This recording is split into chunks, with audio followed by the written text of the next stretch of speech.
Hello. Hello, hello. How's everyone doing today? Look at my fat son. He's beautiful. I love him so much.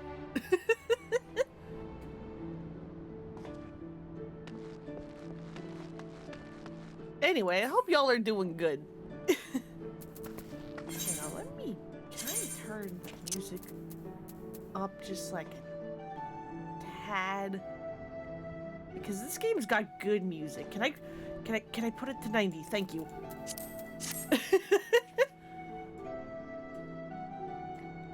But yeah, last time, we started a new game with Bunny, who is not here.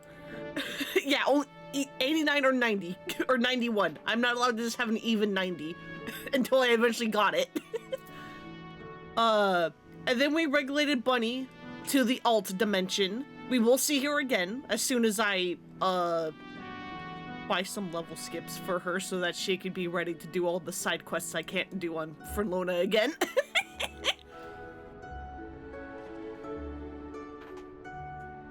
And then we managed to explore most of the starting area of Limsa Luminsa here. Or at least, you know, one of 3. Let me hide the goddamn chat. Forgot about that.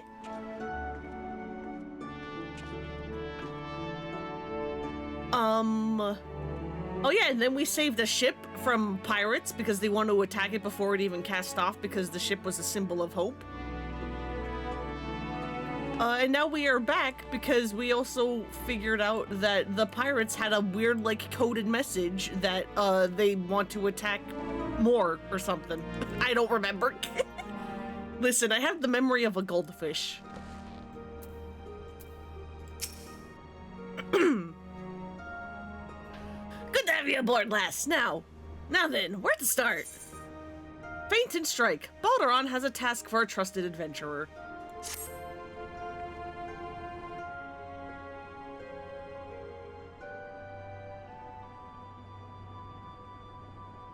Back when I was younger and nastier, I earned me a living as a sellsword. In that business, if you wanted to know what your enemy was up to, you had to learn to read the orders you prized from the cold, dead hands of his mates. That's how I came to know how to read your message. Truth be told, the script was only too bloody familiar. Them Sahagin letters, lass. And I should know. I've got more fishback messengers than I can count. It gets worse, though. The plan to blow up the Victory is all in here, right down to the fine details. Looks like they meant to raise 8 kinds of L in Western Lenosha. And then it was the Maelstrom's new, the Maelstrom's new flagship in the confusion. The point being, the attack on the Victory weren't the act of a few rebellious pirates. 'Twas a key point in some canny bastard's grand plan. But if I'm reading this alright, the attack itself came much too early. I'd wager they panicked when they saw he was onto them and rushed to do the job and buggered it up. Avast, shipmates, eh, Dev? Welcome to me completely butchering how pirates speak. Because accents are hard.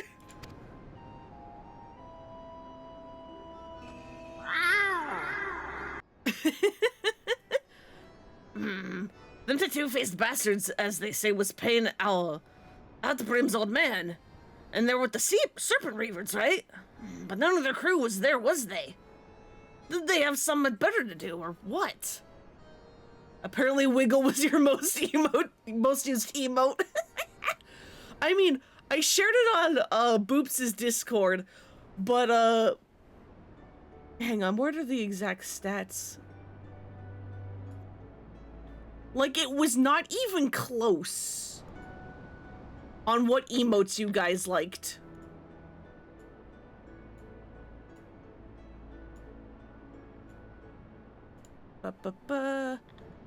Put this here. Like, look, you guys liked Wiggle so much that you used it 1,403 times. The next most used emote of mine was Slide at 206. Like, this isn't even close. You guys love Wiggle so much. It's so funny.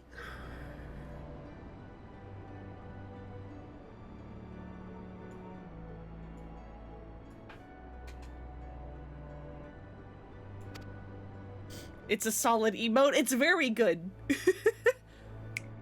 I feel like if I ever play another Pokemon game that has Bonsly and Sudowoodo available, you guys are going to be like, you need to make Wiggle real again. And I'm just going to be like, all right, I'll play the game with another Sudowoodo. I'll make Wiggle Jr. Which, oh, that doesn't sound right. Oh, Wiggle Jr. doesn't kind of sound right, does it?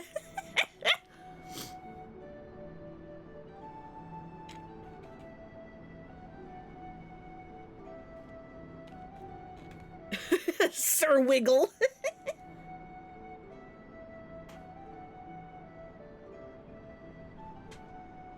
7 L's, I got it all backwards. That mess at the victory, that was meant to be the bloody distraction. The fish banks ain't interested in the maelstroms, baby. They're after men, just like they've always been. They're sending their pirate lackeys after a civilian target.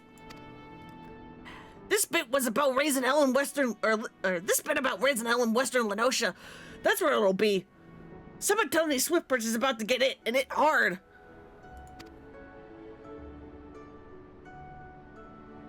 Something you've noticed with these FF14 characters with beards, they're all so tiny. Where the proper trampy beards? I don't know, man. Having a proper beard would be really nice, huh?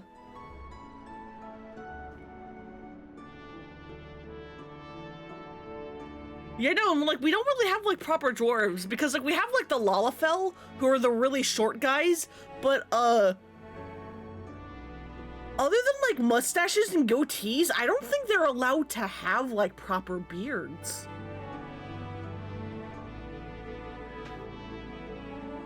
Yarzur has an excellent razor scheme going on.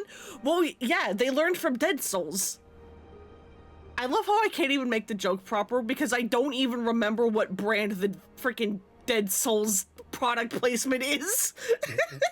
I just know it's a very clear product placement, but I don't pay attention and I don't know what brand of razor it is. Which is honestly probably for the best. Here's a rough translation of the message. Take it to Commodore Raynor at Coral Tower and tell him he's in for a busy day. Oh, and give him a hand, eh? You can be damn sure you'll need one.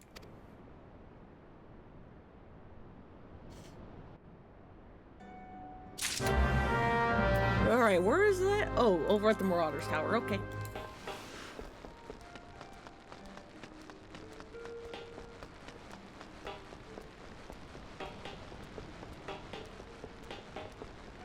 Oh, yeah, wait, hang on. There's one, thing I need to make sure. Okay, make sure that's off. Good.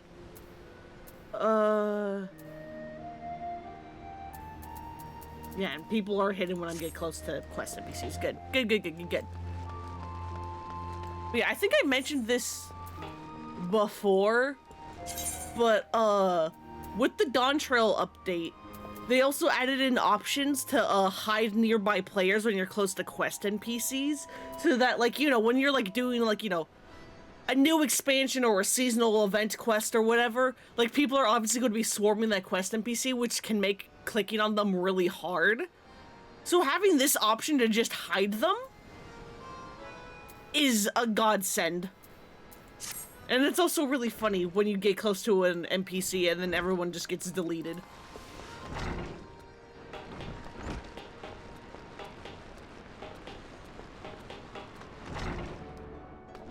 Hey, Dis! Welcome. Listening while you do your last hour of work? Hell yeah. Yes, I am Raynor. Ah, you must be the adventurer whose name seems to be on everyone's lips. You are to be commended for your part of thwarting the plot to destroy the victory. Now, what can I do for you this day? You bear an urgent message from Balderon. Why do I get the feeling that my hopes for a quiet evening are about to be cruelly dashed? Tell me what is afoot.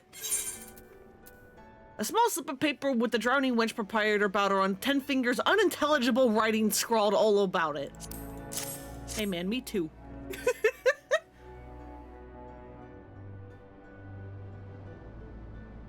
My handwriting is also chicken scratch. An assault on Swift Perch? But we've seen nothing to suggest the Serpent Reavers are amassing for an attack.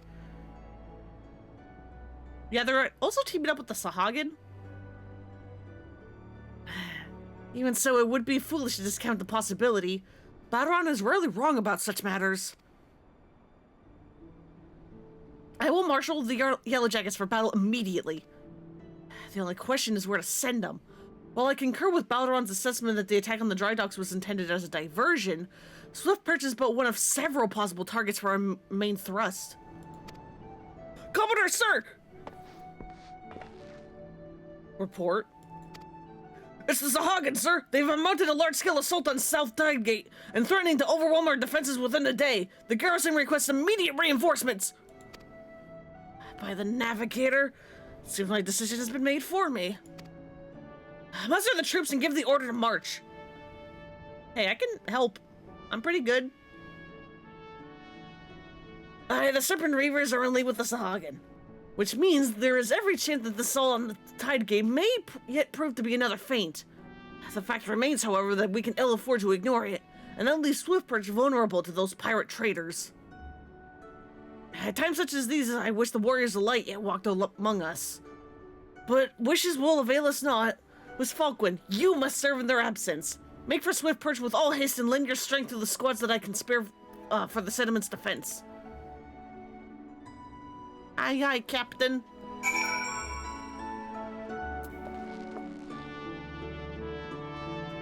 Okay, Swift Perch, is that a place we've been to already?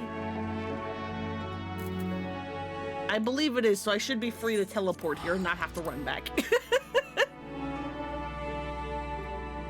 Because I am trying to pretend like I am a new player, and so it's like I'm not using my chocobo until you get your chocobo in the main story.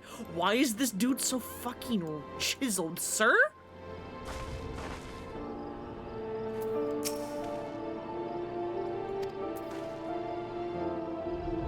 What are your glasses even, bud?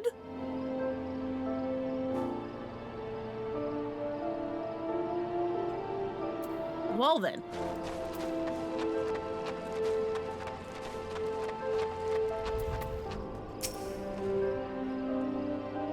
Sir, you look like you're melting. Commodore Raynor sent word that we'd be getting reinforcements, but I didn't expect him to send you. You certainly look like you've seen your share of action, though.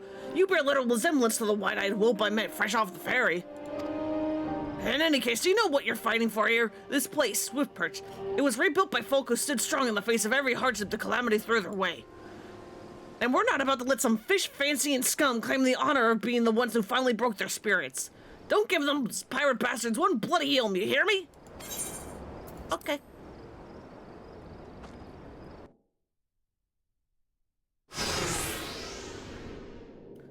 Here they come!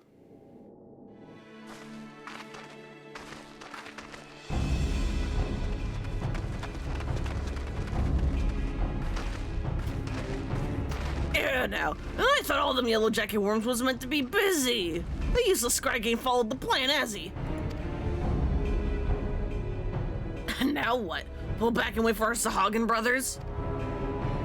Piss on that, we ain't turning back empty-handed. Remember, no killing a small folk, it'll be your blood what stains Lord Leviathan's altars. Yellow bellies ye can butcher at will. Them dirt-eating slugs will be crushed under the full might of the Serpent Reavers. Seems Swift Perch was the main target after all, huh? Squads 1 and 2, protect the townsfolk. Squad 3, you rear our guard. The rest of you, we meet their charge where we stand. Let us bear the Commodore word of our victory, or no word at all. For Lipsa Lipitsa! And then there's also me. I'll get you old yellow bellies and dance on your gizzards.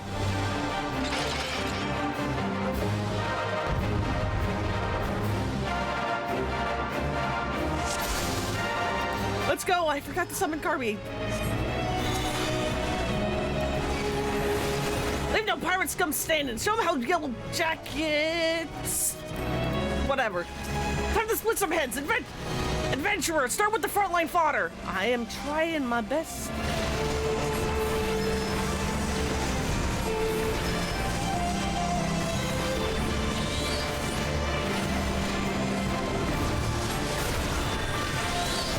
More of them bastards? Come on, then.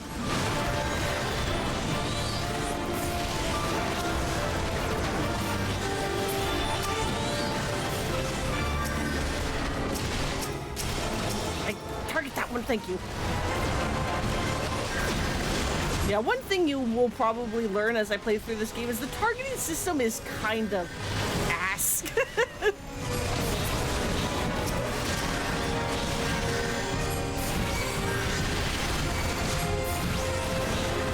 You get healed, bud. That's illegal.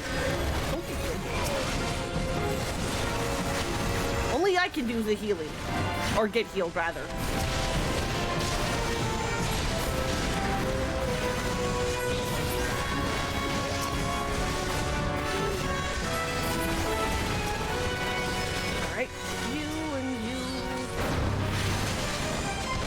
You scary bastards! Here's a trick that'll make you sew in your breeches.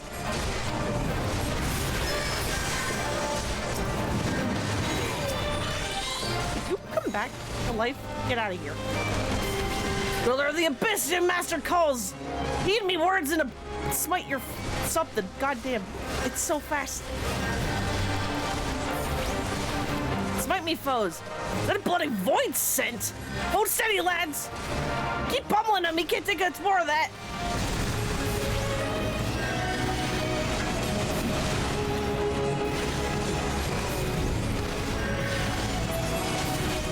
And there we go.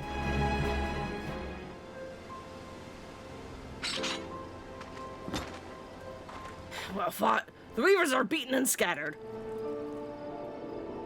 I'll take some men and hunt down the stragglers. Oh, but there may be more of them lurking about, so don't let your guard down just yet.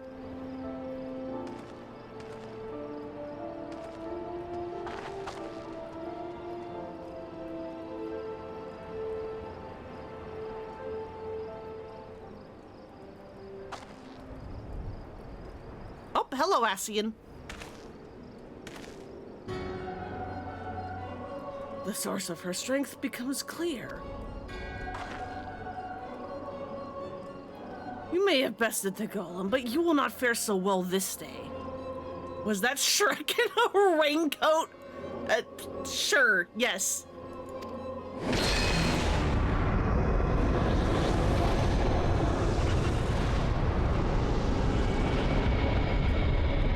O mournful voice of creation, sent unto me a creature of the abyss, my throat to command, that I may smite mine enemies.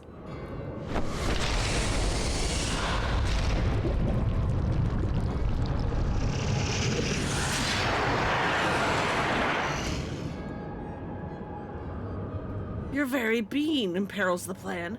You cannot be suffered to live.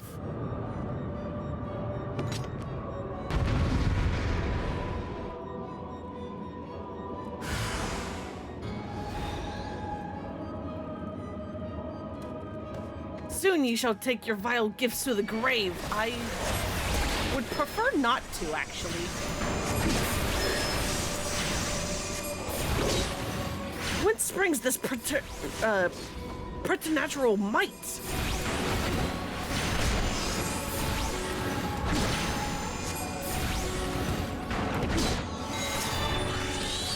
I'll leave my carbuncle. Take care of you. A fearsome opponent. I can assume you shall not stand alone. Hey, Y'shtola. An unwelcome guest. No matter, you shall all fall before me. Are you here to tank for me again? Thank you. I mean, not that I super need it, but it is appreciated nonetheless. No mortal should possess such strength. His power wanes, afford him no chance to recover.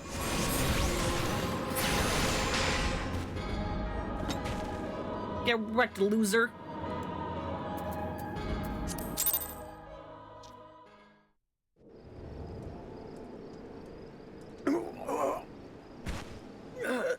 wisdom of the Paragon should be brought low by mere mortals.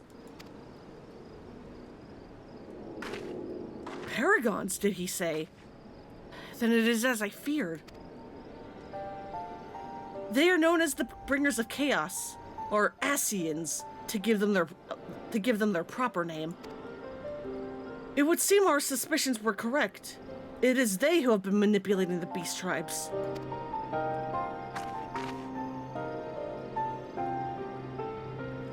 Pardon? You would know if we Charlians have encountered Scions before. I have never spoken to you of my homeland. How did you know whence I hail? Ah, wait. I do begin to see. You have been blessed with a special gift.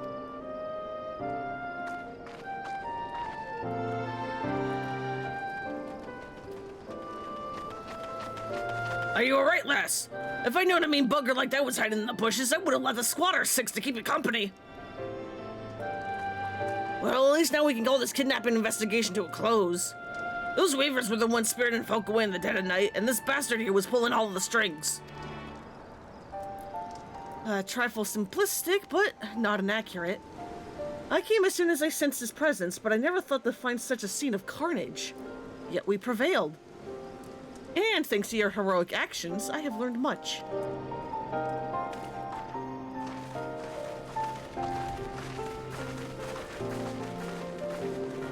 Aye, heroic is the word. I don't want to think about what would have happened if you hadn't been here, friend. And your assistance is much appreciated too, Lady Y'shtola. Please give our regards to the Scions. I am glad to have played a role in bringing what I hope is an end to this disturbing spate of abductions. The thread of your fate forms a part of a the thread of your fate forms part of a most intriguing tapestry. Mayhap we will be afforded the chance to speak more in the near future. For now, however, you must see this particular tale to its conclusion. Pray send my greetings to Commodore Raynar. I almost said Commodore Perry. Jesus Christ. He's all I think about when I hear the term Commodore. Unless the number 64 is added to the end.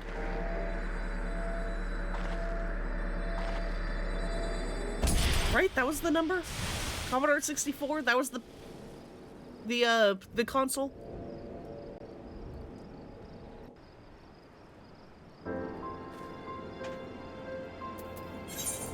Gotta go back to Limpsa Lominsa. Wait, no, hang on. I can just hit return. It's free that way.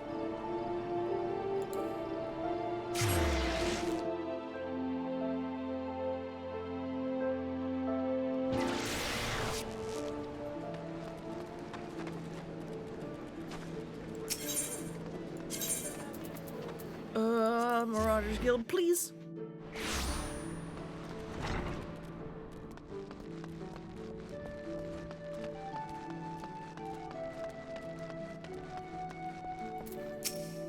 Right, hey, bud. Uswalquin, eagerly have I awaited your return. Word of your exploits is already spreading through the ranks. My troops and I owe you a great debt of gratitude for your timely assistance. You have shown yourself to be possessed of a sure arm, a strong spirit, and a sound judgment. Would that Limpsa Lominsa had more if you like. I have little doubt that you will one day join the ranks of Eorzea's greatest adventurers. 'Tis but a matter of time. Clearly, Badaron's eye for potential remains as sharp as ever, though I doubt even he imagined you would be capable of such feats. It was a proper computer, or at least as proper as we had in those days. Yeah. Because, like, that was the system where, like, you could input, like, a page or two of, like, code that, like, a magazine had or whatever, and then it would, like, create a game for you, yeah? I mean, not, like, create a game, but, you know, that was how you could play, like, quote-unquote custom games, or whatever.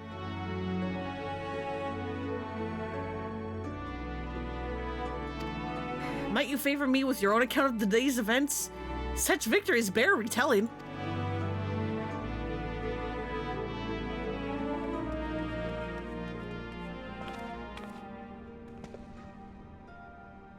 Yashtilla has been working with us for quite some time, you see. And she was only too willing to assist the Yellow Jackets in the kidnapping investigation, providing herself a stalwart ally of Leminsta yet again. Needless to say, your part in thwarting the attempted sabotage of the victory, and the small matter of your deeds at Swiftperch, you too have proven yourself a valued friend of the Thalassocracy. You bought magazines with games in them and you had to type them in. It was very tedious. Yeah. The only reason why I know about that is because my dad has a story where he and a friend saw the code for a video game in a magazine, and they typed it all out, but then nothing happened. It had not a blue screen, but it had whatever, the error, hey, this doesn't work, right? And so then they very tediously put it in again and again and again, triple checking that they were typing it in as the magazine printed, and the game just would not load, which led them to eventually come to the conclusion that the magazine had misprinted the code.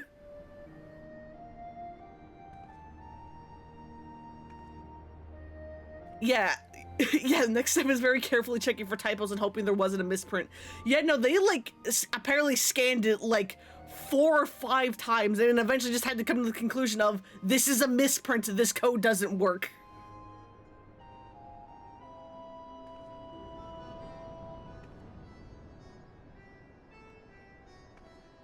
Admiral!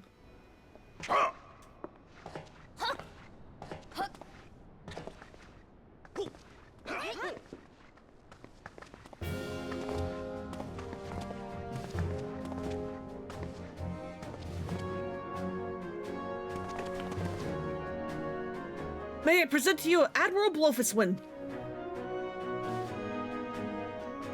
You can also get games on cassette tapes, heck yeah. So, this is the adventurer I've been reading about in the field reports. Samurub's voice actor may sound a little familiar, especially if you have played either Skyrim or Dragon Age 2. I am Melve Blufisvin, Admiral of Limsa Lominsa. On behalf of my people, I bid you thanks for the deeds you have done this day.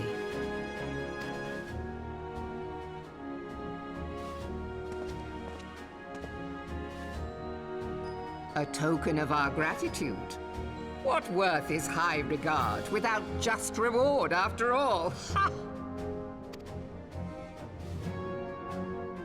Thank you for this nondescript item you have given me. Since you first set foot in our city, my good friend Badaron and Commodore Rayner have taken turns at regaling me with tales of your exploits. Safe to say, they left an impression. Join me at the coming banquet. A seat of honor at the celebratory feast is the least I can offer the woman who foiled the Sahagin. Oh! A seat at the feast! Oh, and don't be late. I always forget how awful the, crowd jeers are in a rum report.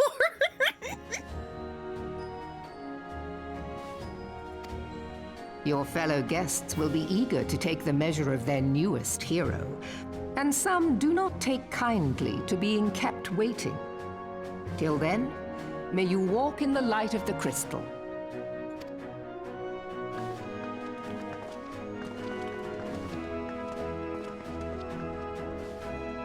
There's been a lot of remakes of hardware from those days recently. I guess it's the nostalgia?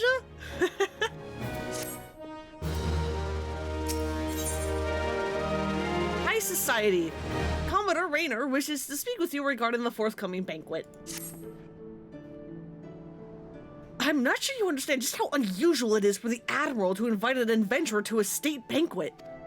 It is a highly coveted honor. Why, even the officers under her direct command are rarely afforded such recognition.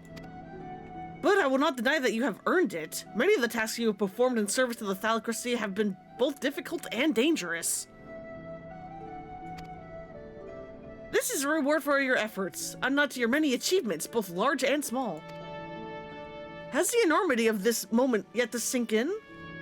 Perchance you will realize its significance when you stand before the assembled dignitaries of Glimpse and Luminsa.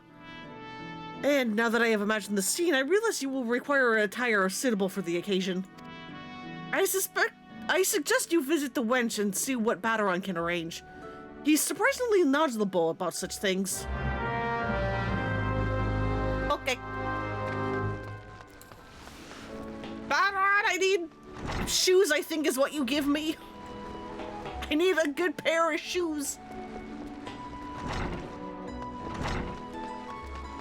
I think everyone who used to have them as kids is the right age to have nostalgia and disposable income. Heck yeah.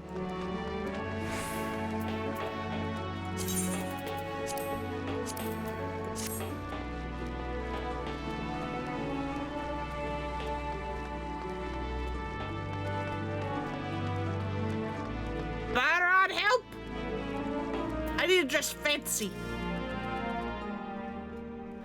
Well, if it ain't Miriam's guest of honor. What the hobnobbing? Is that what he's supposed to be saying?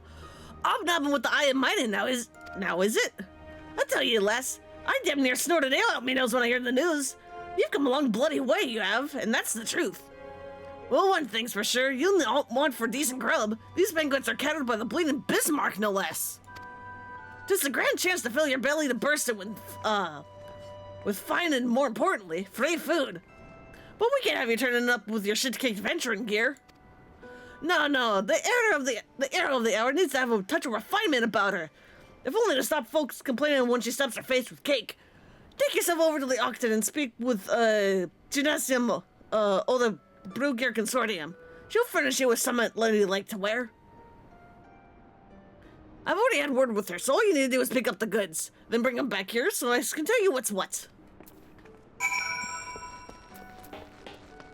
That's down below, yeah.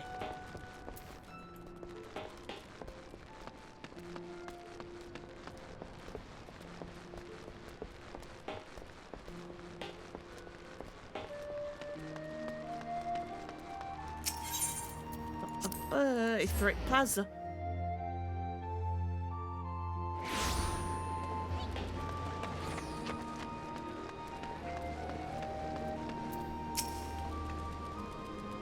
Good morning, miss. I assume you're the underdressed lady Baderon mentioned? I see he was not exaggerating. I've chosen these especially for your debut in polite society. Fear not, I'm certain you will absolutely adore them. Hey, Em! Welcome.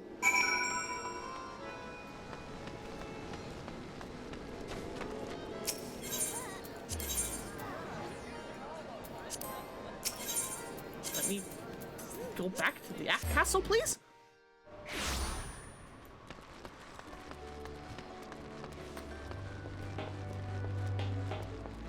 How are you? I'm good.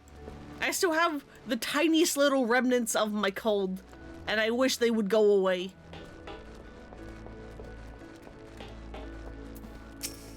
But here we are. Been to see Gymnasium, have you?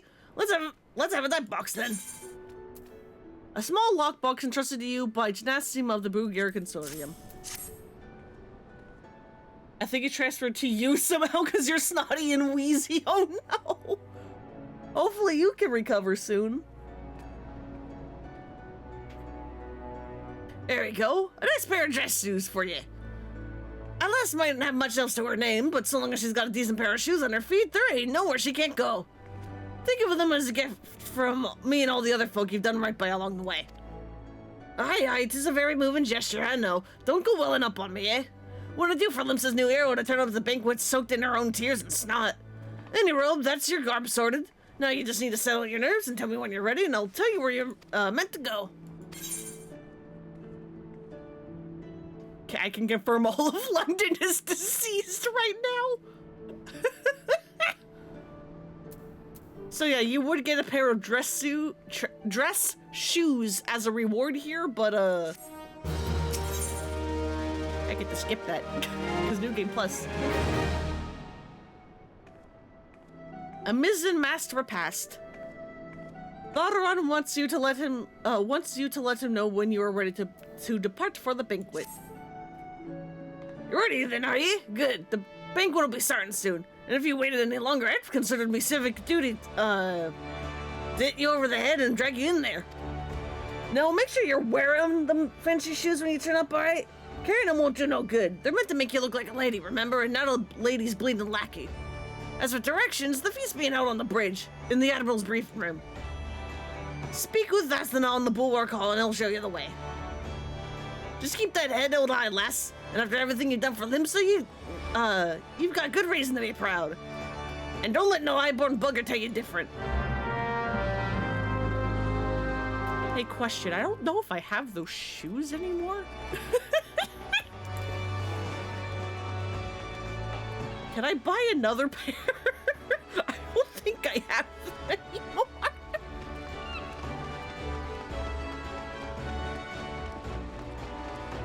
Our boiler keeps going cold, so you're slowly drawing a bath. Oh no.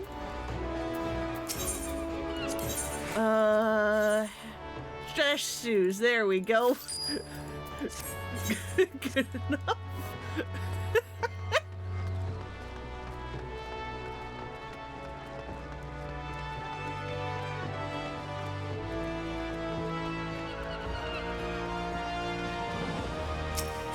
That is downstairs again. Yep, okay.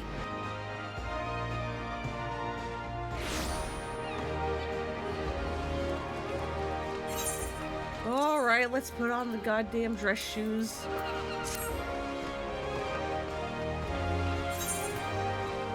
That's the wrong freaking thing. You dumb. There we go.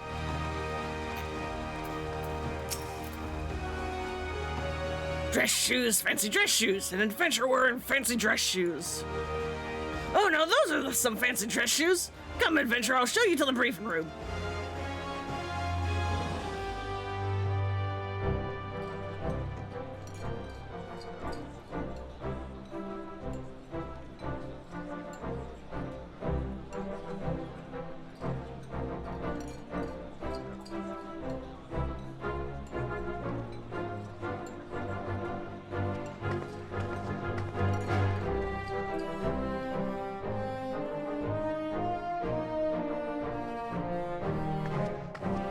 Brothers and sisters of the sea,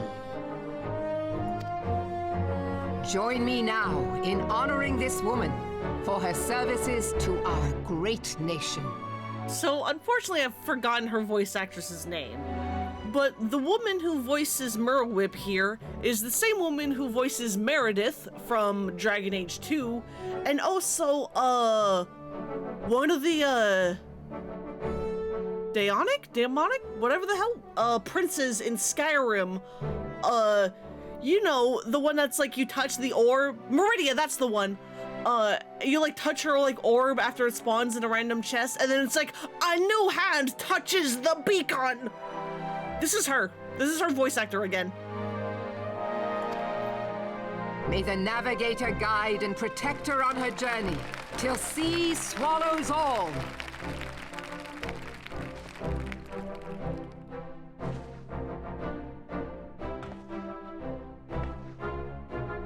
These pirates you encountered with the tattooed faces, they call themselves the Serpent Reavers. Their ranks are formed of cutthroats and madmen who have pledged themselves body and soul to the primal Leviathan. Wonder if she did any voices in Oblivion? Oh, I have no idea about that. I've never played Oblivion.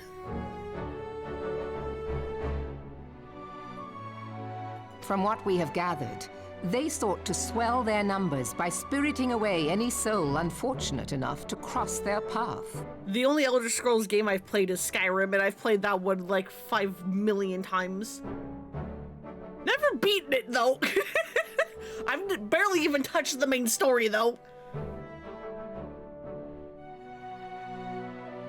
I need not tell you the depth of the animosity between us and the Sahagin. How any seaman worth his salt could devote himself to the fishback's god, is a question for a more temperate mind than mine. But, thanks to you, our citizens may once more go about their daily lives, safe in the knowledge that they will not be dragged into the darkness by those execrable curs. Such an extraordinary glow.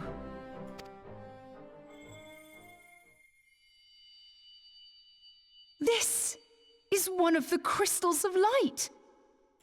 By the Navigator. After our encounter with the Gubu, you had a vision, did you not? Of a towering crystal.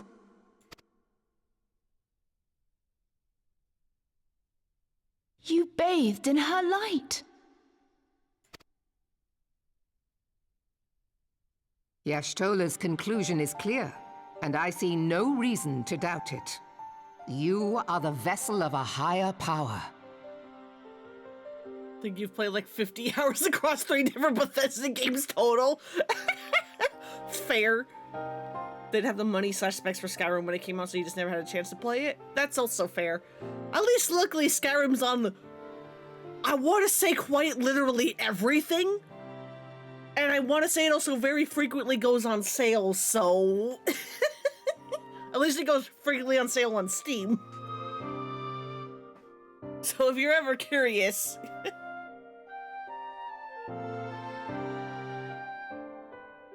This being from your vision was the Mother Crystal.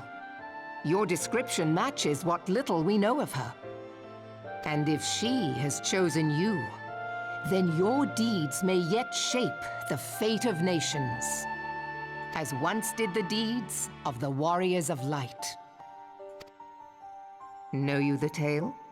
Like you, they were not of these lands, yet they fought to protect us all against the corruption of the Primals. When the Garlean Empire began its conquest of the realm, these heroes joined the Grand Companies and helped reforge the Eorzean Alliance.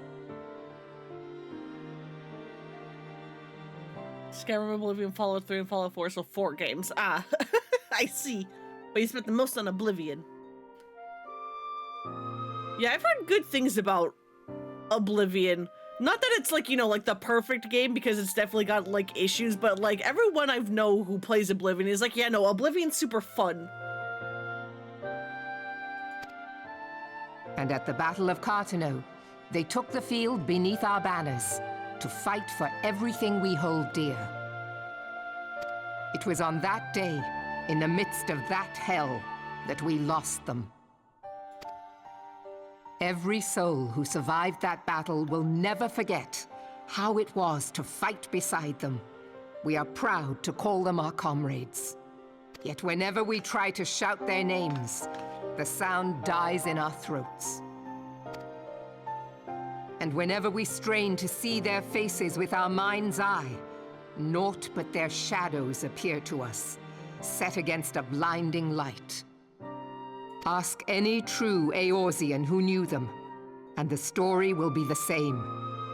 It is for this reason that we call them the Warriors of Light. When I look upon you, I cannot help but be reminded of them. Keep that crystal safe. In time, I believe the Mother Crystal will make clear her reasons for bestowing it upon you. Heed well her words, adventurer, for it is Hydaelyn herself who speaks. Oh, I think she's speaking right now. Give me a second.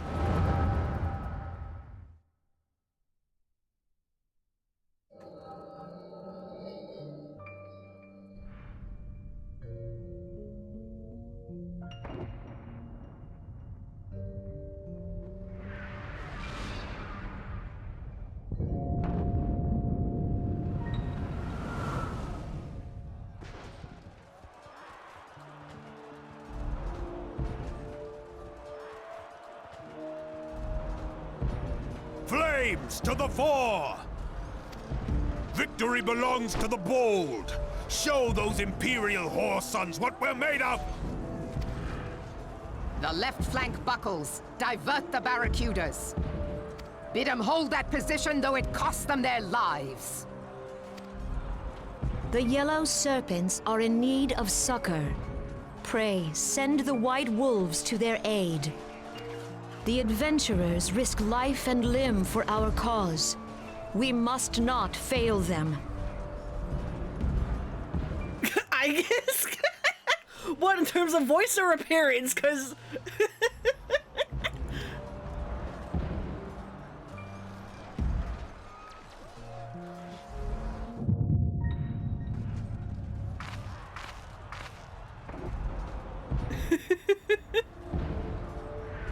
Yeah, it's not Aegis' VA, but she does kind of sound similar. Miss? No, it is nothing.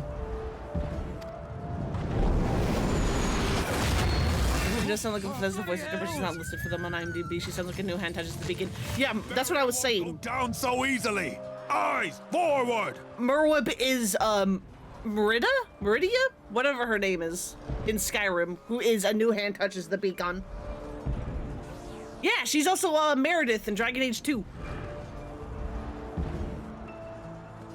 Yeah.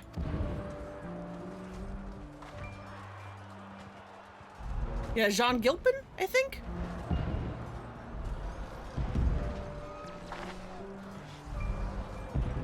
We are being watched.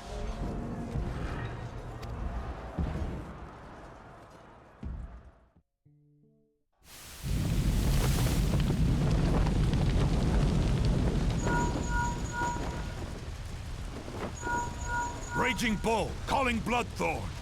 Bloodthorn, respond! Respond, damn you!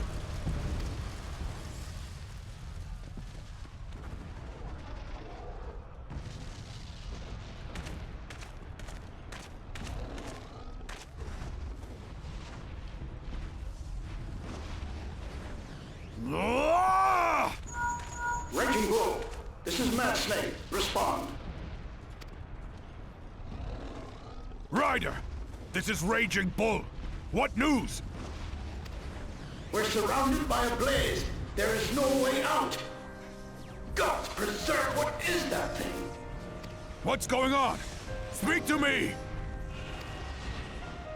God damn it! We cannot hold much longer.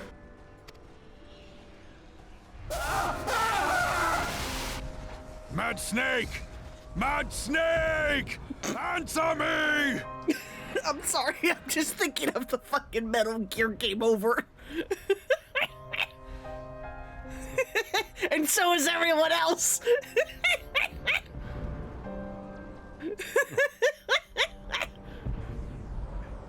Hey, Splinter, what a moment for you to come in.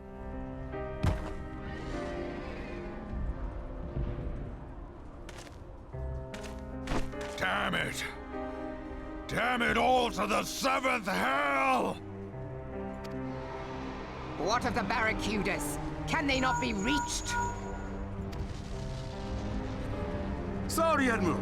Shell's not working. Mad Snake, related to solid and liquid, but the relationship doesn't matter. What of our own? I cannot say, my lady. That monstrosity appears to be disrupting our communications. We must keep trying. Call till they respond. The Forsaken Son. Yes, my lady. Admiral, General, we can do no more. We must give the order to withdraw. I will not forsake Louis Soir! General, please. Victory may belong to the bold, but there will be no victor this day. You know this to be true. Let us not sacrifice lives in vain. The adventurers fight bravely, but to no avail. Let them withdraw, and let us be the ones to stand with Louis Soir.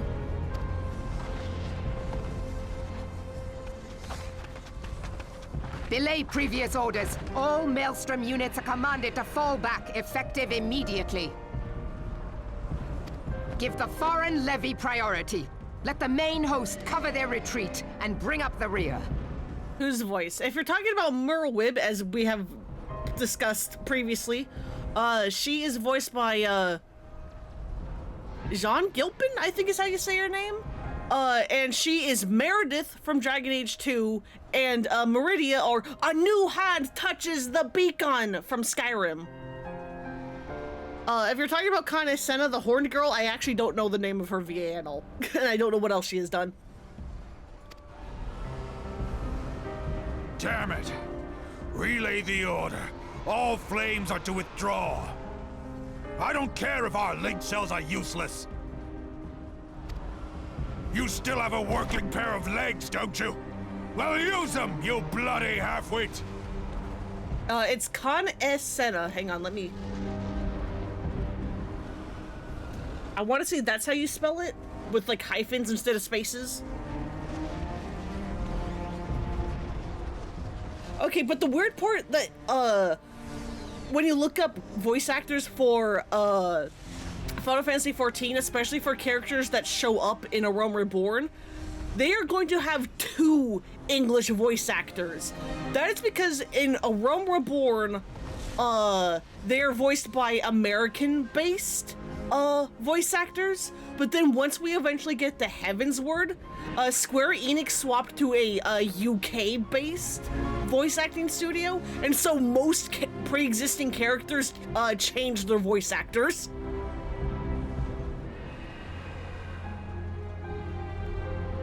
That's why you got bamboozled by Sean at first? Okay, I see. But yeah, I'm also just like telling that for people who don't know of, if you are trying to find voice actors for 14, you do need to keep that in mind.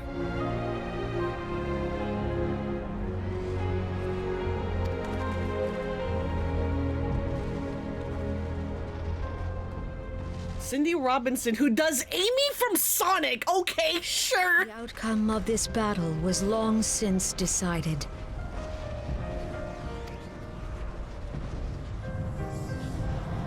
Better to retreat now than risk a massacre.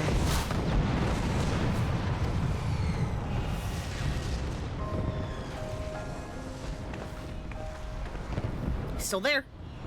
They're still there. This dark, stifling presence. Who or what?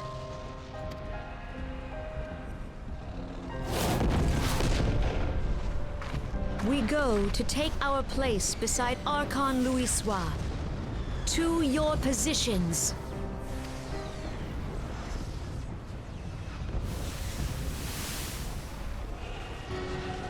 Kasbamul, Sogin Moise Donzul.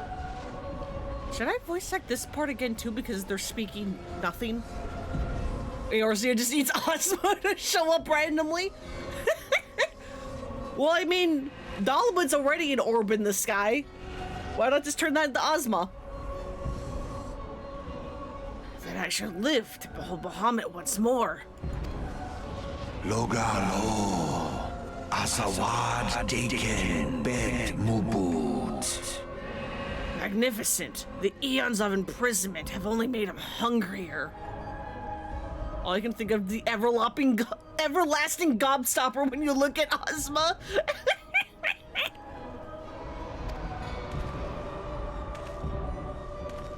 Imarat way.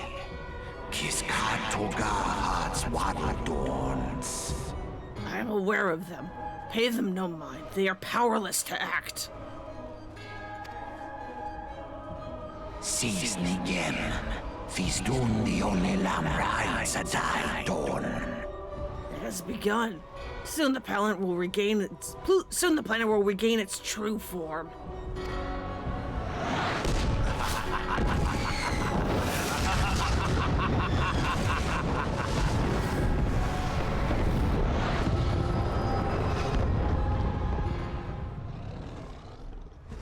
I need to figure out what I'm going to do when they start speaking fantasy languages. Like, do I voice act it again, or do I just let them have it?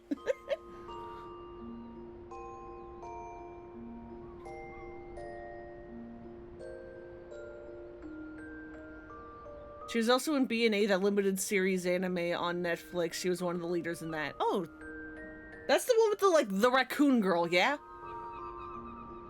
Yeah, I saw, like, promos and stuff for that, but I never watched it myself, because getting myself to watch a show is a tremendous task.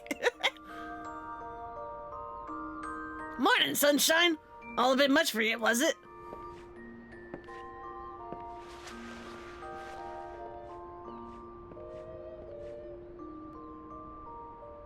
What happened? You don't remember then. You queued over in the middle of the banquet and caused a right stir. And, had to carry you back to the wench myself. Well, I say carry, it was more a matter of dragging and rolling. Too much cake, I reckon. I'm also, like, a foot taller than you. Voice acting is so wild, dude. You're looking through her IMDb page and it keeps going and going. That's how it always is looking up VAs. Yeah, or like, you'll like look, you'll like watch her play something. You'll be like, this character looks familiar. I'm gonna look up their voice actor on IMDb. And then you scroll through their things and you're like, I've seen none of these. Why do they sound familiar?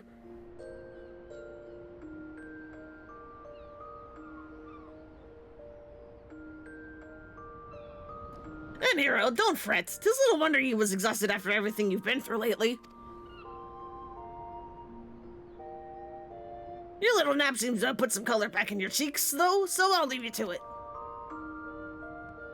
Bugger, I almost forgot. The Admiral wants to have a word with you. When you feel up to it, talk to Xanthael, and he'll let you up to the command room. Oh, and stay awake, eh? I'm told old Merwin was in the middle of telling you a story when you started snoring last time, and I know she'd look kindly on if you repeated the trick. Think you remember Cindy Robinson from the Valkyria Chronicles. I see. Let me get these fucking shoes off of me, thank you.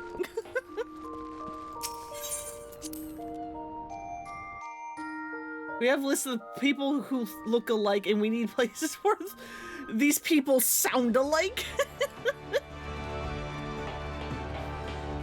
Can I just, like, go down? Like, here. She's also done voices in Fallout New Vegas, so that could also be it. Oh, yeah, maybe.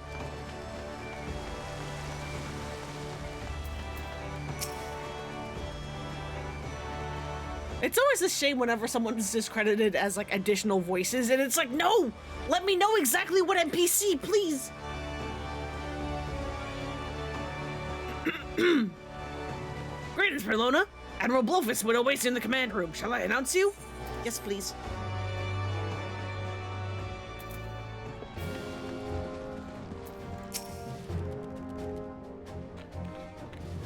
Ah, Fernlona, good to see you on your feet again. Are you recovered? Or you are recovered? Then let us waste no time. I have a test that needs doing, one that I would entrust to no other.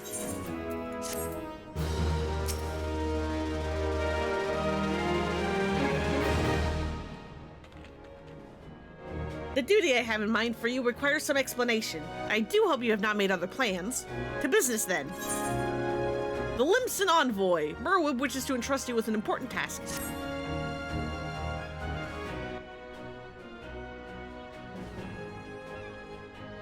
I append a letter to each of my counterparts in the Eorzean Alliance.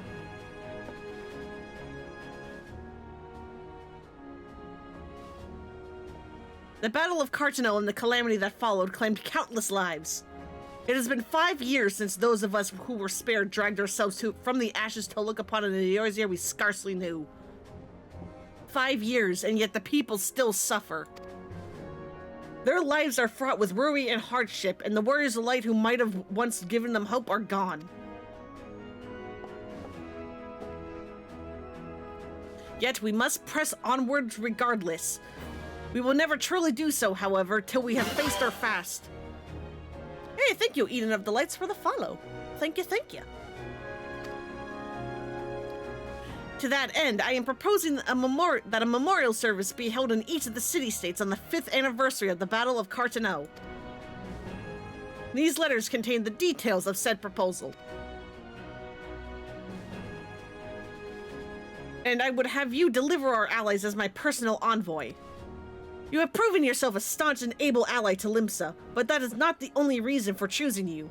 No, I choose you because you possess a quality which puts me in mind of history's champions, a quality I feared lost. Say that you will perform this duty. I'm not given a choice. I knew you would not disappoint me. This task shall take you far from the borders of our nation, to the city-states of Gridania and Ul'dah. A grueling journey, to be sure, for you to travel by sea and land, but I mean to have you take the skies.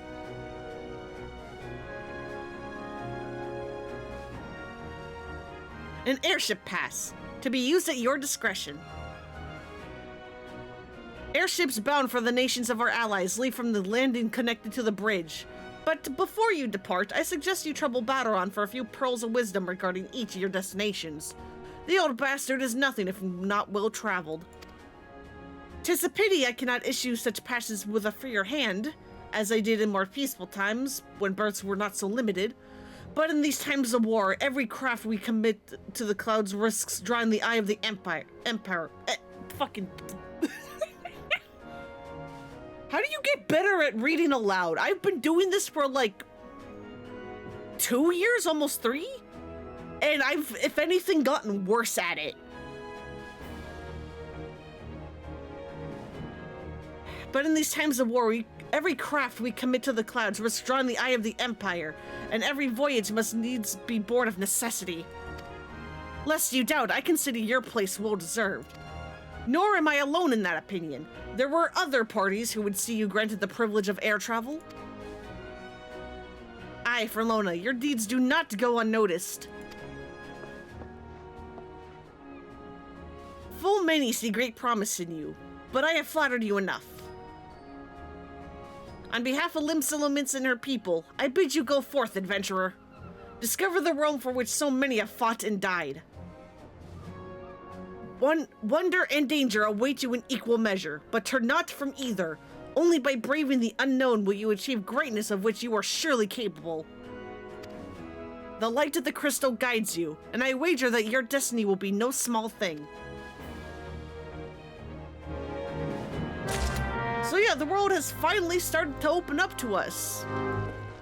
And also, this is about when the storylines for each of the starting cities converges. Because we are in Limsa Lominsa, we are doing the Lominsan Envoy, where we have to go to Ul'dah and Gridania. But if you were in Gridania, you would be having the quest the Gridanian Envoy, and need to go to Ul'dah and Limsa.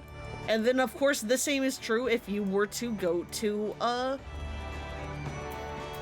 if you were to start in Ul'dah, where you will have the quest, the Ul'dah Envoy, or the Ul'dah Envoy, and you have to go to Limsa here in Gridania.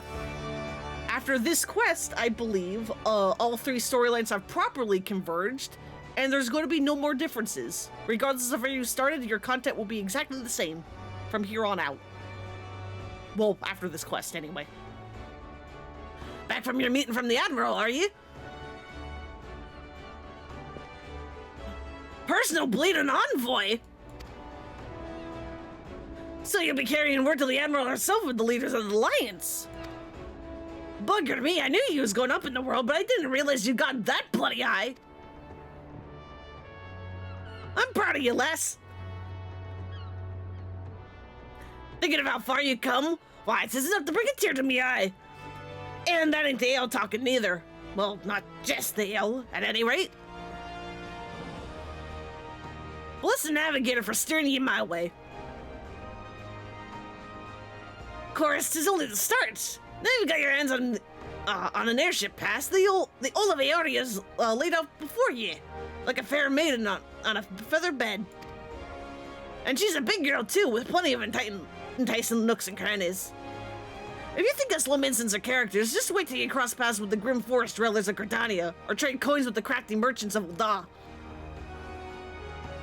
Then there's the wild places where the beasties roll and no bugger with an ounce of sense sets foot.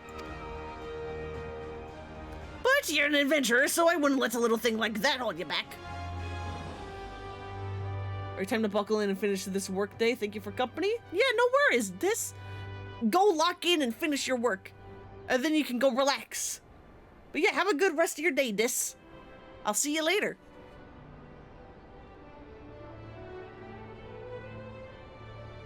Of course, it ain't all exploring and excitement.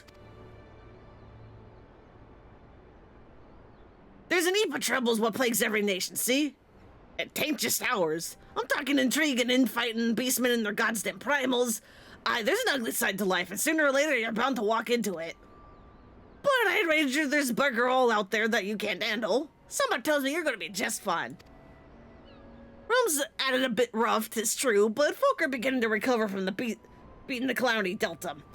Call me an hopeless optimist, but it wouldn't take much to turn things around. This is the perfect time for an adventurer like yourself to go and make a difference. Well, what are you waiting for?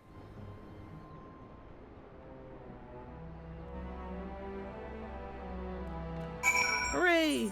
Also, I normally leave this one off, but let's leave the transportation cutscenes on, because it's going to be our first time.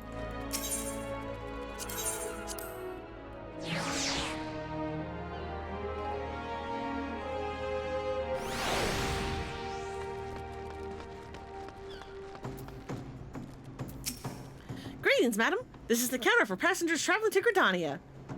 Wait, aren't you that famous adventurer? It's Berlona Wisfalquin, isn't it? I thought I recognized you. You're an inspiration to us all, madam. Highwind Skyways is at your disposal. Will you be traveling with us today? Hell yeah, I will be.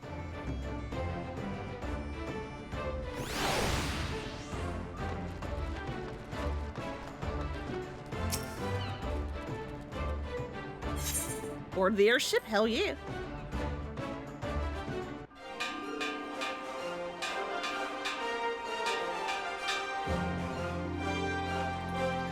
Attention all passengers! The airship bound for Gridania is about to depart! Please make your way to the boarding gate.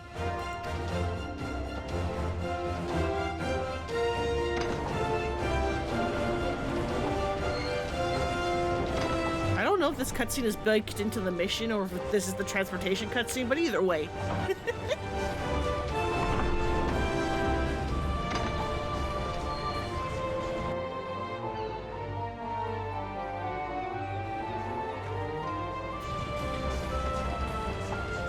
So are we not going to retract the stairs? Are they just going to be out all the time? Okay.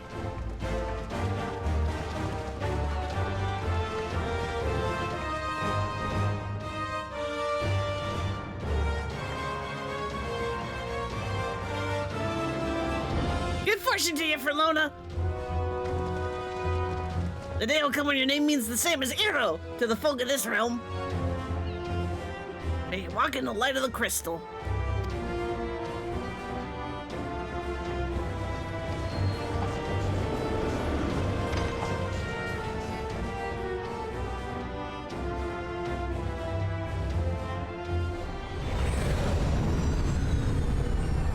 Uh-oh. Castrum Oxidans.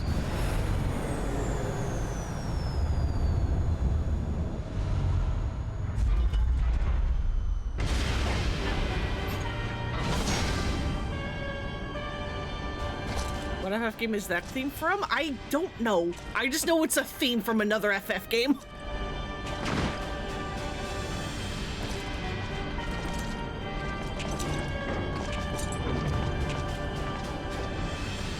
Hey, look! It has been 15 years, but the bitter taste of defeat lingers still. Gaius is back. 15 years since the Imperial fleet set course for Mordona, led by the Egrios, mightiest of all vessels. Silver Till lay ripe for the taking, and all of Eorzea would soon be ours. Or so we believed. But an innumerable host of dragons met us that day, at the heart of which flew the great Midgard Zormer.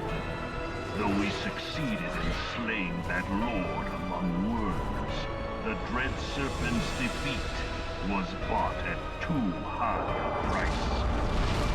Our invincible flagship was lost, and all hope of victory with her.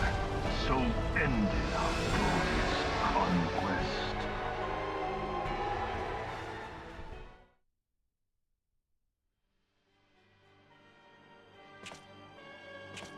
Eorzea, a blighted realm, riddled with false gods. Twice now it has eluded the Empire's grasp. For all the destruction it wrought, even Meteor, the great sin, failed to yield us control over it.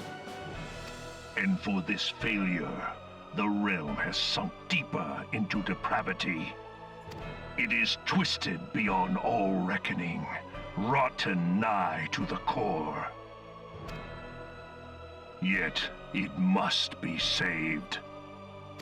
Only Garlean rule can bring order to Eorzea.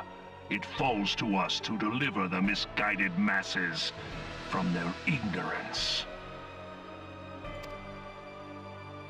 We are of one mind, Lord Van Balzar.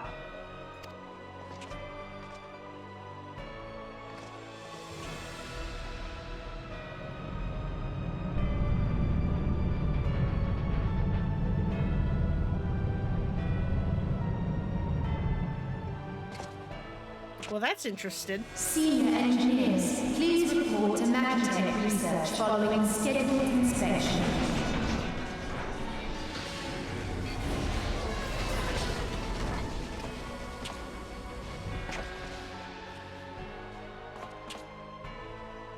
Hey, is the Legatus really planning to take another tilt at Eorzea? Hey? What hole have you been hiding in? We're in the midst of preparing for a new campaign, and a huge one at that.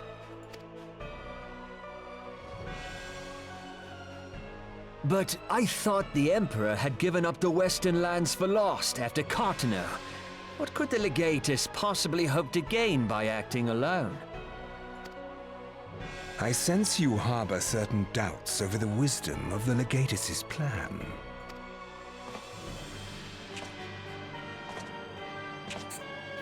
I forgot your voice, bud.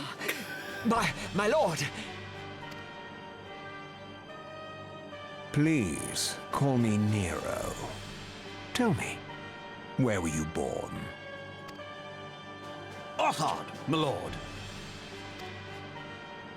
Alamigo, my lord. Ah, codename Hummingway, I presume. I don't know what you... Silence. Your denials will not change your fate. I assure you, Frumentarium sees all.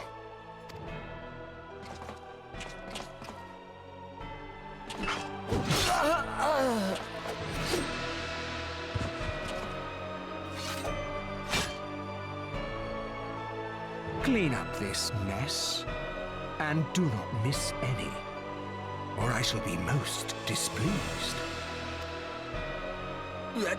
At once, my lord.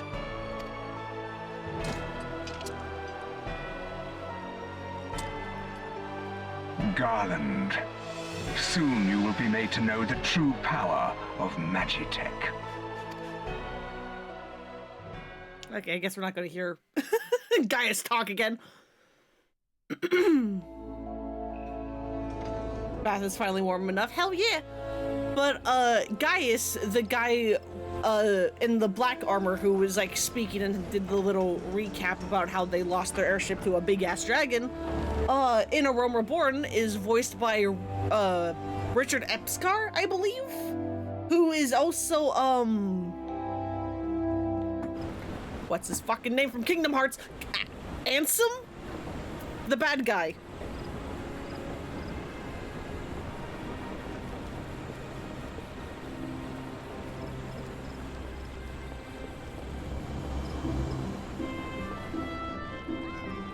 Yeah, whoever the bad guy to Kingdom Hearts 1 is also, Gaius back there.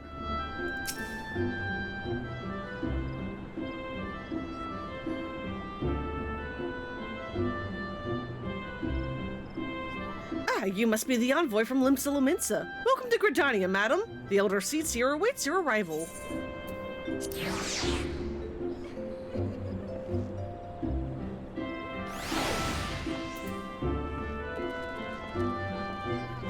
But yeah, we're in Gridania now. Greetings, good madam. You're the Luminson envoy, are you not? I've received instructions to assist you. Pray, make your way into the city proper. Identify yourself to the Conjurer at Nofika's altar. She will admit you to the Lotus Stand where the Elder Seedseer awaits.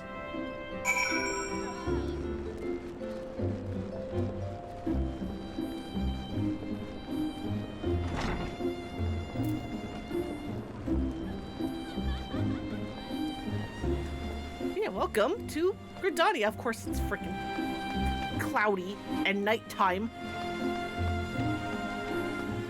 Man, this is the forest city I was talking about.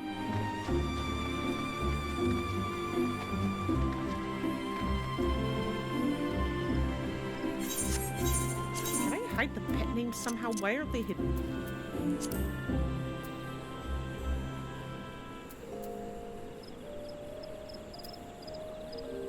Yeah, I have hide. Why don't they go? Why aren't they actually hiding?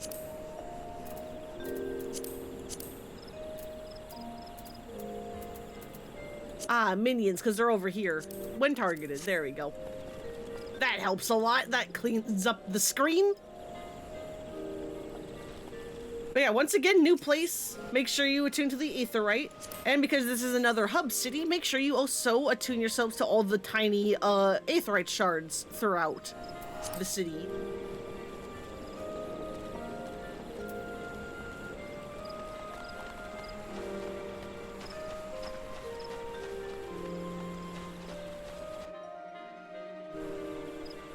I'm gonna walk around on foot just a little bit, just to like show off what the city looks like, because you know, new area.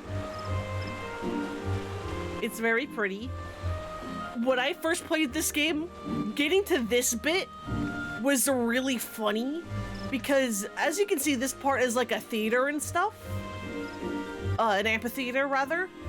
So during seasonal events, and like there's actually going to be a Christmas seasonal event that starts on the 16th, for Gridania, the entire city gets decorated, but the main hub of the decorations are here.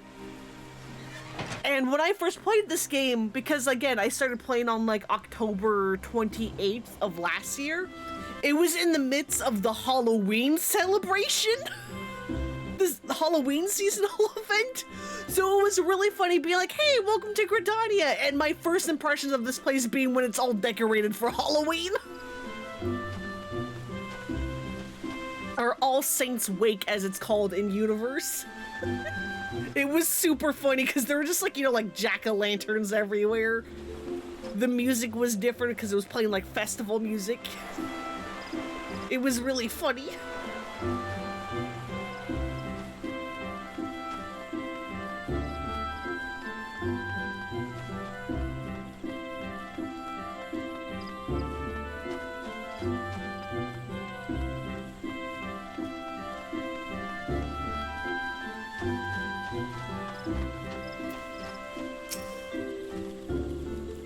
You're the Luminson envoy.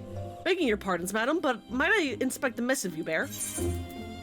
A letter addressed to the Gridanian Elder Seedseer Kane Sena. Verily, this is the seal of the Admiral of Luminsa. Please, come with me.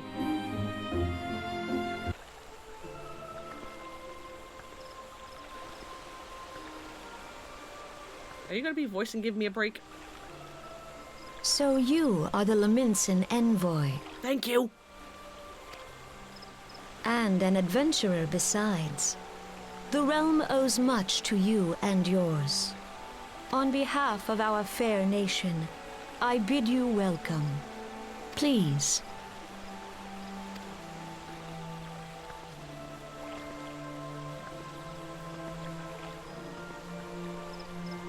Allow me to introduce myself.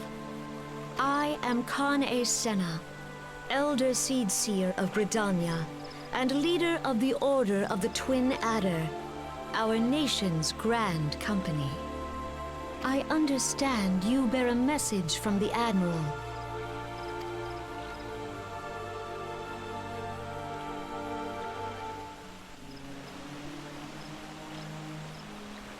A letter, a remembrance servant for the fallen of Cartano.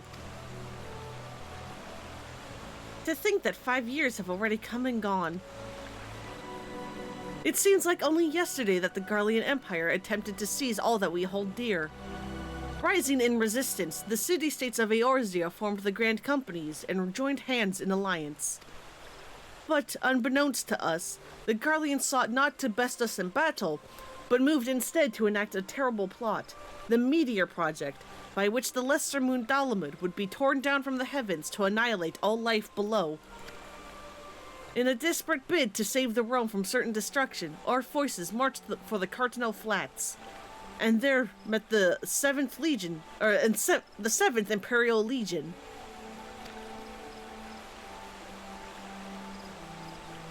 More bloody a battle I have never seen, and would never wish to see again, yet the carnage was but a prelude to the atrocity which followed. For despite our best efforts, Dalamud continued its descent. From upon it emerged the Elder Primal Bahamut, who proceeded to rain fire upon Eorzea. The 7th Imperial Legion was consumed in the blinking of an eye, while our own forces fared little better. That any among us were spared defies explanation. All seemed sure to perish. As the flames converged upon us, I prepared myself for death, only for a brilliant light to envelop me, relieving me of my senses. When at last I awoke, Bahamut was gone, and the land, which had been moments before been aflame, now seemed to me a place unknown. Not simply ruined, but changed. Archon Louis Swall may have been able to shed light upon these mysteries, but he, like so many others, never returned from Cartinel. And so we were left with countless questions and no prospect of an answer. Yet such matters did not long occupy our thoughts, for we had far graver concerns. The calamity, as the devastation wrought by Bahamut has come to be known, laid our nations nigh to waste, and to this day we struggle to rebuild our lives and homes. To compound matters, the beast tribes continue to summon their primals, while the Empire encroaches upon our borders, consolidating its foothold in Eorzea. The outlook, in short, is bleak.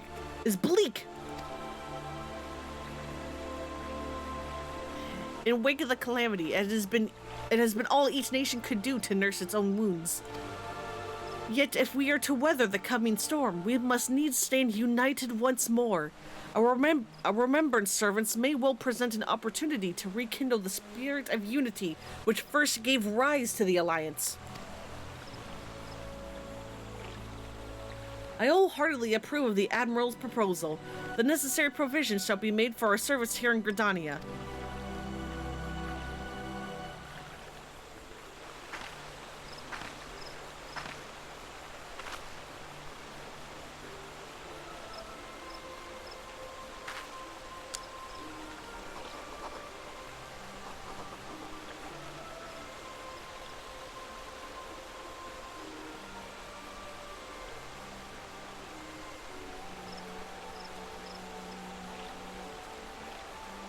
I like your table, it's very neat. I like how it glows.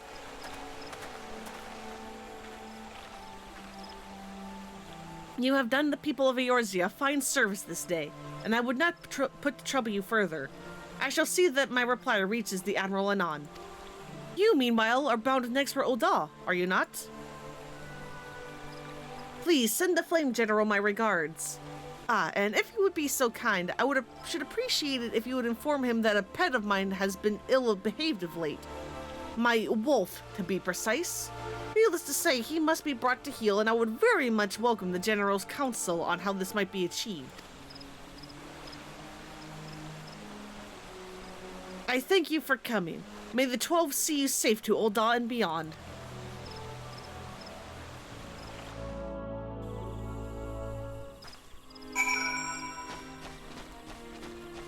And that's Gridania. And now we get to go to Ul'dah.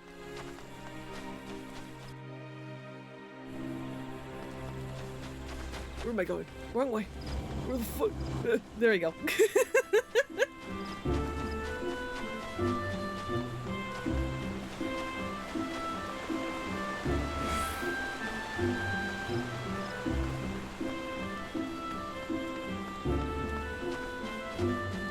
yeah, you want a little secret? You want a little technique about a shortcut here in Gridania? So if you ever try to get from the Aetheryte Plaza down to here, where like the Adventurers Guild and the airship landing are, yes, you can go this way along the path, but there's actually a little shortcut. From the Aetheryte Plaza, you can actually go up on this rock and then just drop down, and it's a little bit faster.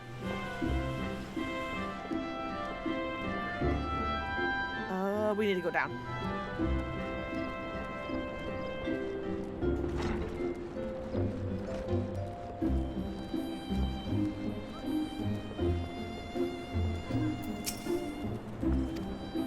Oh, are you not Fernlando was welcome, the Limnitz envoy? On behalf of all the Highwind Skyways, may I say what an honor it is to serve you? Will you be flying? Yes, I will.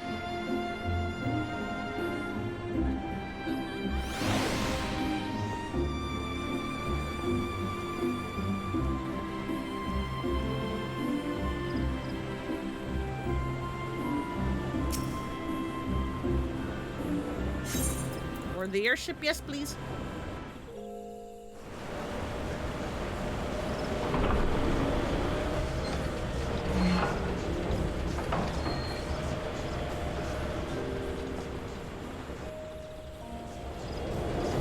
It bugs me so much that there's apparently no way for the stairs on the airship to, like, retract.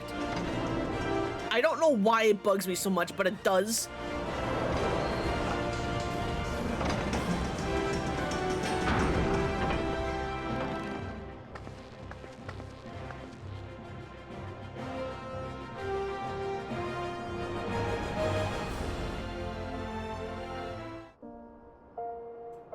It was playing the daytime music, but it's nighttime, so it had to be like, wait a second, this is the wrong song.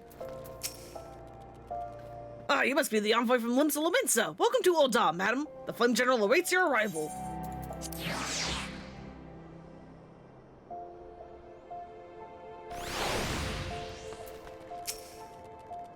Welcome to Ul'dah, madam. We have been expecting you. The Flame General Reborn will receive you in the Fragrant Chamber. Please, take a look down to the hustling strip and speak with Bartholomew at the Romal Promenade.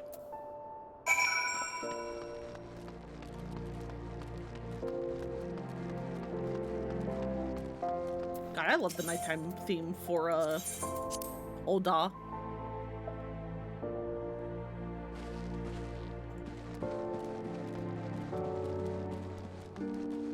Yeah, so this one you have to kind of go out of your way in order to get to the, main Aetheryte. You have to go down to, the Ruby Road Exchange, I believe, the teleport option, and then you have to go over here. And that's where the main, one is. But again, also attuned to these smaller ones, too. This is yet another safe area.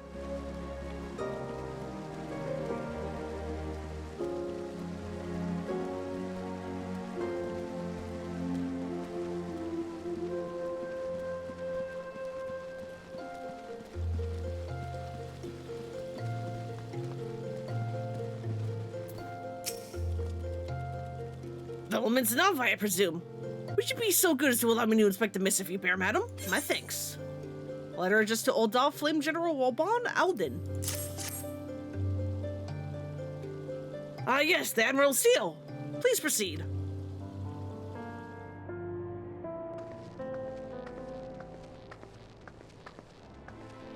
Ah, a guest from Limsa. I thought I smelled stale ale. Are you telling me I'm stinky, sir? I won't hold it against you. If you're half the warrior Merlin says, 'tis a wonder you don't reek of dead Sahagin. Welcome to the Sultanate of Ul'dah. I am Rauban al-Din, General of the Immortal Flames. But you did not come all this way to trade formalities.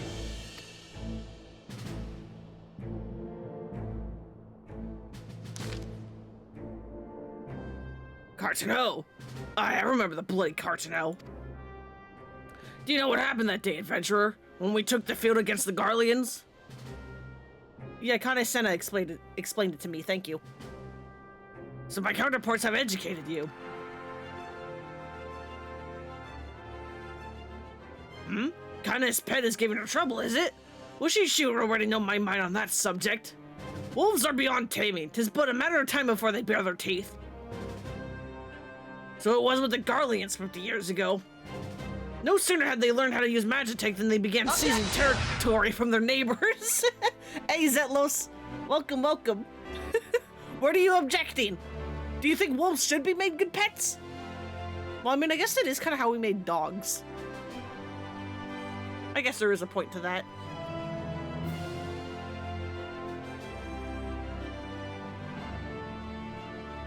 No sooner than they had learned to use Magitech than they began seizing territory from their neighbors. Led by then Legatus Solus Galvis, they swiftly brought other nations of Elsabor to heel. And so the Legatus became an emperor in his Republican Empire. An empire which set its sights upon Eorzea. But the conquering emperor is now an old man of 80 winters. His health is failing and he has no clear successor. Like as not, this is why the Garleans have been quiet as of late. Some people have wolves as pets. I mean, yeah, but should they though? People will make pets of anything, even if they shouldn't. But the 14th Imperial Legion is still entrenched within our borders. And their commander, Legatus Gaius von Belsar, has long harbored ambitions of conquest. Were he to strike now, I fear we would fall like so many others before us. And not only Ul'dah, but Gridania and Limsa Lominsa as well. For the calamity brought the lot of us to our knees, and we've yet to get up. We have barely the strength to stand up against the beast tribes, never mind the primals they mean to summon. We are a realm divided, adventurer, an alliance in name only. But the wolf cares not for the plight of its prey. The Garlean stir and the Elder Seed Seer would not let it go unnoticed. All other concerns pale in comparison to the Empire, even the beast tribes and their bloody primals.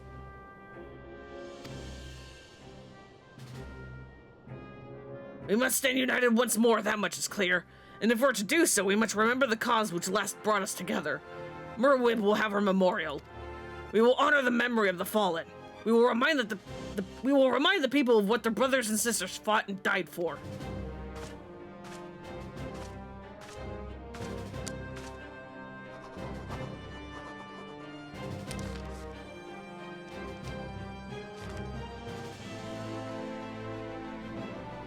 Shall I inform the Sultana and the Syndicate? I will speak with her grace myself. Very good, sir. The Admiral will have my reply anon. My thanks to you, adventurer. Those wolves are big when you see them in real life. Yeah, no, wolves are absolutely massive. Like, people think, oh yeah, no, they're just like large dogs. Yeah, and it's like, no. Wolves are huge, actually.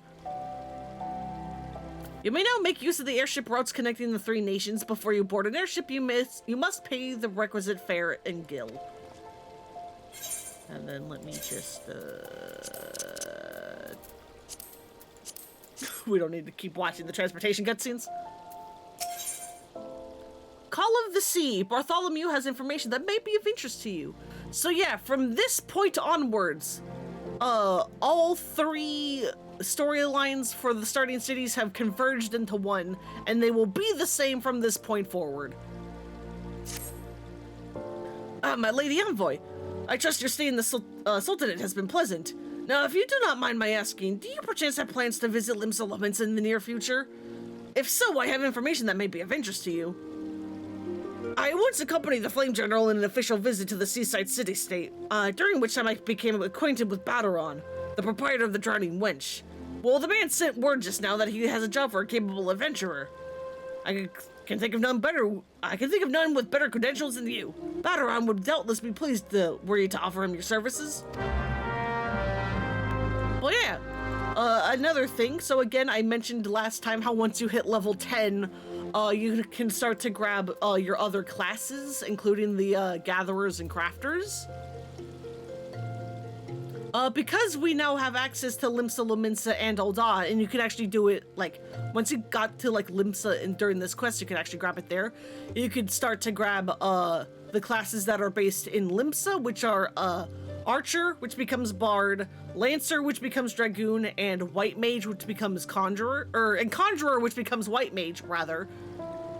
And now that we are here in Ul'dah, you can grab, Gladiator, which will become Paladin, Pugilist, which will become Monk, and Thaumaturge, which will become Black Mage. And I think that's it. Yes.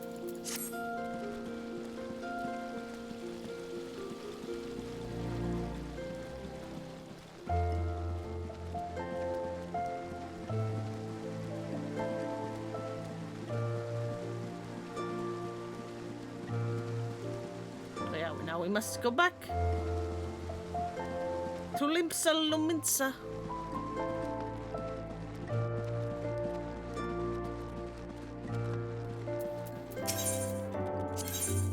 Send me back up, please.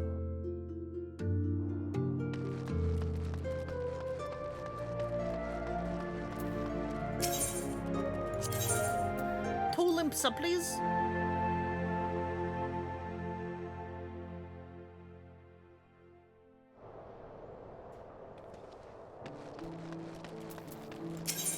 To the drowning wench.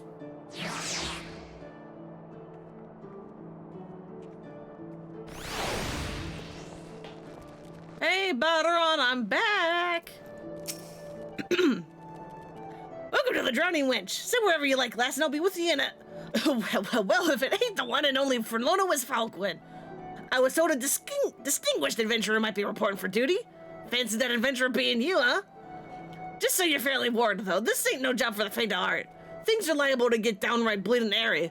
But if you think you're still interested, let me know and I'll fill you in on the details.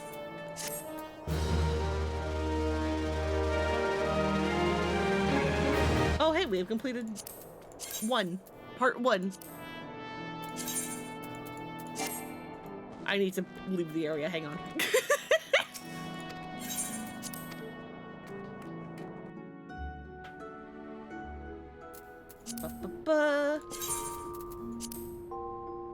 There we go.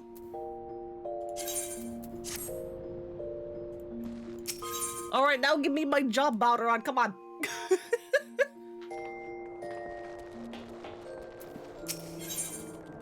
It's probably pirates.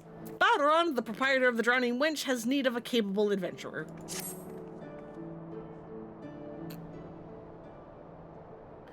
I thank you for taking the time to help me out. No, I'm sure you're busy, so I'll come straight to the point.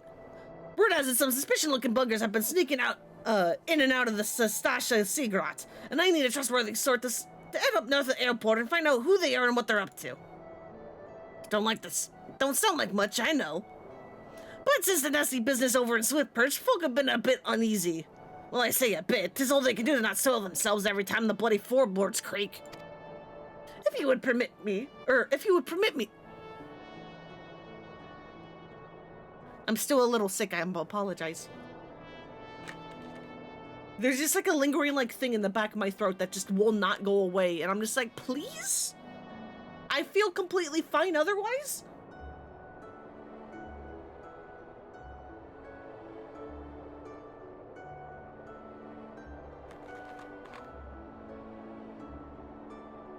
If you would permit me, Master Balderon, I would be happy to elaborate.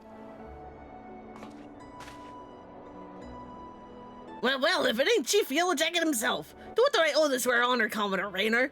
Come to make sure me patrons are behaving, or just thirsty?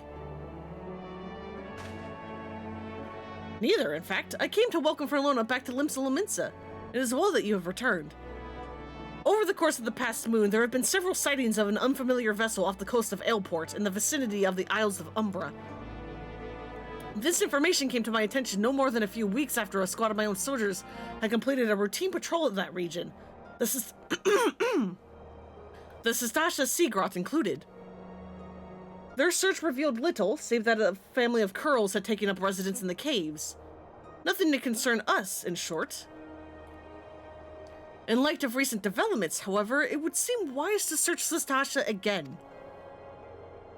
But with the Sahagin testing our defenses daily, I am loath to assign the task to the limited forces at my disposal.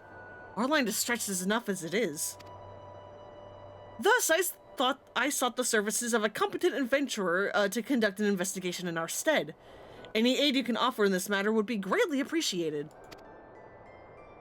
Just leave it to me. Then it is settled. Sastasha is located in western Lenosha. For more detailed instructions on how to reach the place, I suggest you consult Vimelpa. She can be found at the ferry docks on the lower decks. You're in the man. Good luck to you, Les.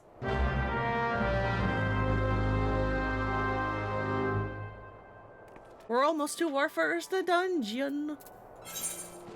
Where the hell are you? You're over by the Fisherman's Guild.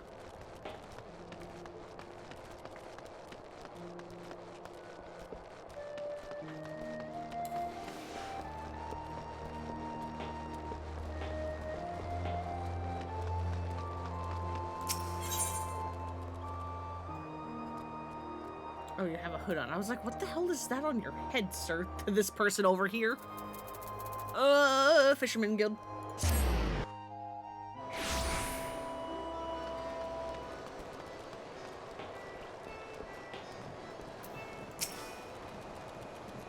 You hear about Commodore Raynor's investigation? Well, then you'll want to board a ferry bound for Airport.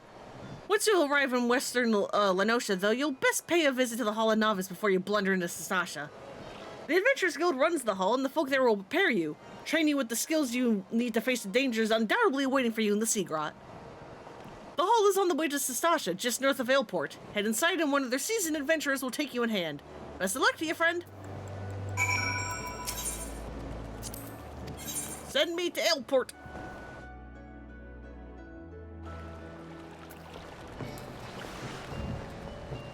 So yeah, Ailport is over here. It's just a little bit west of Swiftperch. There's yet another Aetheryte. Make sure you grab it. I'm going to say this every time because it's very important to attune to them. It's how you teleport.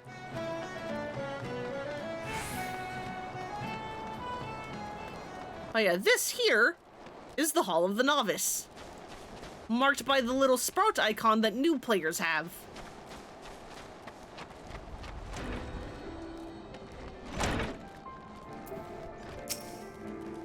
Ah, you must be the adventurer of whom the Yellow Jackets sent word. I hear you to brave the depths of the Sastasha Sea Grot. The occupants of those caves are rumored to be as numerous as they are bloodthirsty.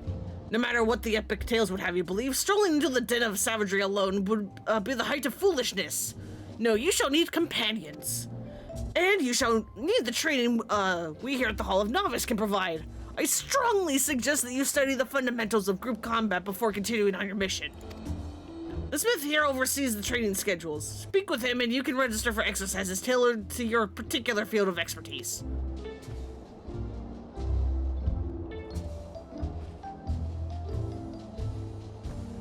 When you have mastered all that our masters have to teach, it'll be time to head north once more. Report to the Yellow Jacket Scout at the mouth of Sastasha Sea Grot, and he will furnish you with the details of your duty.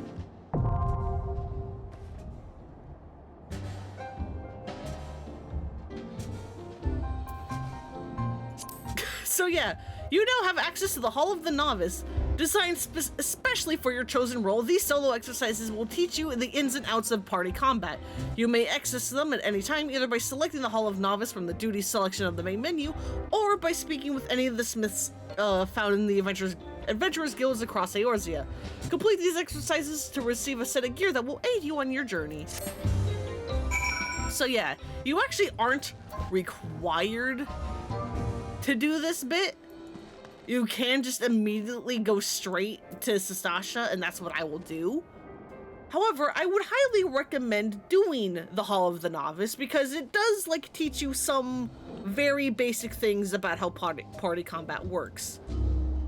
Assuming the existing stuff has not been changed by the Hall of the Novice update and that the Hall of the Novice update only added new things, I will warn you, there is one piece of instruction that I remember the Hall of Novice giving you that is actually incorrect.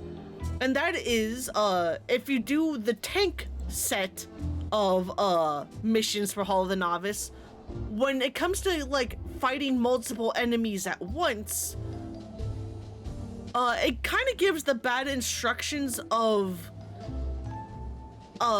using your ranged attacks to grab a bunch of different enemies' aggros and then kind of focusing on like single targeting them. That is blatantly incorrect. Well, yes, you want to use ranged attacks for anybody that like that's not like in your immediate vicinity.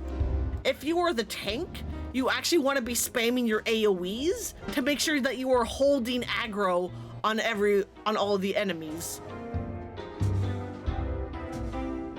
But I would still recommend doing them, even regards of if that incorrect piece of information is still there or not.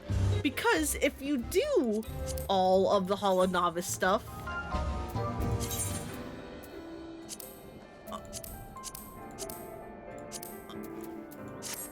you will get little pieces of gear, which will be level 15 pieces of gear, which you will be able to equip immediately, and you can get, like, you know, the whole set for doing all of them.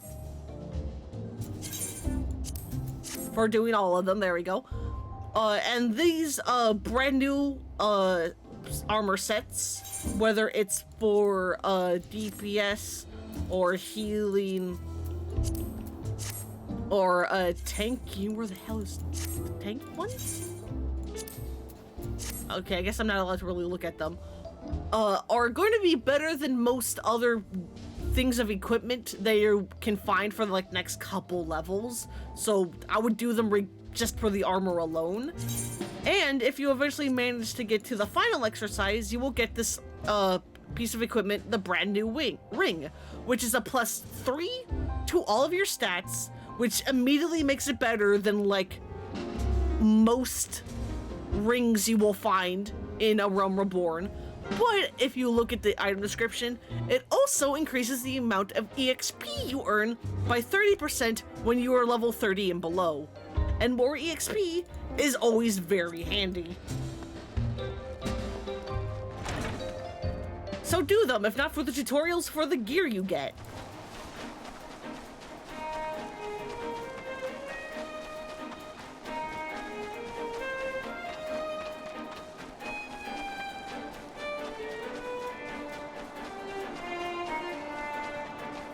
Oh, hello.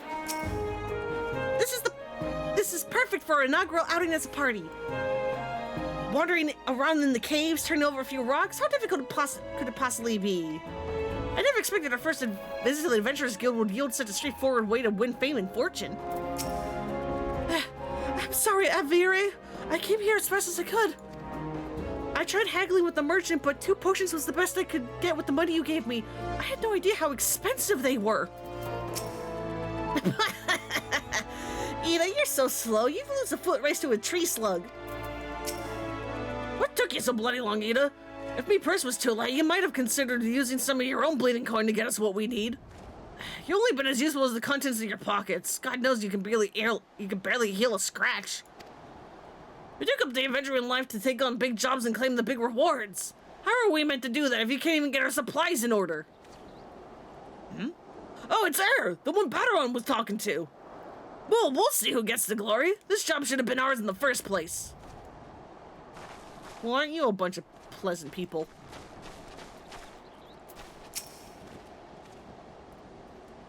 Please tell me you're here on Yellow Jacket duty and not some daft sought out for a stroll. I can't take any more of this blasted waiting. You are? Oh, thank the gods. I assume you already know about the ship seen slipping around the Isles of Umbra. We've been on the lookout for a pirate activity ever since that vessel was sighted. Thinking a crew of cutthroats might have a den nearby. So when we received word that the men of questionable quality have been seen passing in and out of Sastasha here, we weren't entirely surprised. I've yet to see them for myself, but if this lot belongs to those fishback fancying serpent reavers, well, you can imagine the panic it'll cause. The kidnappings are still fresh in people's minds. Anyway, your task is to poke in around the caves, find out exactly who we're dealing with. And while you do that, I'll be keeping watch here, praying you don't spot any blue-face tattoos. Duty support unlocked. And Sastasha is now available. this is our first dungeon. Duty calls, a dungeon beckons.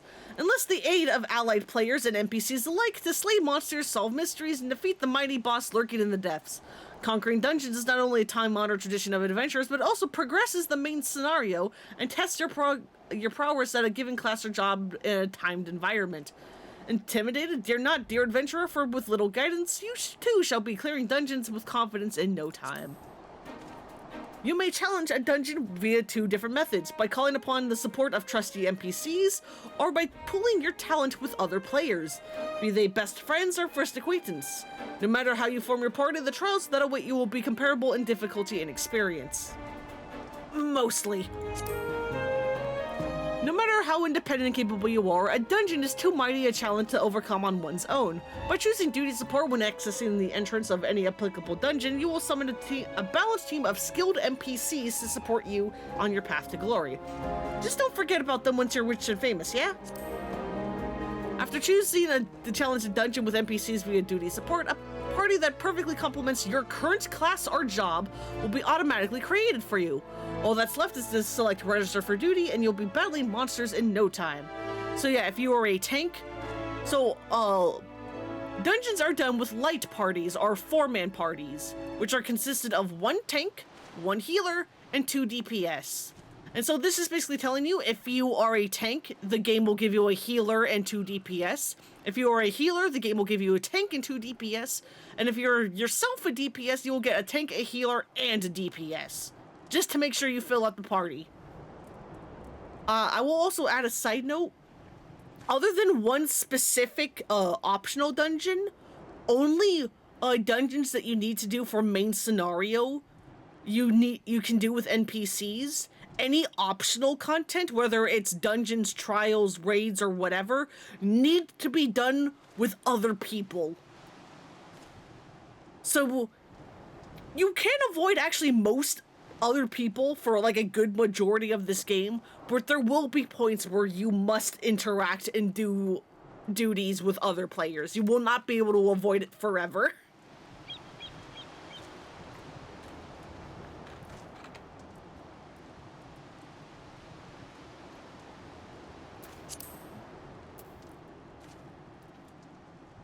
They say a burden shared is a burden halved, and with the Duty Finder, you can split that burden amongst a team of players who smolder the same passion for adventure as you do.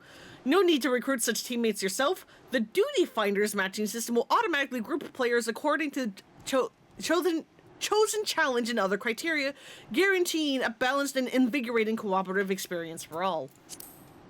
Once you've been matched to a party, you'll be notified by a bracing sound that the time for battle is at hand. Simply hit commence, and you and your comrades will be delivered unto the fray. Remember, the adventurers with whom you are cooperating are fellow players. Take advantage of the full and varied strength that your group possesses by communicating respectfully and often. As your journey progresses, more and more dungeons become available until you find yourself the master of a sea of tribulations to overcome. But don't let completion deter you from challenging your favorite duties again. Simply open duty support to play through the dungeons you've cleared, or use the Duty Finder to do the same with dungeons not yet supported by the NPC party system. No matter your craving, you're guaranteed to find an adventure to satisfy. While this introduction of dungeons has no doubt been immortalized within the hallowed halls of your mind, if you find yourself in need of a refresher, you may access the tutorial information again by selecting the question icon in the Duty Support or Duty Finder windows. True adventure knows the meaning of duty. Secure your legacy by fulfilling yours. So yeah, I will be doing this with NPCs, simply so that we don't have to wait for queue times. Because if you were to do this with actual people, you could interact with this thing as well. But you can also open up your Duty Finder and then select your thing, and then you would hit join. And then for me, it probably would not pop instantly. It would instead be like, okay, we're going to be looking for a tank, a healer, and 1 other DPS because I am currently a DPS myself. And then you just kind of have to wait around until the game parties you with 3 other people. And the game will party you with either people that are also looking to do the Sastasha dungeon, or people that are currently doing the leveling roulette. Because these are, so duty roulettes are things that I have unlocked, which basically is like, oh, there's all these different categories, and then you like sign up to do it, and you don't know what duty you're about to get. You just know that it's going to belong to whatever category you applied for. And so this is how most people get like their party members for when they're doing dungeons and stuff. Is you're getting partied with people that are doing roulettes, rather than people that are also looking to do whatever duty you're doing. But yeah, I'm going to be doing this with NPCs so that I can go slow and explain how this dungeon actually works. After a period of relative silence following the calamity, the Serpent Reavers have once again taken to terrorize the inland hamlets of Lenosha, killing the men, kidnapping the women and children, plundering the storehouses, and burning what little they leave behind. For years, it was not known how the pirates were able to raid areas so far from the coast, until a local shepherd sighted a band of ruffians entering the Sasasha Sea Grot, carrying large quantities of sacks and crates. Could it be that there was more to this cave than what meets the eye? Actually, you know what?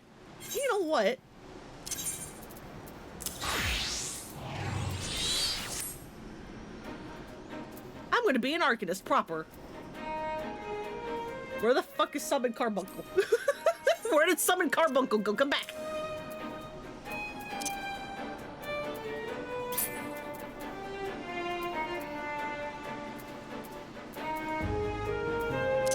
Oh god, where the what? Is that? No, wait, hang on. Oh god. Oh, why is this slightly different? What the hell?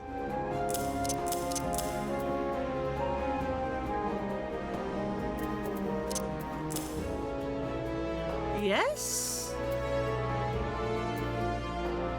Yes, okay, I think that's how I actually have it.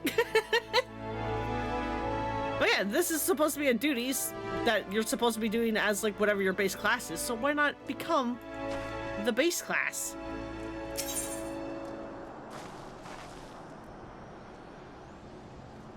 Enter Sastasha with a party of NPCs. So we have an eager marauder, an eager conjurer, and an eager thaumaturge. We're gonna have 2 mages. This is fine. Let's go! Dungeon time, baby!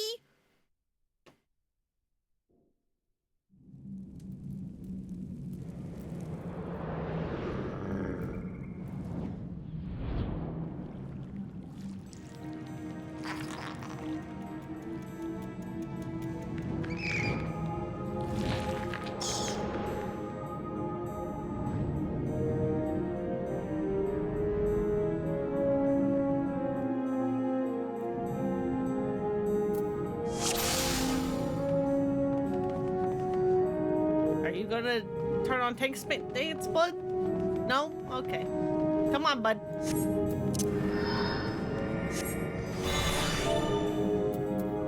Alright, this is it.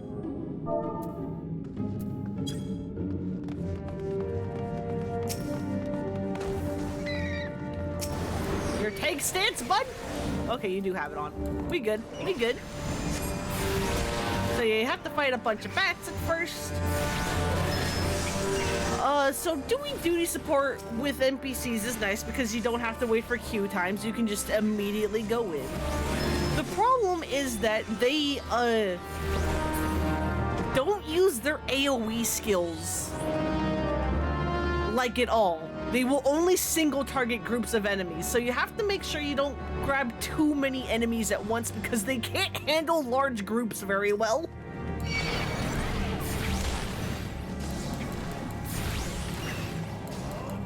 But yeah, this is Sastasha, and it's very pretty. Very sparkly.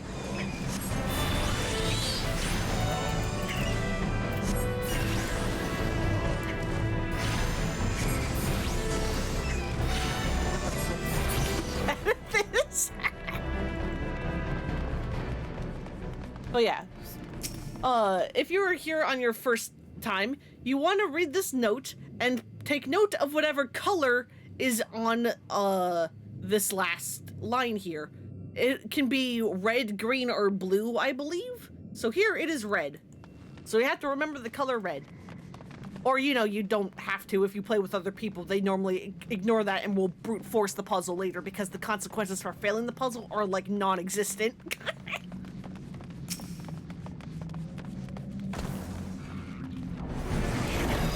Yeah, green or blue wine, exactly. That's normal, right?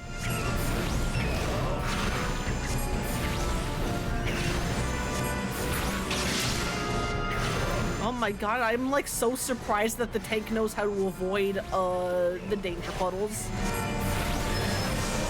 I'm so happy.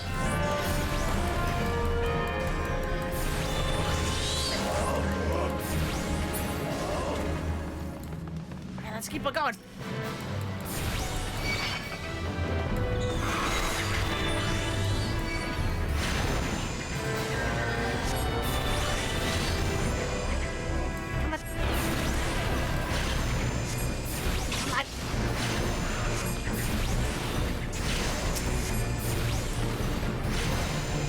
Yeah, greener.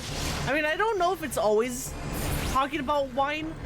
I think the message is actually completely different depending on what color it is, but I'm going to choose to believe it's green and blue wine. Now let's see, are they smart and will they follow me and not aggro every enemy known to man here? Because we can actually skip most of these.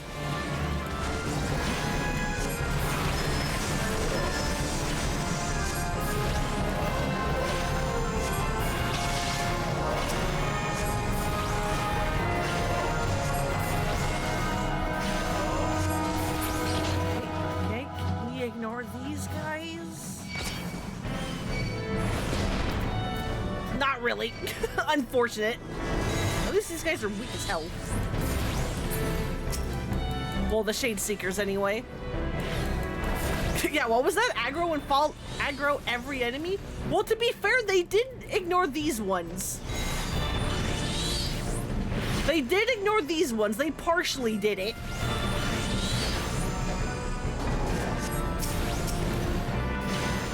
Y'all get away from the fucking clam. It's spawning more of the little fire guys. Assholes over here. Oh my fucking god. Nope, they want to kill the clam. They want death.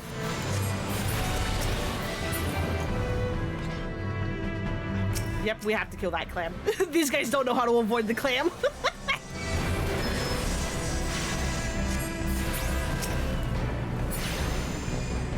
Well, they avoided one group. That's something. Honestly, that's better than I was expecting from them.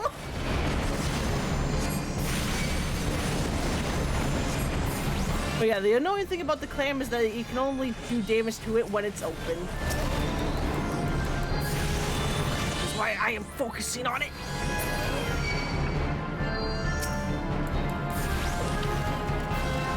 Where the fuck are you idiots going? Come over here, this way, this way.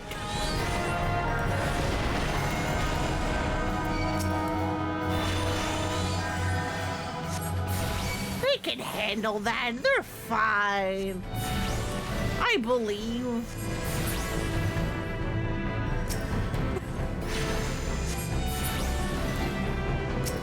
Right? You guys got that? I think y'all are fine.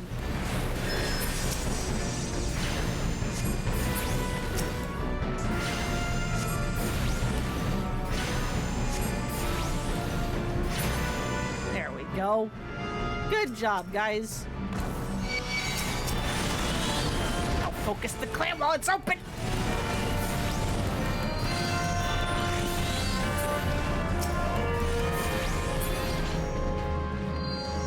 Okay, yeah, so this is why you needed to note what color that note said. Because you have to click on the correct coral.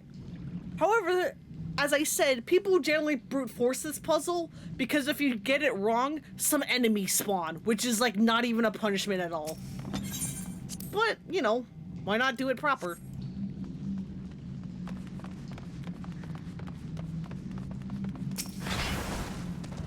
And then it spawns a big coral!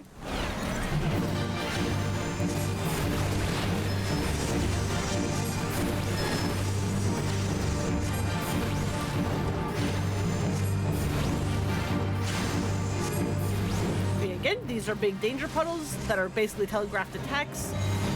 You can be in them, you just don't want to be in them when they go away, so it's fine if you stand in them just a tiny bit as long as you move.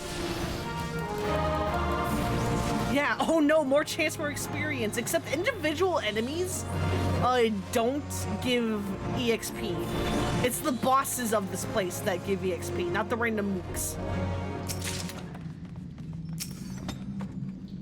So there's no incentive to fighting all of them. It's just, it's not much of a punishment.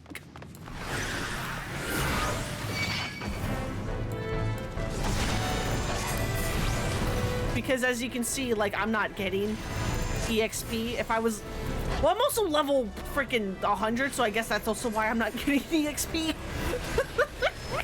I am max level technically. Even if it says I'm level 18 at the moment, I am also max level.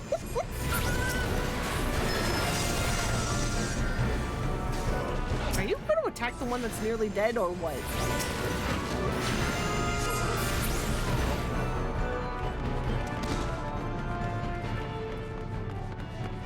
Oh yeah, whenever you see this little purple like line on things, that is an indicator of, hey, you're entering a boss arena.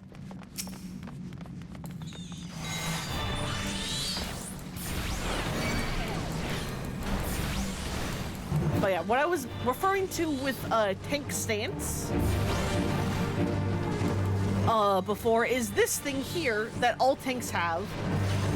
The name of the skill is going to be different depending on what tank you are. For warrior or marauder here, it is called Defiance. And basically you want to turn it on because it will help you hold enemy aggro. Because that is what a tank is supposed to do. Because tanks have a ton of HP, while the rest of us do not.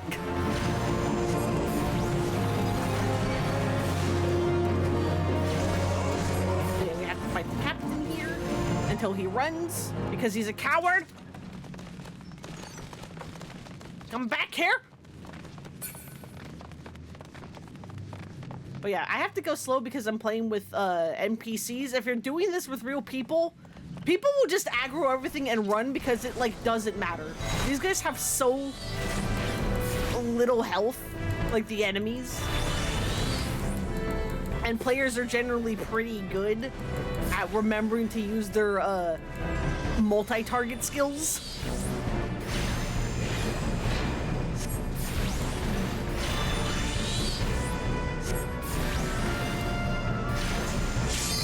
So you, like, if actual, like, I'm stopping here because of the NPCs. If I were with real people, I would have grabbed all of these aggros.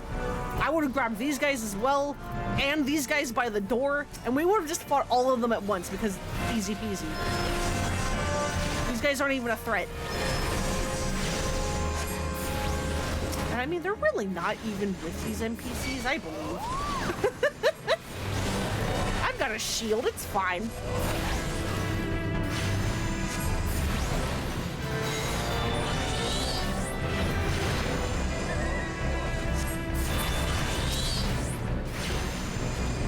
Look, he's taking it just fine.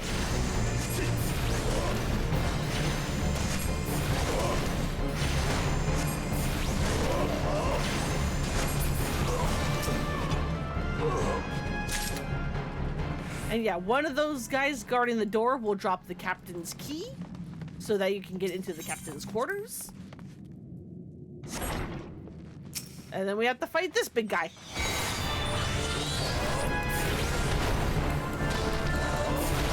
Who is also hanging out with a bunch of ladies. Wonder what the heck is going on in here, huh?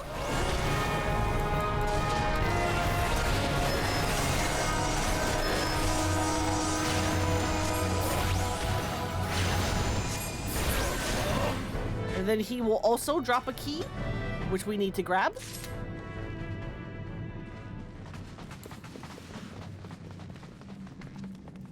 And then we need to kill 2 more guards.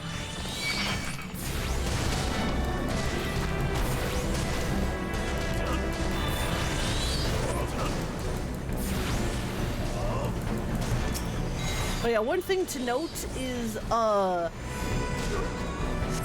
I said this before when I was explaining how all the classes worked during the Hildebrand stuff. Well, not how all the classes work, how all the roles worked. You may notice that the healer is casting spells, but isn't healing. That is because everyone is a DPS, and even if you're the healer, you should be doing damage to the enemies. Obviously, if you're the healer, you also need to make sure that everyone in the party is, you know, healed and good to go. But if everybody is good to go and, you know, like, isn't going to die to the next attack, you should be doing damage. You have attacks that do damage. Please use them.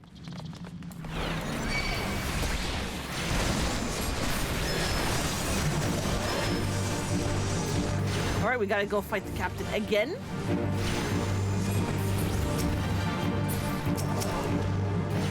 Twitch recap is wrong. Clearly, eyeball emoji is your most used. Yeah, I don't think it counts as the, like, generic ones, unfortunately.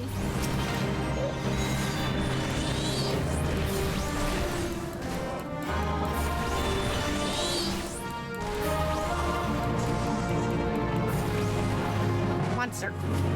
Please go down again.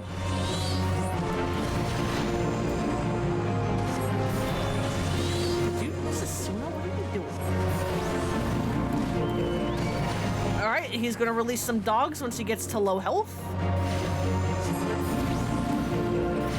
Which means more chaos. However, if you continue to attack Madison, he should eventually flee.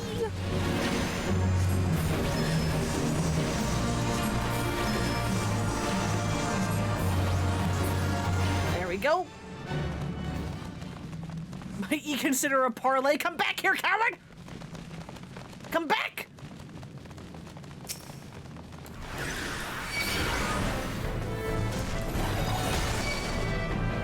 Anyway, he's gonna continue running through all of the enemies here.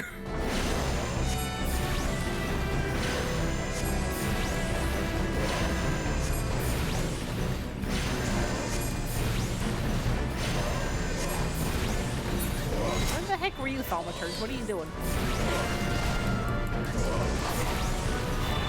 I know you're a Thaumaturge, and, like, their whole gimmick is that you don't move, but come on, bud.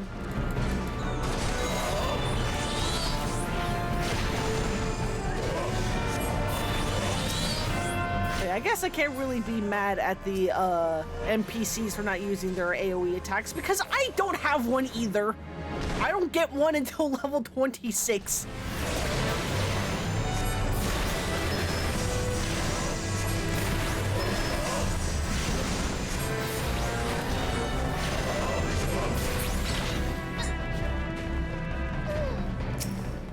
Should have one. I'm pretty sure tanks are supposed to have one, like, really early on, because that's their whole point, is to be able to attack every enemy and take all the aggro.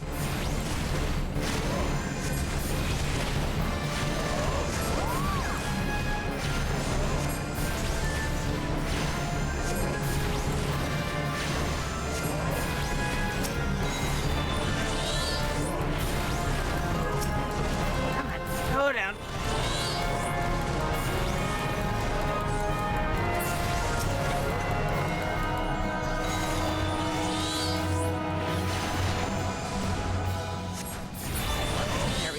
And we can ignore these enemies over here and just go to the boss.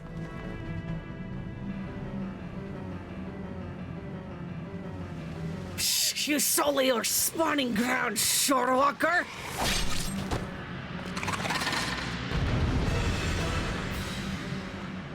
It's a Sahagin! Finlish fools! Let the Lord of the World sup upon your souls, or something. But yeah, Den the Orcatooth.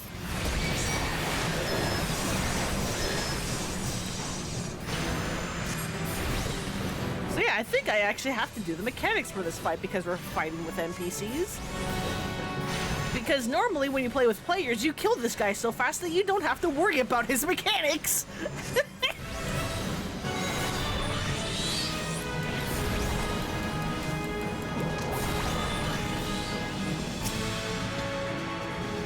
So yeah, when it says bubbles begin to form on the water surface, it means you have to go to these spots here and interact with them to until you see the evil presence is gone, so that enemies don't spawn.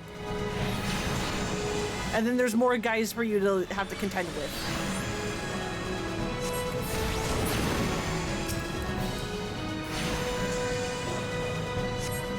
But you can also just continue to focus on the main guy, and it's kind of fine.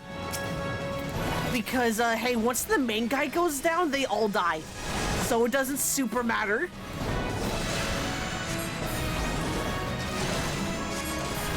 You just gotta believe. Like that, see? Because the main boss is the only one who's important.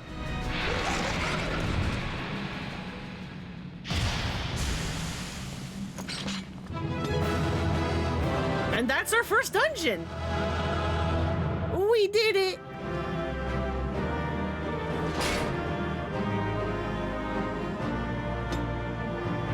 You guys say anything?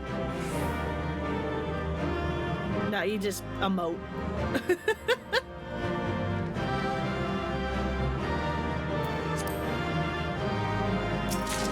But yeah, when you go through dungeons, there are treasure coffers. They are hidden throughout the map, but they also guaranteed spawn after bosses.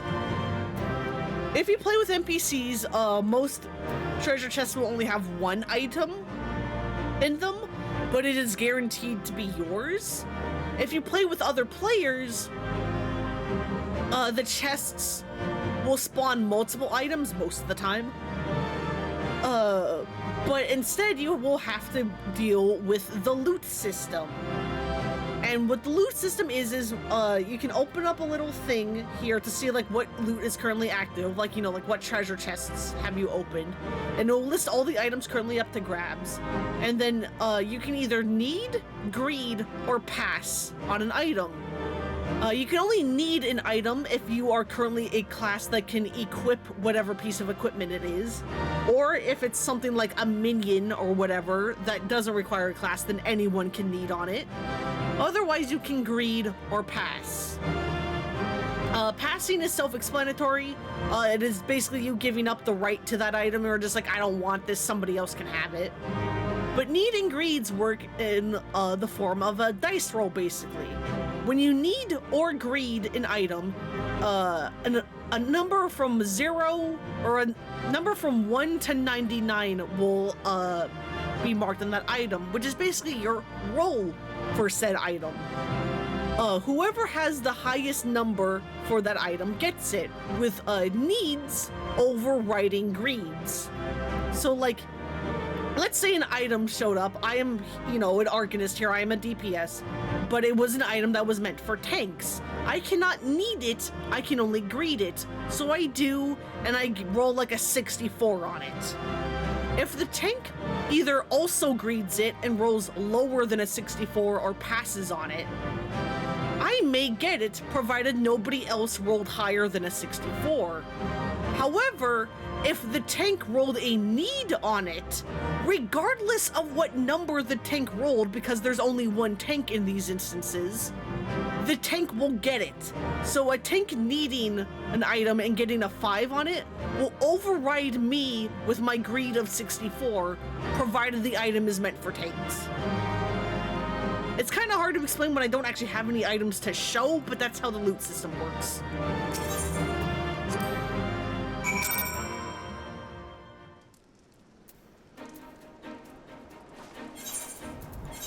But yeah, let me turn me into a summoner again, thank you.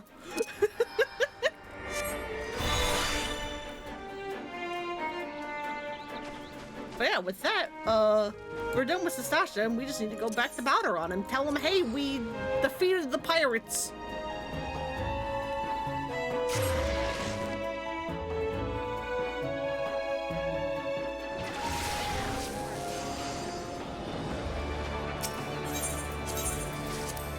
me to the app castle.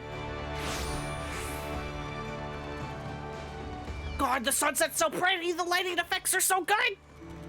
They even have like the light things for like when there's like the like blurry shadow stuff because sunset.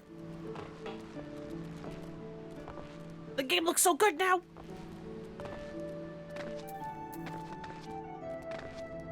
Alright, I'm back. I did it.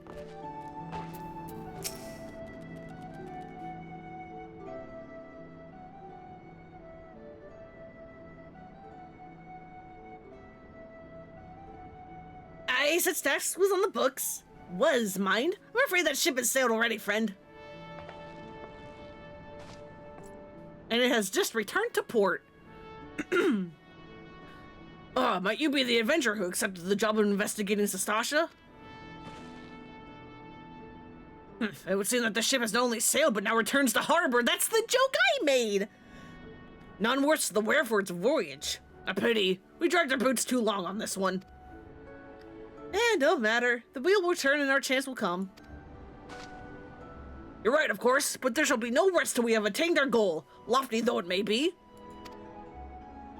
Not a wink of sleep, great leader. Our aim, lest you wonder, is to perform such feats of heroism as will earn us a place in the songs of every alehouse in Eorzea. I mean to write a legend which will inspire adventurers as yet unborn to follow in our shining example. Do you have such a goal? Large or small, it matters not. Only have a star to reach for and you will reach higher. Purpose can sustain you through times of hardship. Keep your eye on the prize and all obstacles will be overcome in time. You would think not to stride into battle unclad, would you? Well, goals are as arms and armor for the spirit. I wish you fortune in your endeavors, milady.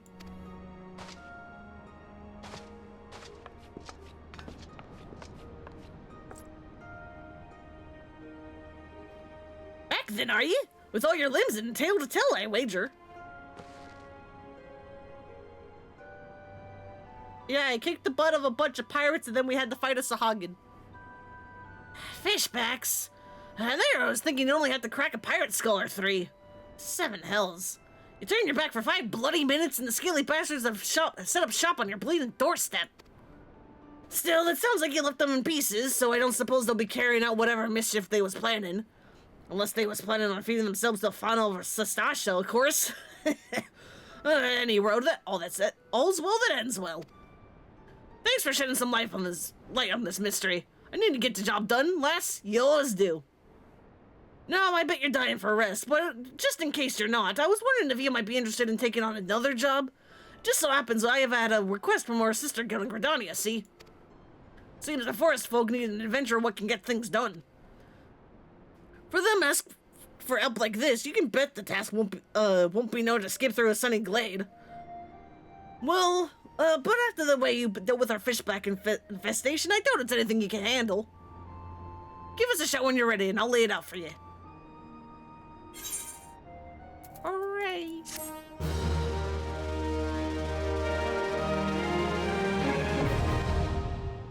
Party Finder unlocked. Hooray.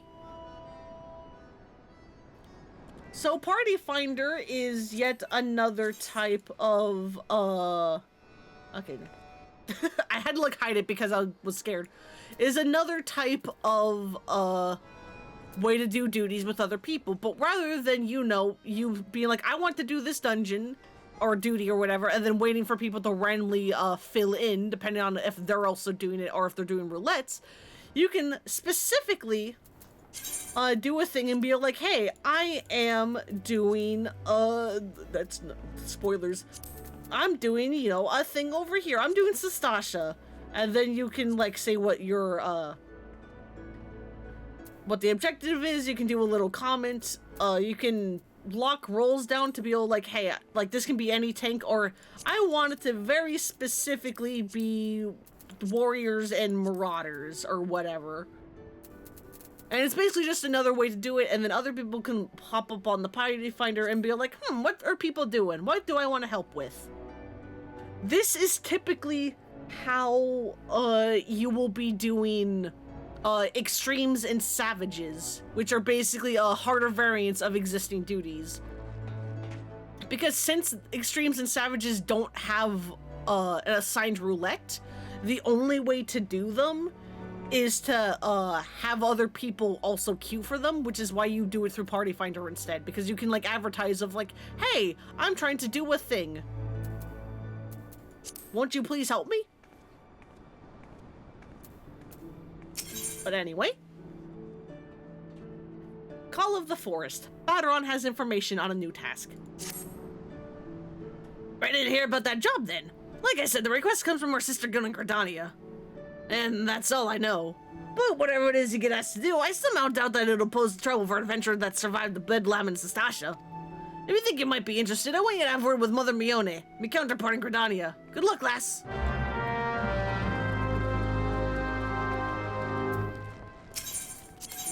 Then let's go.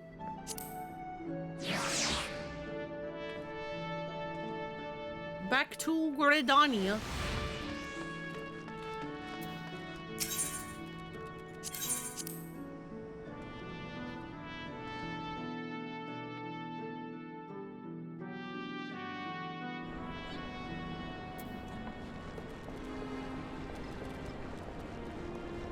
How do I leave? I always get turned around in the Gridania air landing and I don't know why. Hello, help me. Take a seat wherever you'd like, friend. Our waitress will come take your... Oh? Not here to dine. Dare I hope that you're the adventure Baderon sent word about? You are? Oh, the matron be praised. Allow me to introduce myself. My name is Mione, and the Carline Canopy is my place. With regard to the task in question, there is a fair bit to tell. Let me know when you're ready to hear the details and I shall brief you. Also, can I say, so again, this game got a graphics update as a result of Dawntrail coming out, so like if you were watching the very first like Hildebrand streams I did of this game is actually going to look very different now. One of the things they added in as part of the graphics update is light now goes through elf ears. And so it does like this, I forget what the phenomenon is called, but they like turn red and light, and it's so good. It's such a nice little detail. It makes them look so much better.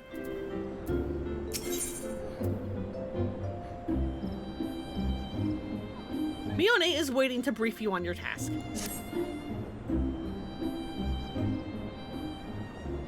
Ready for that briefing? Good. Now then, here's the long and short of it.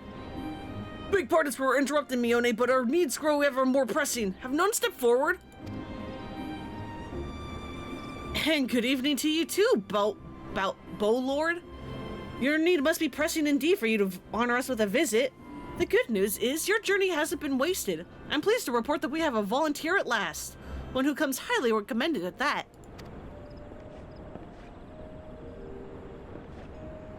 My thanks for answering the call, friend. The name's Lewin, and I lead the men and women of the God's Quiver. Now, time is of the essence, and so I shall proceed directly to the heart of the matter. We wish for you to nip a potential threat to Gridania in the bud. Beneath the central shroud, there lies an underwater. I'm Limsa brained. Please help me. Beneath the central shroud, there lies an underground burial site called the Tom Tower Deepcroft. The place was once a Gamorrean settlement, but we Gridanians have interred our dead there. Of late, however, shadowy figures have been seen skulking about the Deepcroft with ever-increasing regularity. Based on the accounts of various witnesses, we suspect that these individuals belong to the Lambs of Dalamud, a doomsday cult which sprung up prior to the calamity. These zealots have proven themselves dangerous in the past, and we leave them to their own devices at our peril. Ordinarily, I would have dispatched my best men to scour the Deepcroft with orders to flush the cultists out. Alas, the calamity decimated our ranks, and the limited forces at my disposal are constantly required to keep the Ixal at bay. The birdmen have grown restless of late, and I fear a storm may be brewing. In anticipation of this, I have been compelled to spread our forces throughout the Twelbswood, lest we be taken unawares. The situation so being, we must turn to others to deal with the Lambs of Dalamud. Can we rely on you to undertake this task, friend? Of course. I love dungeon. You have my gratitude. Once you have seen to your preparations, pray, make your way to the Deepcroft and identify yourself to the guard posted at the entrance. Who will apprise you of the latest developments. That is all. Be careful out there, you hear? May the crystal guide you and keep your May the crystal guide you and keep you.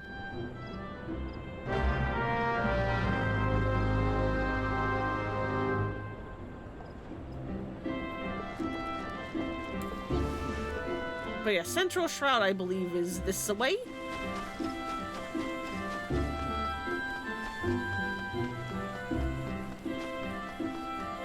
But yeah, it's funny. It takes a while. It takes a little bit to unlock your first dungeon, but then once you do, it gives you like a bunch, like all at once. Just like, here you go. Get used to dungeons, baby, because this is the rest of the goddamn game. Where are they? Oh my god, that's so far away. And I've already used up my sprint! I have to wait 20 more seconds!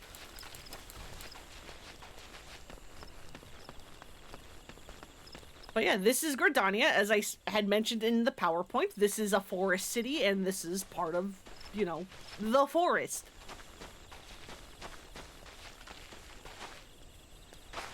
I believe a recent update also added in even more, like, trees and foliage and stuff here, which is real nice.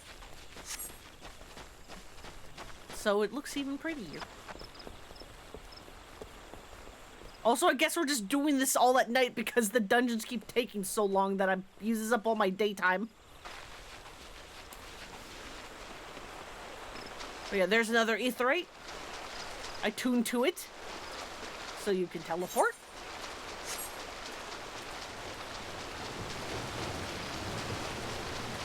I am taking a very special path to get to where I need to go, but it's fine.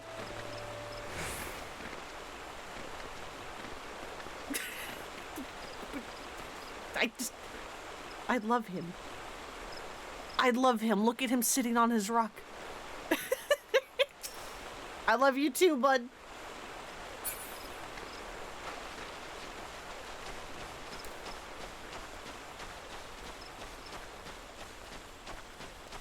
Next, the mode is just gonna be fat hatchling.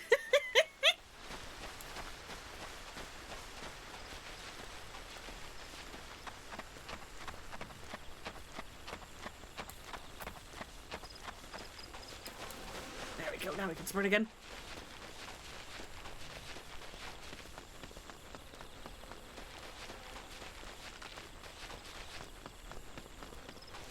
Alright. Believe we go down? Oh, hey, it's you guys again. What's up? Think of our goal, sister. One day our adventures will be the stuff of song, and it will all be worth it. Gods, I hate mausoleums. It's not right to disturb the dead in their slumber. So we meet again. I didn't mean to skip your line. I cannot say I'm surprised to see you here. You took the prize back in Limsa, but this time we'll give you better sport, or I am no true adventurer.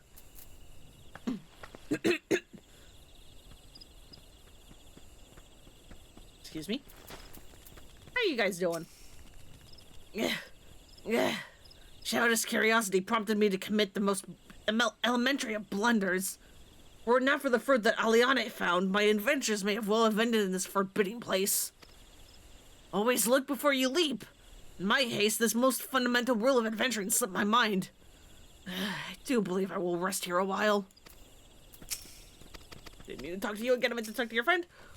And thank you for the hydrate. Thank you. I'm going to need so much of it for this playthrough. Good God.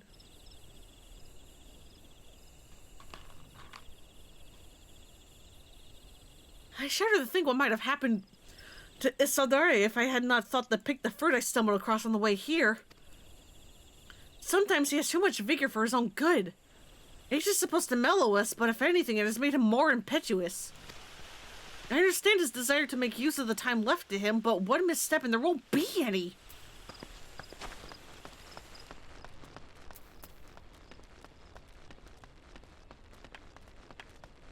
Magic bones. There's also just some skellies hanging out. Look at them.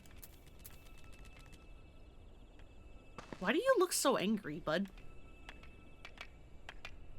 Also, why are you so tall? I'm like supposed to be one of the tallest like playable characters you can possibly be. Why are you taller than me when you're upright? How big were you in life?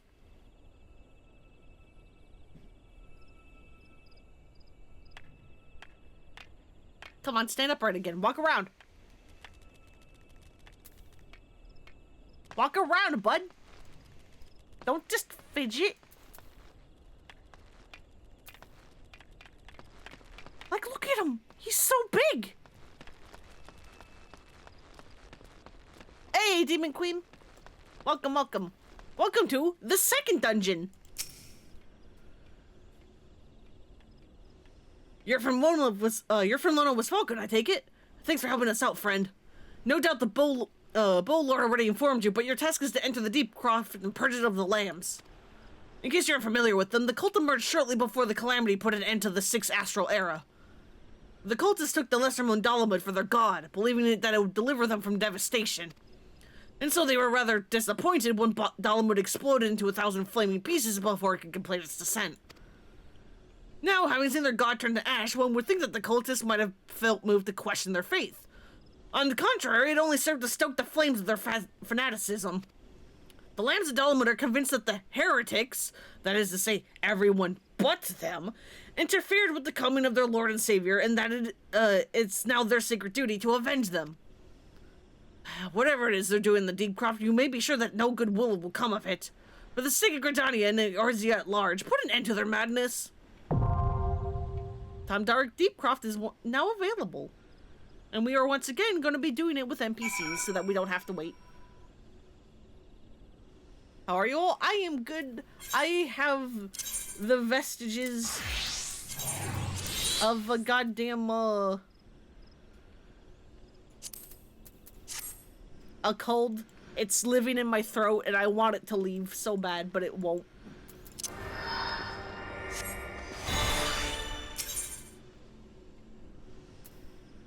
But yeah, enter Tamdara Deep Croft with a party of NPCs.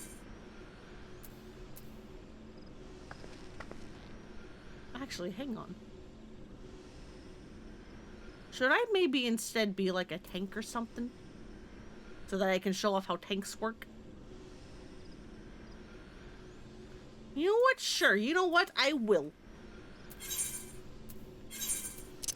Put that back on, thank you.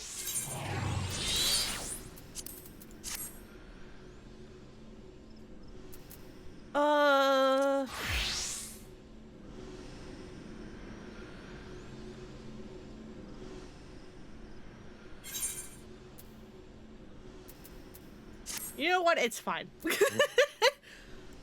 Technically, this is gear meant for way later, but it looks cute. It's fine.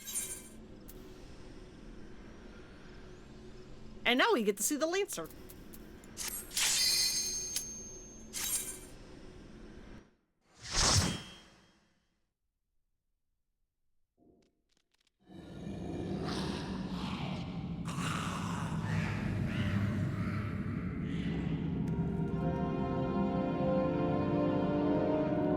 Black Shroud, the Tamdara Deep Croft.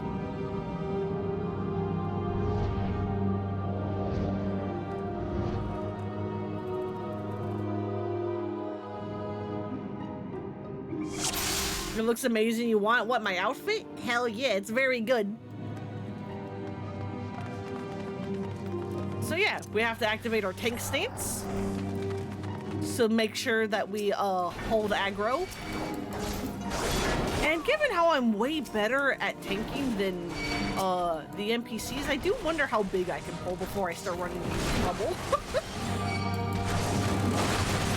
So yeah, tanks, their whole thing is you do a little bit of damage, not as much as DPS do.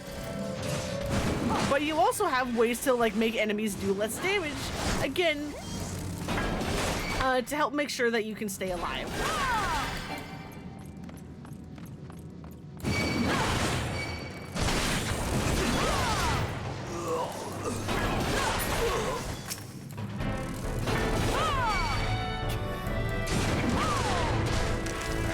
Handle this. This is probably a little too much. Uh-oh. Hey, healer! Hey, eager conjurer! I need your help! I need your help!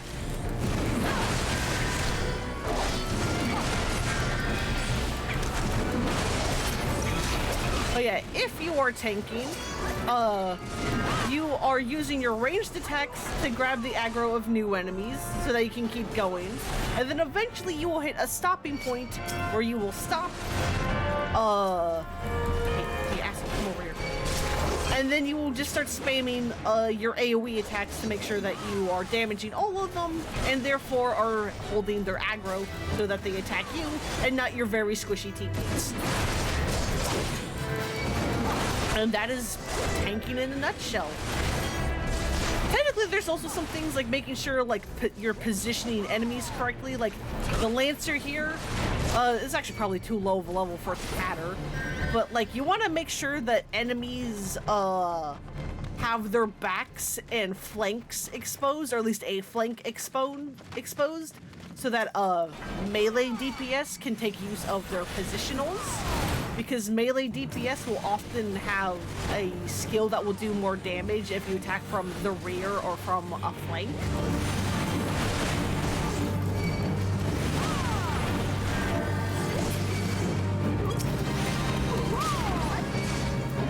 And so you just want to make sure that you keep the enemies pointed away from your party members and towards you.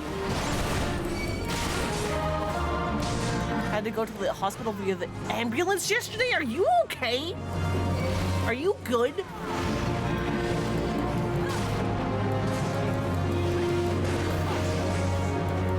Love half-open skirt bottoms. Oh, it's your favorite fantasy genre of clothing?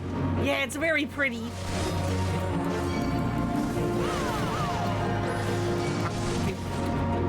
Go down. Sir. There we go. And also in this dungeon, you want to make sure you interact with the orbs and destroy the connection to whatever the hell this orb in the sky is. Come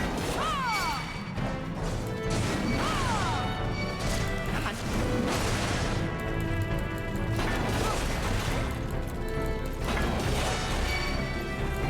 Then we take these guys. Get out of danger cone.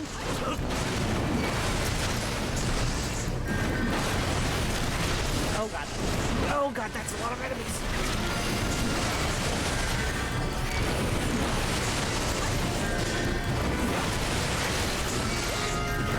Stop with the danger cones. Also, how's like sound balancing and stuff? Should I like turn sound effects down more? Can you guys hear the music?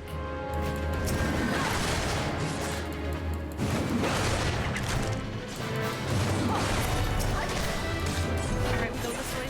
Yeah, we go this way.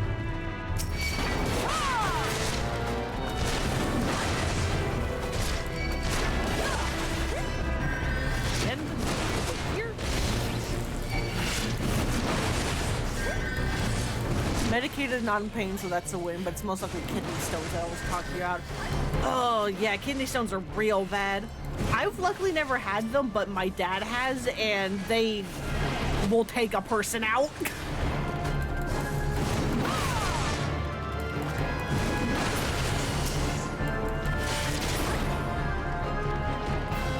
Pleasure.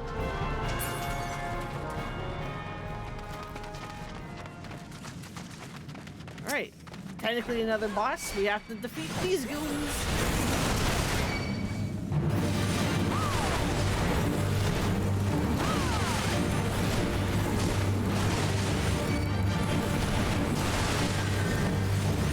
Oh yeah, sorry if I'm a little quiet in dungeons. In order for me to have access to my keyboard, I kind of need to lean away from my mic, or else I risk hitting it with my elbow. I really should learn how to play this game with a controller so that I don't have to deal with this, but I don't want to have to relearn all my buttons. Because yeah, despite this being a PC game, this game is playable on console, and even if you are playing on the PC version, you can attach a controller and play it with that. And people swear by it and say it's really good. And I trust them, but I'm just so used to mouse and keyboard that I don't want to have to relearn my muscle memory.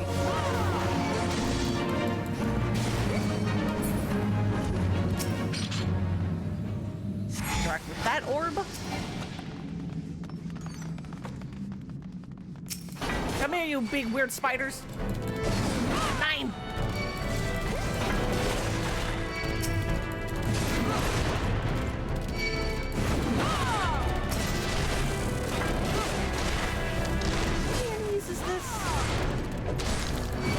Yeah, we can maybe take one more. This is gonna be a mistake, especially because I don't have my mitts up. Oh god. Oh no. I'm gonna maybe pull a little too big. It's fine, I've got some stuns.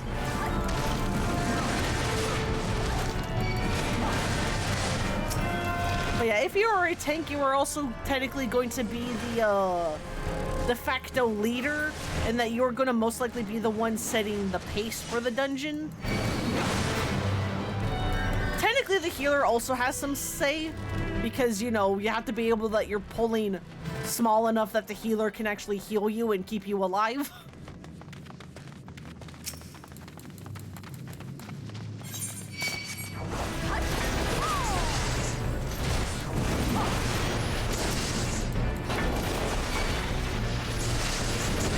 Here. And you come here. Okay, you're a bunch of mages, right? Ranged people don't like to follow me. It makes them very annoying.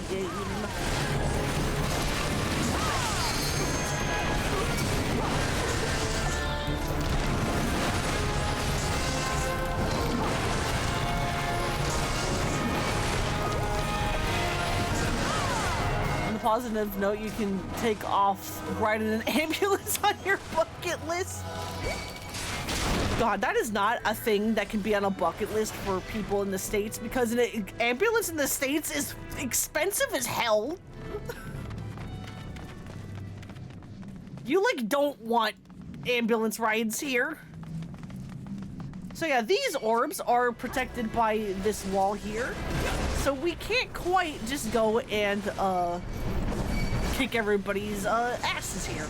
We instead need to keep going this way.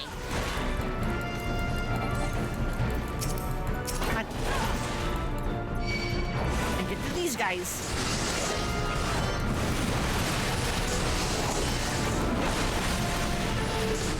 A little too big for my britches. Oh god. It's fine. It's fine. Oh god.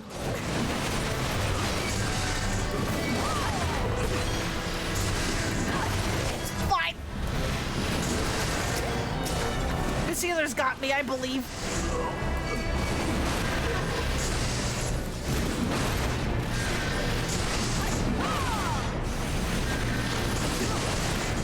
Yeah, get someone else to drive you to the emergency room instead, exactly.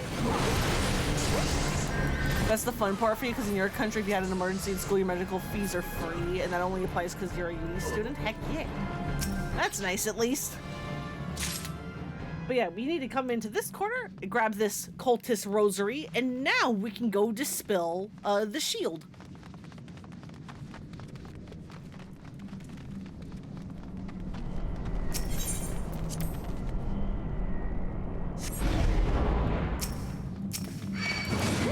Hey lads, what's up?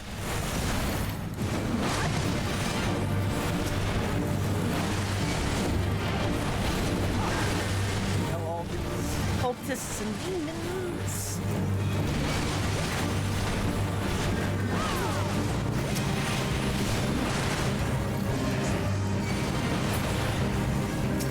Kill this big guy. Nope. Fuck. I interjected too late. Hey, bud, why did you use the limit break now? And not, you know, on the boss?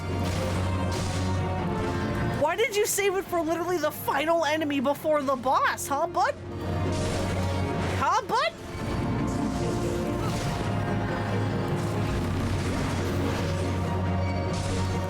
So yeah, this bar down here is your limit break.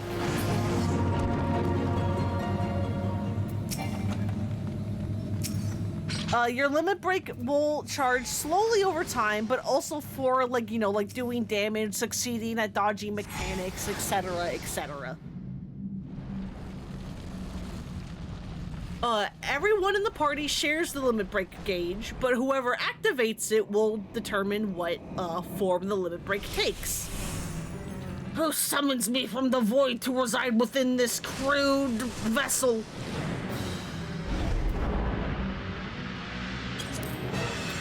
And thank you for the hydrates. Thank you, thank you. You seem surprised. Did you not cross our gates in search of blood? Come hither, children of the dawn. The Undying Master will drink deep tonight.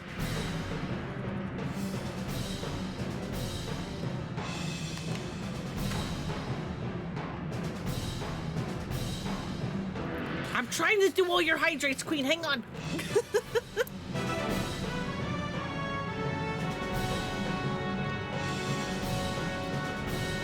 Okay, yeah, but depending on who does the limit break is going to determine what form it takes. If a tank does it, that is damage reduction for the entire party. If the healer does it, that is a heal for the entire party. The DPS does it, they will do damage. However, the amount of damage they do and the shape of the AoE will be different depending on what the DPS class is doing. The limit break. If you are a melee like the Lancer who did it, it is a single target. Also, this guy will occasionally become invulnerable and tether himself to another enemy. You have to kill that enemy in order to do damage to him again. If you are a fizz range, like an archer or a bard, it is instead a straight line AoE that does slightly less damage, I believe, than the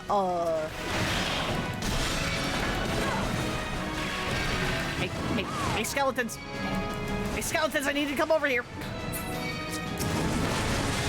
It does slightly less damage than the melee single targets, and if you are a caster DPS, your limit break is instead a circle that does the same amount of damage as the caster AoE, or limit break.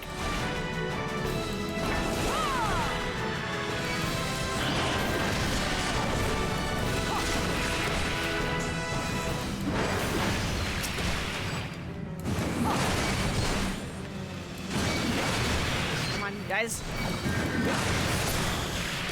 now go kill the other imp for me, thank you,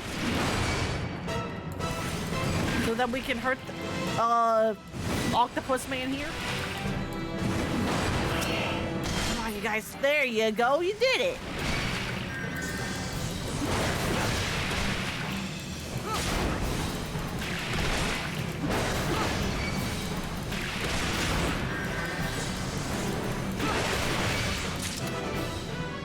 And that's Tumtara Deepcroft.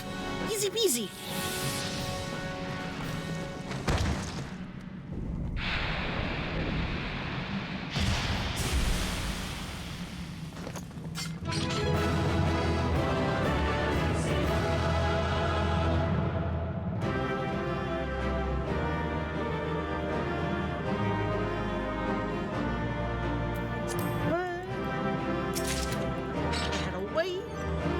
Again, I don't think you guys say anything, but you guys do emote. Thank you for the help, you NPCs. Now let's go. And let me be a summoner again. And now we need to go back to Mother Mione.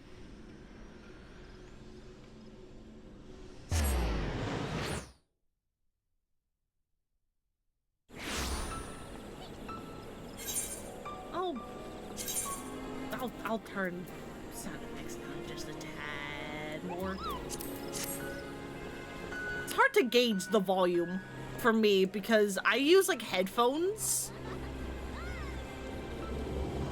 But in order to hear myself think and not just like, you know, be shouting constantly, I actually have one of my headphones off my ear slightly so that I can, like, you know, hear my own voice.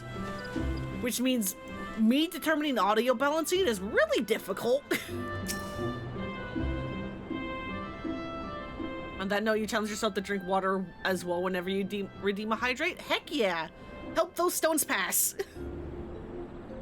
But yeah, it does kind of suck that, like, kidney stones are probably, like, one of the most painful things a person can go through, where there's, like, nothing you can really do about it other than just wait for it to pass.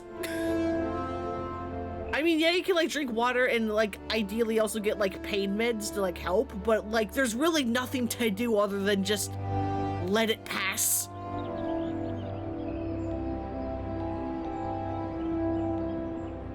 Welcome back, Lona. I'm reliably informed that your foray into the deep craft was a success. Nor did I expect anything less. Balderon's ringing endorsement left me in little doubt as to your capabilities. Even so, you're to be commended. Lord Luwin asked me to pass on his thanks. I must say, it's something of a relief to be able to call upon such a capable adventurer. Sadly, death has become an ever more common occurrence within our fraternity of late. Times being what they are, the guild is constantly inundated with petitions, and we are hard-pressed to find enough hands to deal with them all. I think inundated is one of those words that's actually the reverse of my common problem, where it's like, I will see a word written a bunch, and then I'll, like, play a game, you know, on stream, and therefore, like voice act, and then suddenly be like, oh god, I have to figure out how I'm going to say this word, oh no. Inundated is the opposite, where this is a word I've heard people speak a lot, but I don't think I've ever seen it written.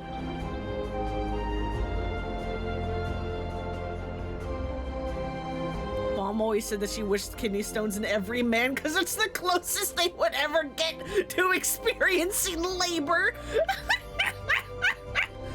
That is such a funny sentiment. Oh my god.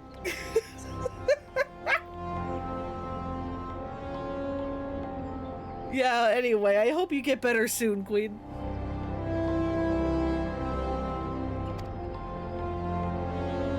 While this means no shortage of work for able souls such as yourself, it also provides ample opportunity for the inexperienced to overreach themselves, with predictable consequences.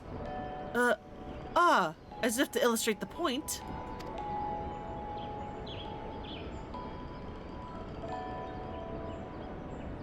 Avery's gone, and it's all your fault. If you hadn't taken an age to heal him, then he would still be alive.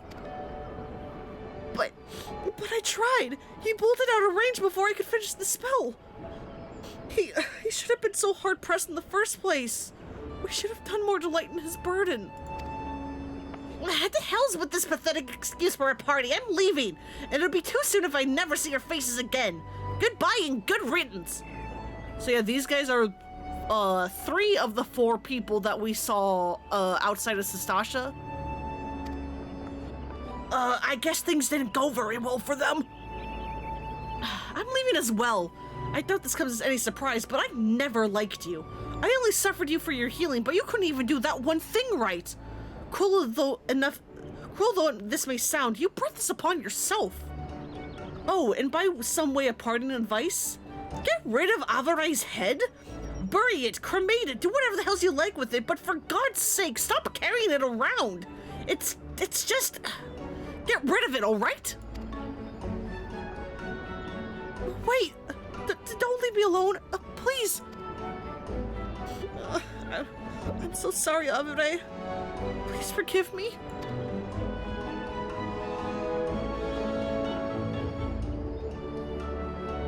Scenes like this have become all too common. That makes a dozen times in half as many days. Now you see why I'm grateful for adventurers of your experience. I can send women like you on a mission without worrying that you might not return. Well, not so much at any rate. Is she really such a shitty person? Who? The, Leviana or whatever the hell her name is? Or Edda, the person who tried to heal, but the guy ran out of range of her spell, and therefore she couldn't actually heal him, and then he died. Although I will say, hey, maybe do get rid of the head of your tank. That is a little creepy. Maybe do get rid of the head.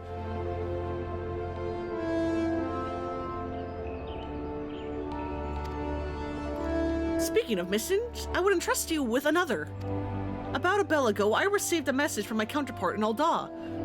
She seeks the services of a reliable adventurer, and you're nothing if not reliable. If you think you might be interested in this task, say the word, and I will be glad to share the details with you.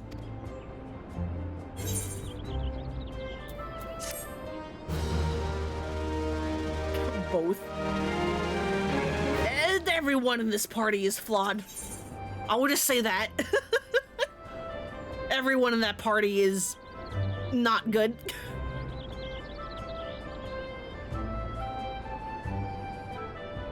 So you confuse them why they would blame her for that, but it also sounds like there was some prior beef.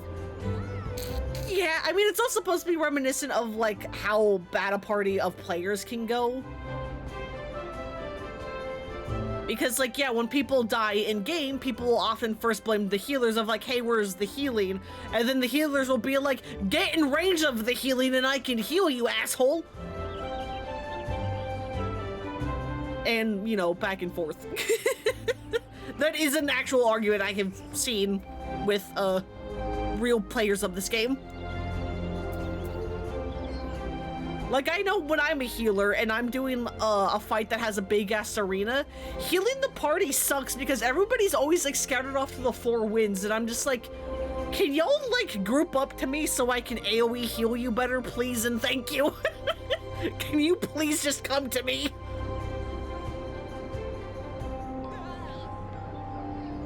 Anyway, Call of the Desert.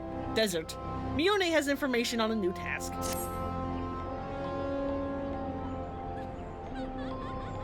So, you're not adverse to taking a little trip? Wonderful! As I mentioned earlier, the request comes from the Adventurers Guild in Ul'dah. Once you arrive, seek Momodi, the proprietress of the Quicksand. Think of her as the Sultanate's version of myself. Chances are she'll send you in the midst of danger, but I have every confidence that you'll pull through unscathed. Now off you go, Forlona, and good luck! Accountability is such a nice thing, though. They should try it. No, what do you mean? Nothing's ever my fault. It's always the fault of everyone else in my party. I am infallible.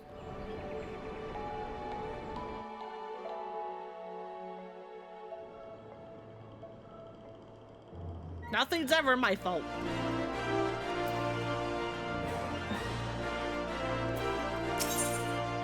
Review road exchange. That gets me down to the ground.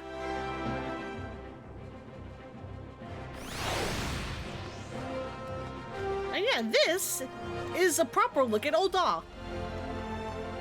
We got, dancing cat girls.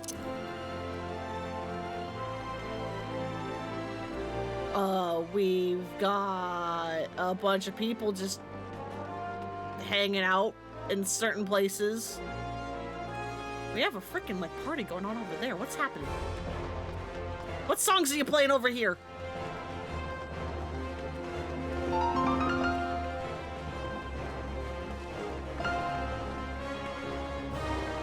I don't know, I caught the tail end of it. Cool.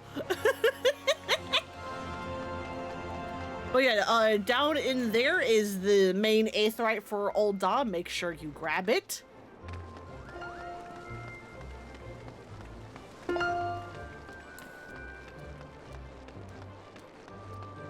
True, but I'm absolutely perfect. Hell yeah. But yeah, over here is the Adventurers Guild. For Ul'dah, anyway.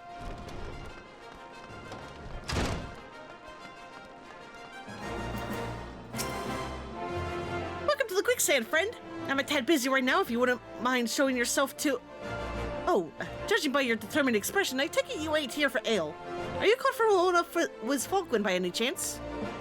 Mione sent word that you'd be reporting for duty. She also made a point of calling you an adventurer of the moment. That ain't no small praise coming from her. But you didn't come all this way to listen to my prattle. Doubtless you're eager to get started, so let's talk business, shall we? Momodi is waiting to brief you on your task. Into a copper hell.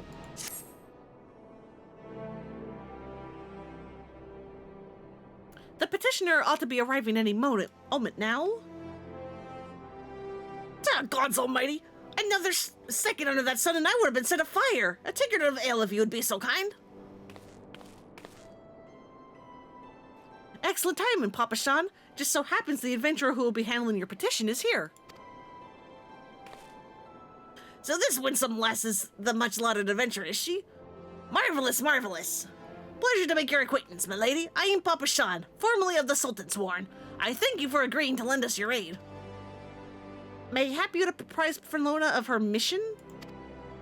Yes, of course. The petition in question was submitted by an acquaintance of mine at the Amagina and Sons Mineral Concern. It relates to an unfortunate development in Copperbill Mines. To be plain, giants have seized control of the place. These giants are of the clan known as the Hecatonicales, fearsome creatures who were sealed in the deepest depths of the mines during the bygone Thorn Dynasty. Alas, it seems they have managed to break through the layer of rock which served to imprison them and now prowl the tunnels where the miners ply their trade. The creatures are justifiably angry about their treatment at the hands of our ancestors, and their presence has forced the suspension of all mining activities on the site. It's no wonder they're angry. Didn't the Thorn Dynasty come to an end over 300 years ago? You know your history well, my lady. The people of that age used the Hecatonic areas to work their mines. By way of enchanted helms, they were able to bind the ferocious creatures to their will. But, as oft is the way in such tales, these enchantments eventually failed and the slaves rose up against their masters. In a desperate bid to contain the unbridled fury of the Hecatonicales, our ancestors induced the collapse of the mine's lowermost levels. So it was that the Great Giant Revolt was ended, buried beneath 100,000 tons of rock. Well now, that's got me thinking. I seem to recall there being an article about Copperbill in the Mithra Alley a fortnight or so ago. It said the mines were being reopened as to meet the rise in demand for building materials. Like as not, our boys dug a bit too deep and freed the giants. Gods, to think the poor creatures are still alive and kicking after 3 centuries. That's a long time to nurse a grudge. They must be seething. Indeed, and that makes them a danger to us all. There will be no mining at the Copperbill so long as they remain. For the sake of both peace and prosperity, they must be subdued. This is a test of which we would have you undertake. I'll not deny the mission will be rife with danger, but our need is great, and so I beg you, put an end to this sorry business. It sounds like they're kind of in the right to rebel, but okay. Gods bless you. I feared you might have reservations, but I assure you it is for the best. In case you don't know, Copperbill Mines are in Western Thanalan. Do take care, you hear? One last thing before you depart. An employee of Amagina and Sons is presently at the quicksand. The fellow's name is Painted Mesa, and he knows the Copperbill Mines well. It may behoove you to seek his counsel.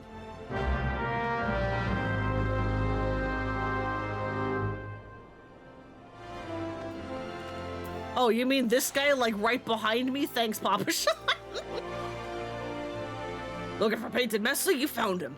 So you're the adventurer who's volunteered to deal with the mess down in Copperbill, are you? You've got guts, miss. I just hope you got the skills to go with them, because things ain't pretty down there. The Hecatonicales have left the place in a right state, and nary a week after mining resumed. I don't know if you know this, but Copperbill was old when the Second Old Dynasty was still young, and it was abandoned centuries ago.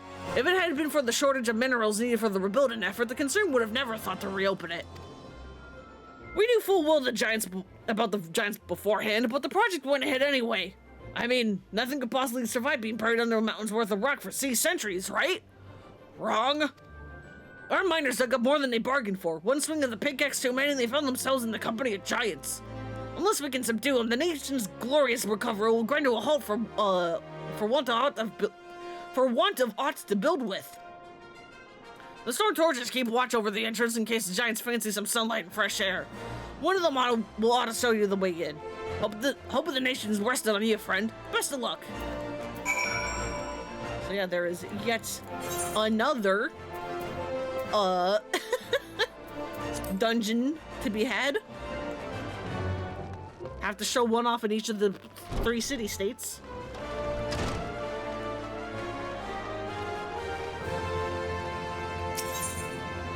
Let's go over to Western Thanalan.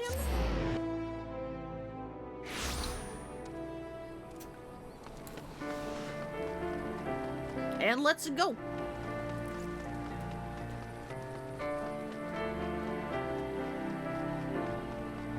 I'm sorry, I'm just gonna gush about the graphics every moment I can because the game is so pretty! It looks so much better. But yeah, here's some cactars. Don't mind them. Or the giant tortoise. Don't mind them either. They're all just vibing.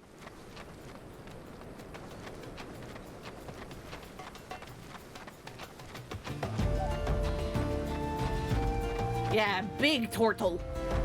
Very, very big turtle.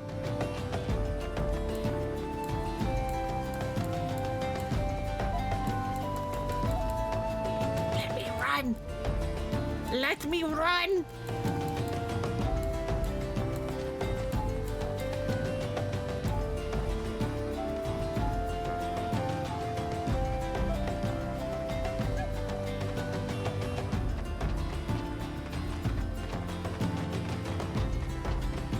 Oh, that's another player. I was like, what the hell is that in front of me?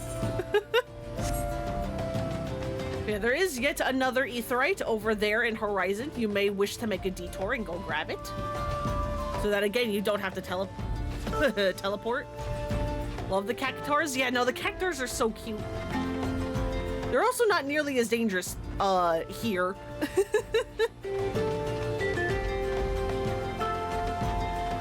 Because their attacks don't do as much damage. Like they're like 1,000 needles or attacks. Doesn't work like that. Yeah, they're just little guys. Hang on, don't I have like a dance?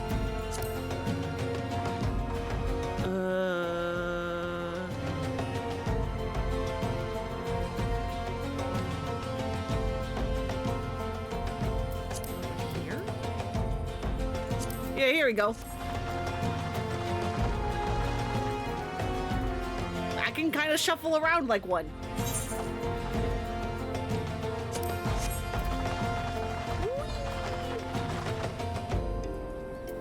Anyway, hey, look, it's these two again.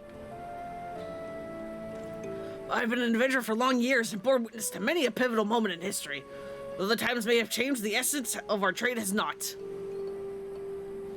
The Monster Hunter World did an FF collab years ago, and the little cactars were in that were so cute. Aww. Heck yeah. All I know about the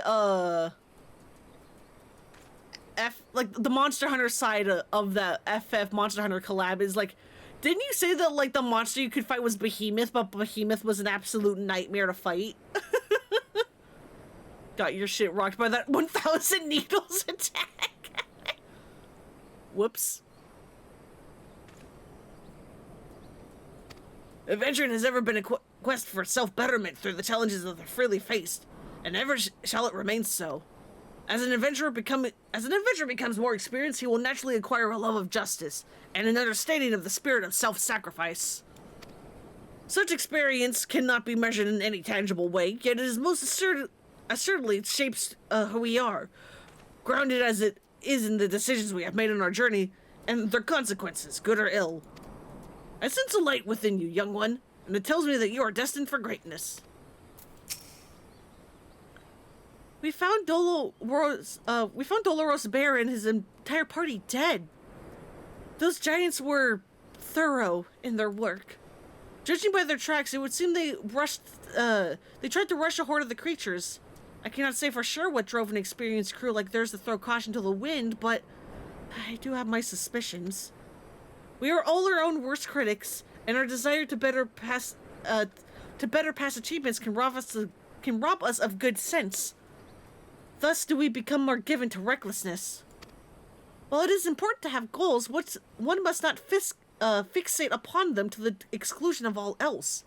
Do so, and one will surely pay the price, as Dolores Bear and his comrades did to this day.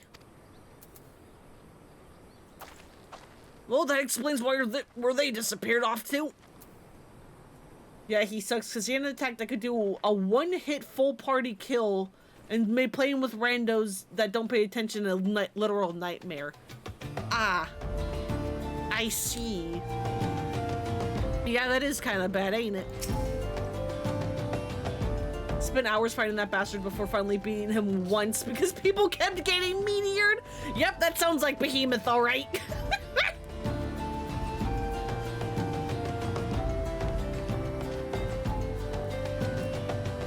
Even here in this game, where Behemoth will like will have like the meteor attack, and the way you avoid it is to like hide behind something so that you don't get hit by his big meteor. People still don't hide behind them and will die to his meteors. And I'm just like, are you stupid? Do you not see everyone else hiding behind things?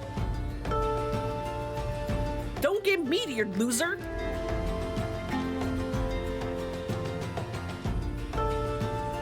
There's been an incident inside Coppermill Mines. We are here to ensure that its effects are contained, but for your own safety, I suggest you stay well away from here. You would start casting meteor and people would just watch. I mean, to be fair, I've also had moments where I've just like brain farted a mechanic and I'm just like, huh, that's fun. And then it's like last second, I'm like, wait, I need to move. But yeah, look, usually with Behemoth's meteors, it's pretty obvious of hide behind the goddamn boulder.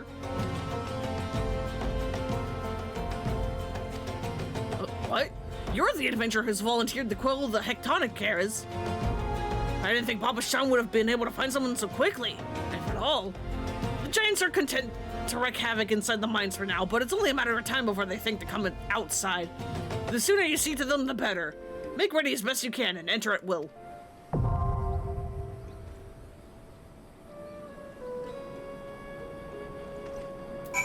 So yeah, it is time yet again for another duty. Let's be a healer. Although, actually... my Conjurer, I believe, is of level to do this. So we can actually do this somewhat properly on level? Because otherwise, yeah, my, like, Scholar than them are, like, way too high. Honestly, sometimes the boulder wouldn't work, so it was a game issue too. We'd all be huddled together, but one person would be a pixel too far to the right, and we'd game over. Oof.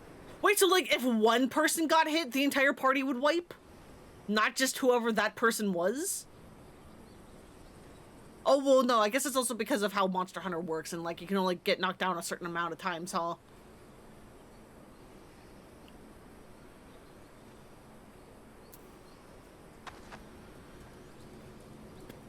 God. Yeah, you get 3 cards before gaming over. God, looking at my Conjurer, who's such a low level, especially compared to like my other classes that have full hot bars of skills, is just like, damn, I have no buttons. Where'd my buttons go? Anyway, I guess I will show off Healer, which is going to be a process.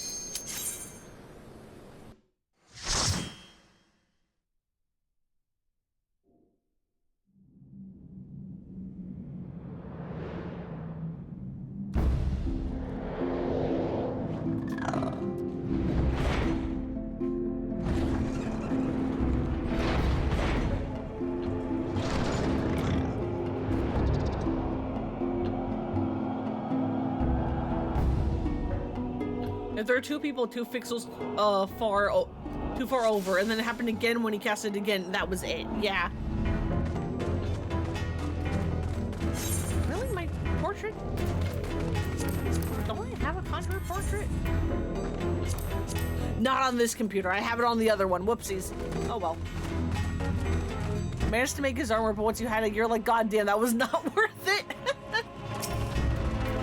So yeah, the way healers work is that you will have, depending on what healer you are, you will have one spell that is a DOT. For Conjurer / White Mage, that is Arrow. And you want to like make sure you put that on your enemies, and then you want to attack, and make sure you heal your party as needed.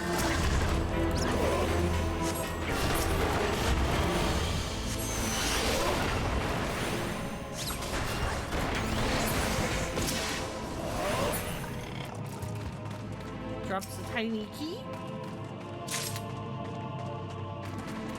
So yeah, I'm mostly doing this just as an example to be like, yes, even if you are a healer, you are doing damage. Please do damage.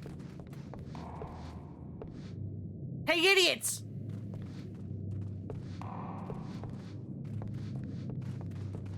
Do you guys not see the door?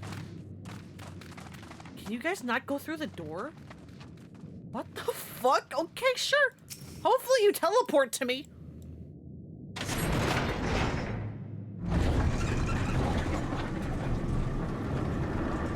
Behemoth fight was literally what made me start using the sword and shield, because it's a great healer build, because one shot attacks the side and he hit like a brick, and so people died to him there constantly, so you're like, get healed, you dumbasses. Okay, there we go. That was weird.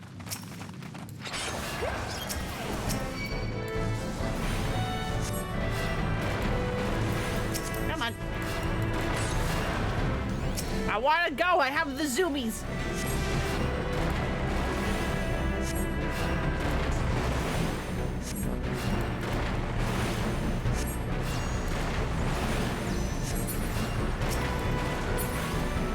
Go.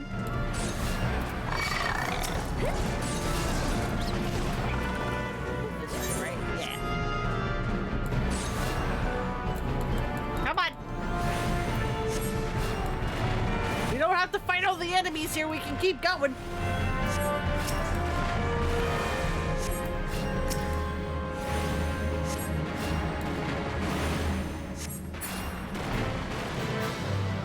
I'm certainly going to keep going. I don't care.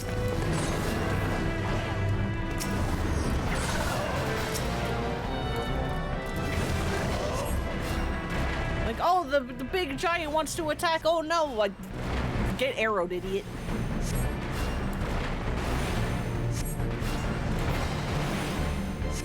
Because you can use healing items without putting your weapon away, so you'd put on a wide range skill that healed everyone around me when you consumed a healing item. Smart. Right, I'm a fucking healer. I should, you know, maybe heal the tanks. There you go.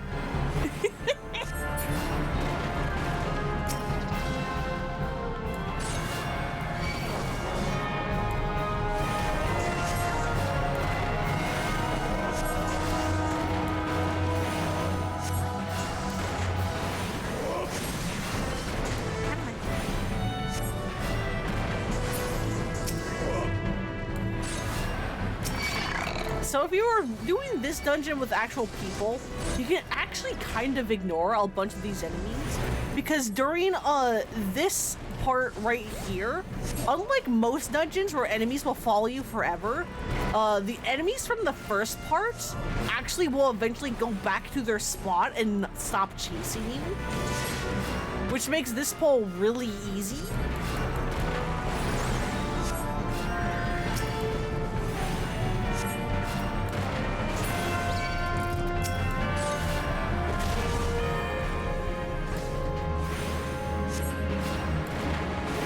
As far as I'm aware, this is like the only pull in the game where enemies do that in a dungeon. Normally, once an enemy like aggroes onto you, they will follow you forever.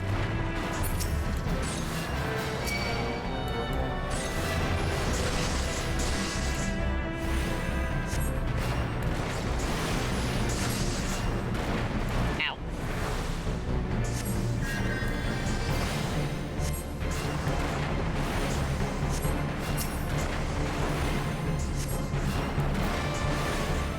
Boy, low level caster, especially healer, is a experience, because I have 4 buttons that do things.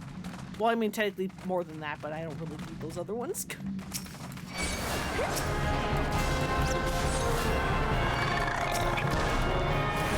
Hey, button. Thank you. I was like, you mind grabbing the goblin?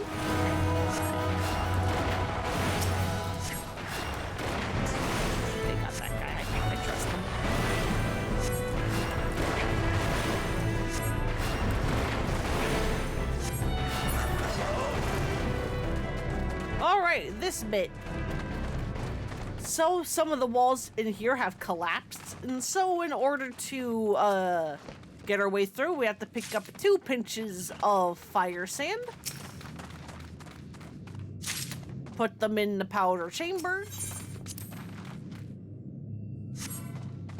And then use the blasting device. And there we go. All right, Kotos. I believe this is our first boss that actually has like proper mechanics and not just, you know, attack. Why am I acting like I'm the tank?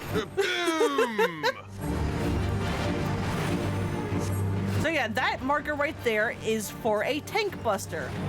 So this tank buster, because it's baby's first tank buster, didn't do a whole lot, but tank busters are normally attacks that do a ton of damage that you normally need to be a tank to survive. If you were not a tank and you get hit by it, you normally die to it.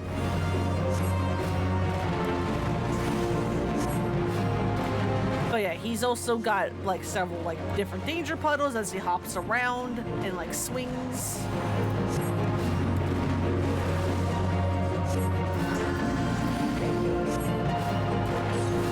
Get away from that. I guess this is the safe point again. Yep, it sure is. Come on, you idiots. This way, this way.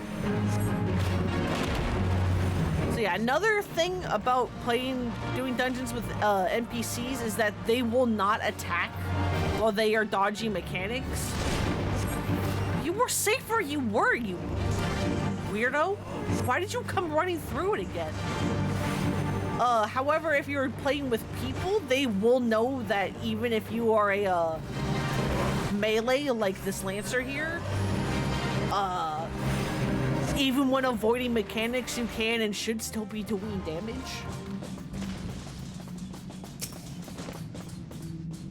The tiny key. The game really wants me to have this goddamn hat.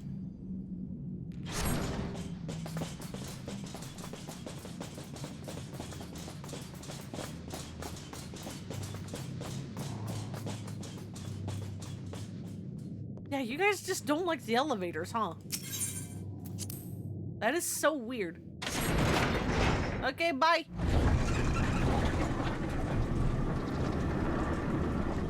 I'll meet you at the bottom. Whoa, how did you guys do that? So yeah, we need more fire sand. This time, however, they are inside the blasting caps and not just laying around.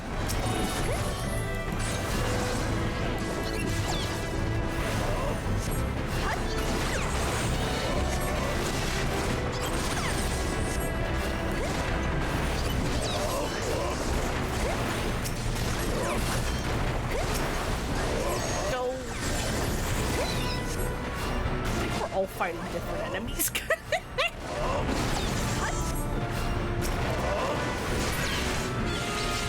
Go. Go away. All right, and then we pick up the other one that's over here in that blasting cap.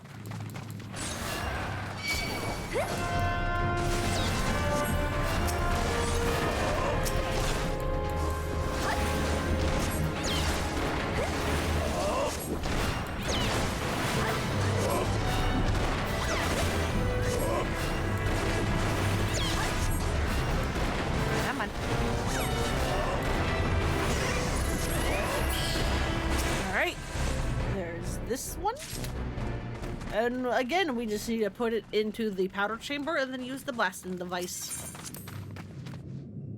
for another kaboom.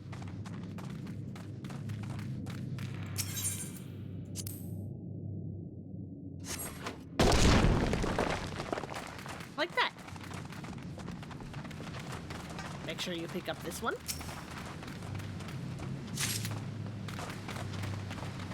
And now we have goo.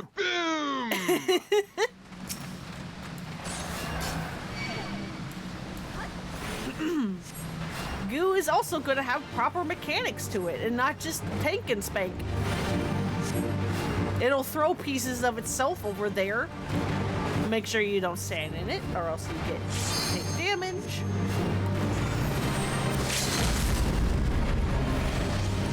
Wow, the black mage used the one to break. Okay, sure. this goo will occasionally use double, which will create a bunch of copies of itself. You'd want to make sure you are not too close to one because they will also explode.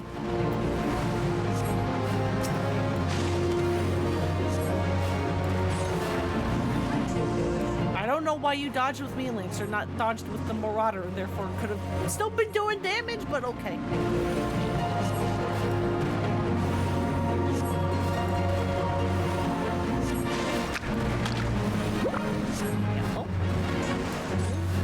I'm gonna move.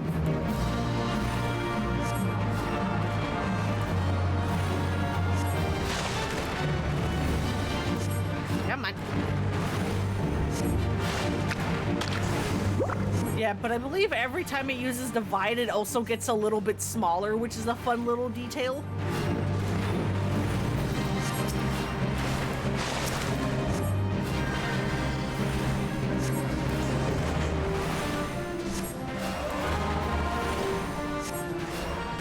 That. And there we go. Hey, I even leveled up.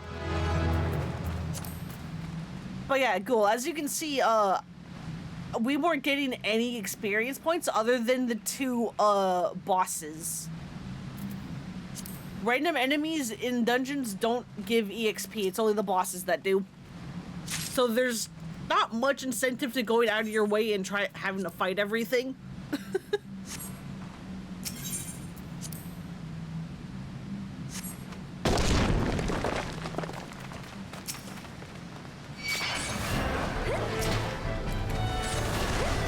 Like, if I could pass these guys, I would have.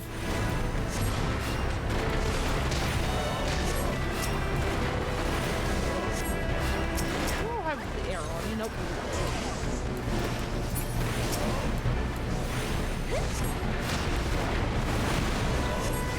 Fossil. Let's go this way. Might let us be able to avoid enemies.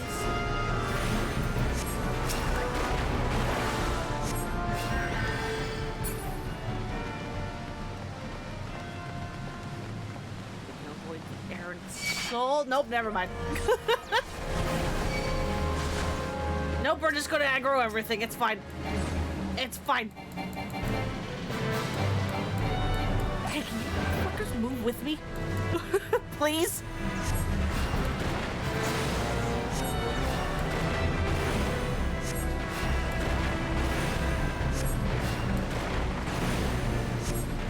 This way, come on. Why? Why? There was no reason to go after these guys. They're chilling in the corner. Why did you go after these guys? Why have you wedged yourself back there too?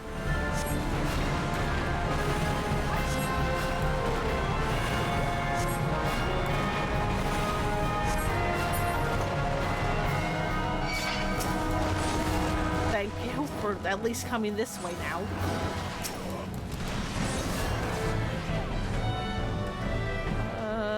Okay, that's more enemies this way. Don't mind me, the healer just taking off.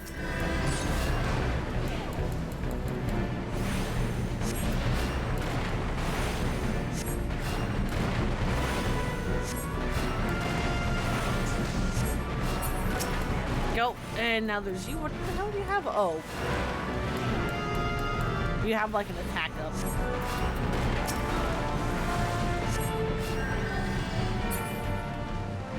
Anyway, easy enough.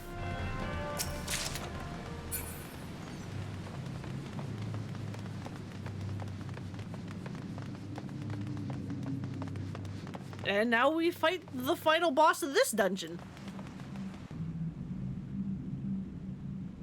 Slaves no more! Free! Free!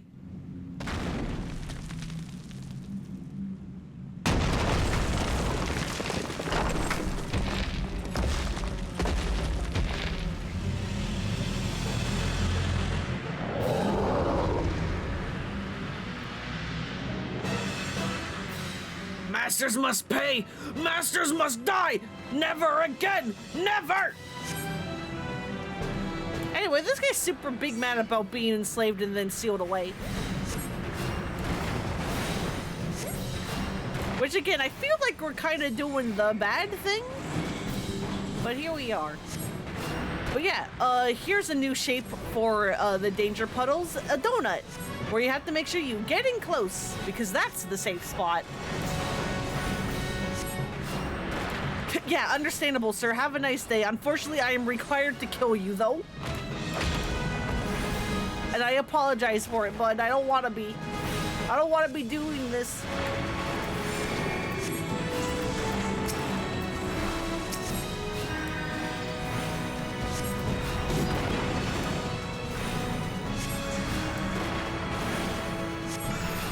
But yeah, there are like some techniques, like again, you have like your slide casting, where if you are a caster and you move when there is 0.5 seconds left or less, you can just move.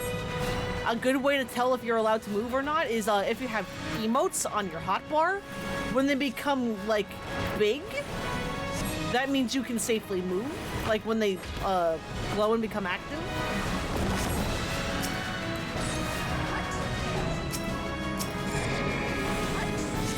And also, as long as you are in here, when the orange disappears, even though I'm in the middle of the attack animation, I don't take damage for it because I wasn't in the danger puddle.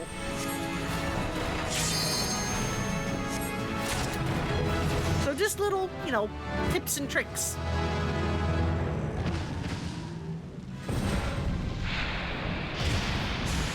That's kind of hard to explain when I'm mid-combat.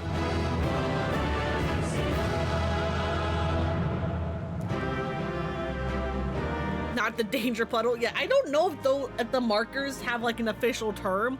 I've just called them danger puddles. Like the little like orange puddles that it's like, hey, if you're in here, you're going to take damage. Do I not have this orchestral roll? Well, I do now. Anyway, thank you guys. I don't know why you in particular went after those the shellfish guys when you didn't need to. But thank you for the help.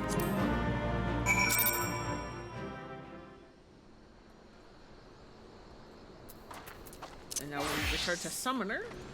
And we have to go back to Painted Mesa, who I believe is in Ul'dah? Yeah, you are. Come here.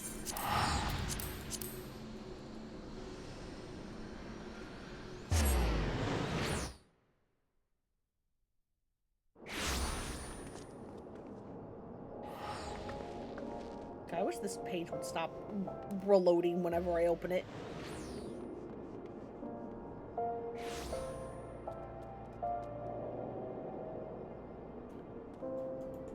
Hey, there he is!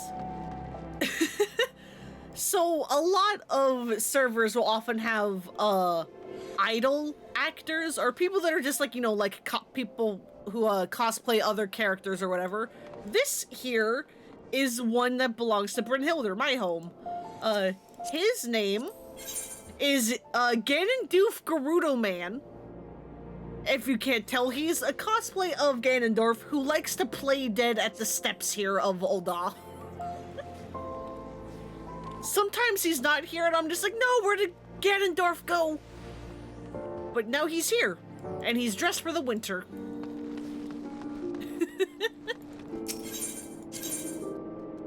Anyway, where the fuck is Painted Mesa? Oh, over by the Adventurers Guild. Like, I believe a while ago on Boops' Discord, I, like, posted pictures of, somebody who was dressed up as Kiryu from Yakuza 3, but their name was Taichi Suzuki.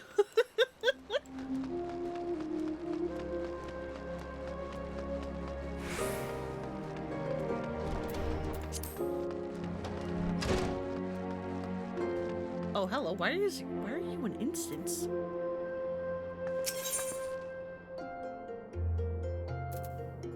Why are you a battle?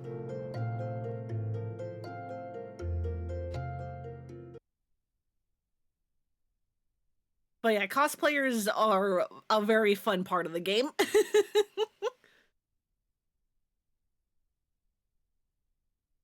The Conqueror of Copper Bell returns. Thanks to you, our mining operations can resume, and Ul'dah will have the materials she needs to rebuild. The entire nation's in your debt, friend. I'll share the good tidings with Papa Sean the next time I see him. As for you, you'll want to report to Mabodi. Excuse me? It'll do the woman good to see you alive in one piece. I think she can see me from her desk that's 2 feet away. No!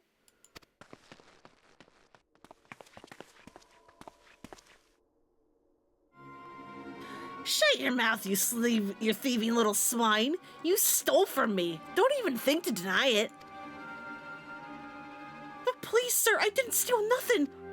I bought this. I paid for it with me own coin. What rot? You refugees are all the same. You couldn't afford a maggoty mole meat. You couldn't avoid maggoty mole meat, much less a choice cut of dodo. I'm gonna say it one more time. Give back what you stole, or I'll make you wish that you've never set foot in this town. By rights, I should turn you over to the Brass Blades, you know. Help keep the streets safe for law-abiding citizens. But I'm a reasonable man. If you agree to serve me in, whatever capacity I require, the authorities needn't hear of your crime.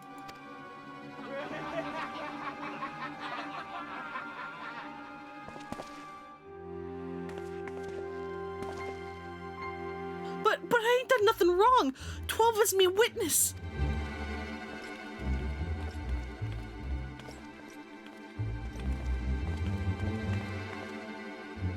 But please, adventurer, help me, I beg of ye.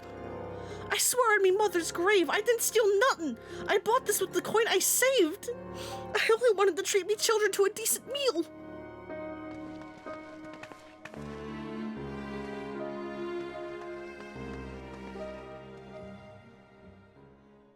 And who the hells are you, when you're at home? This dog's the master? I've had enough of this mummer's farce. You lot, teach them a lesson.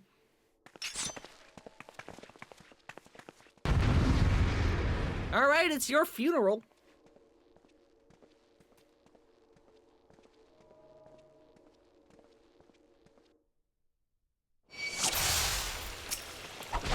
I forgot to summon Carby! I'll take care of this. The rest of you can watch.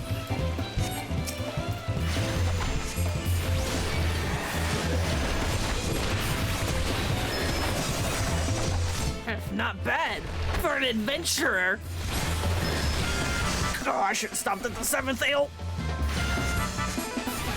Stop gawking at me and give me a hand, will you? Bugger, bugger, bugger! Goodbye. Now it's your turn. And now it's your turn. Good job. Good fight.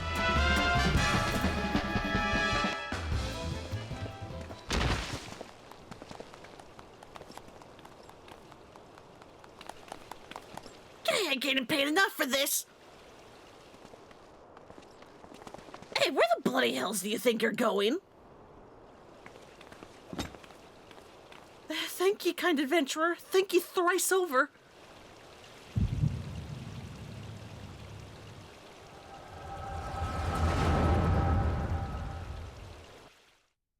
More convenient flashback power?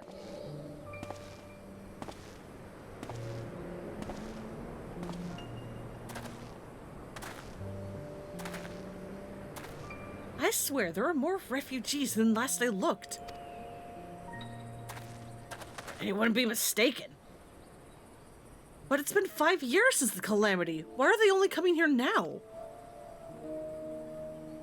It's simple, really. While a number of hamlets survived the immediate aftermath of the calamity, many were no longer able to support their communities. The residents found their lands had either been rendered barren or cut off from trade routes, and problems like those aren't easily solved.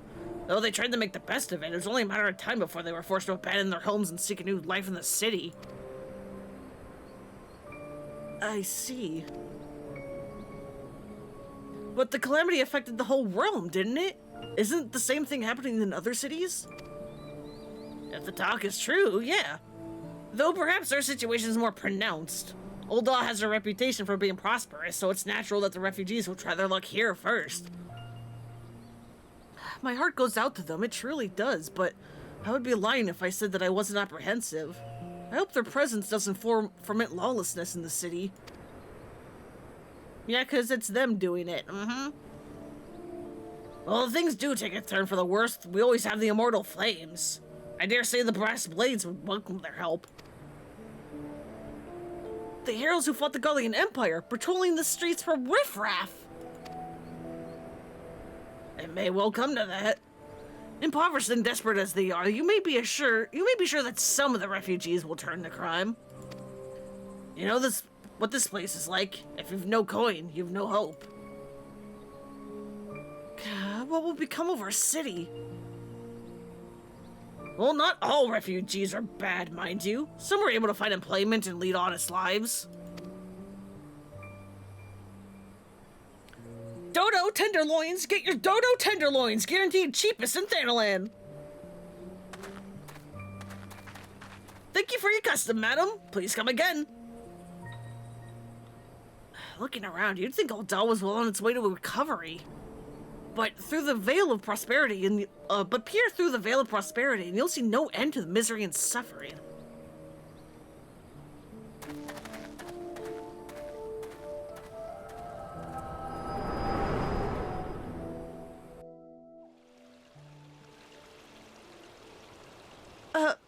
Madam, are you all right? What? Yep, I'm awake. What's up? Hi. How'd you get behind me? Were you in front of me? What now? You mean to threaten a defenseless citizen? Hey, I saw this woman buy the meat. What? You saw her buy that meat, you say? That's absurd! As did I! Leave the poor woman alone, you damnable vulture! Yeah, who said that?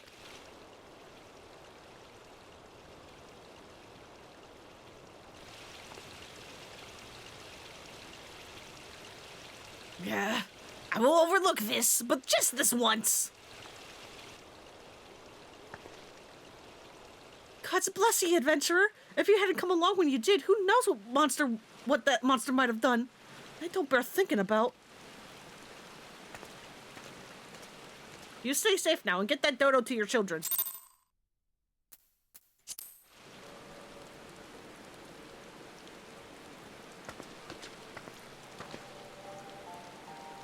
Ever the selfless hero, I see. Who's speaking?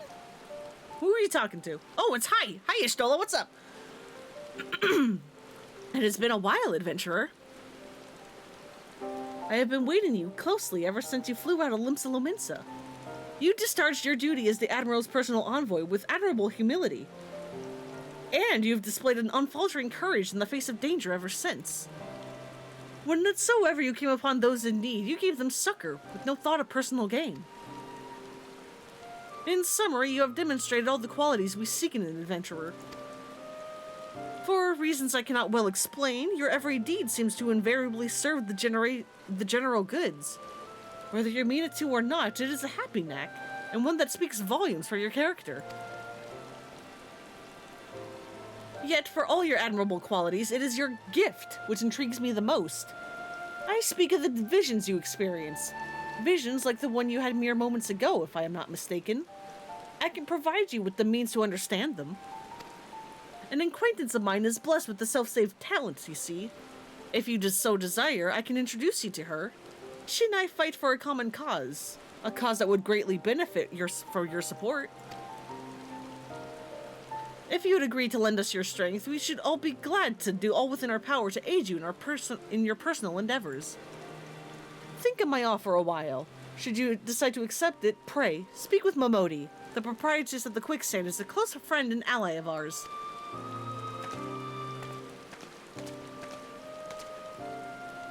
Inform her that you have been chosen by the Scions of the Seventh Dawn, and she will tell you where to find us.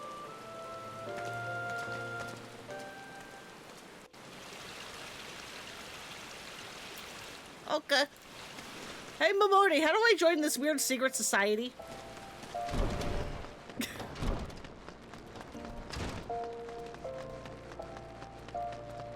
Mamodi, help!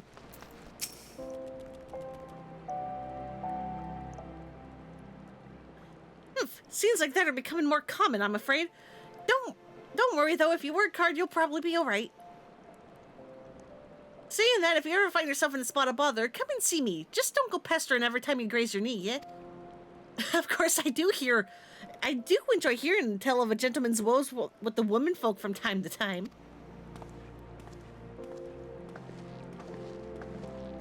Ah, Ferlona! Sorry to keep you waiting. I was just providing guidance to a fresh off the carriage adventurer. But guards, it's good to see you safe and well. Look at you. No one would ever guess that you've been hard at it with giants in the dark. You're every elm the adventurer Mione said you'd be, Ferlona. The station master will be overjoyed when he hears the news. Oh, and before I forget, there's a lass here who wants a word with you. Didn't actually know your name, but hearing her description, I knew who she meant right away. Thank you for sparing the time. I realize you don't know me, but I've been longing to speak with you for a while now. I've spoken to you twice, or at least, overheard your conversations with your, party falling apart. My name is Edda. I'm an adventurer like you, though I'm not very good at being one, if truth be told. Anyway, I was adventuring with my friends in Gridania when... I'm sorry, we were in Gridania when the leader of our party was killed. His name was Avre, and he and I were to be wed in the spring. With how he yelled at you? And yelled at you to use your own coin to fund the, expedition when you ran out of party funds? You were going to marry the dude? You may not remember him, but to say that he remembered you would be an understatement. He would sing your praises from dawn to dusk, and he saw you for what you are, you see? An adventurer's adventurer. And he swore that he would be like you one day. I believe that he would have succeeded had a fiend not robbed him of the chance. Since that day, I have thought long and hard about giving up adventuring. But when I think of the woman you are, of all that you have achieved, I find that I am inspired, just as Avery once was. And so I've decided to start again as an adventurer. I will go back to the village of my birth and begin training anew. But I wanted to meet you first, to ask you your name. Ferlona Westfalquin, at your service. Ferlona Westfalquin, I shan't forget. Thank you, Ferlona Westfalquin. I pray that we will meet again. Fare you well.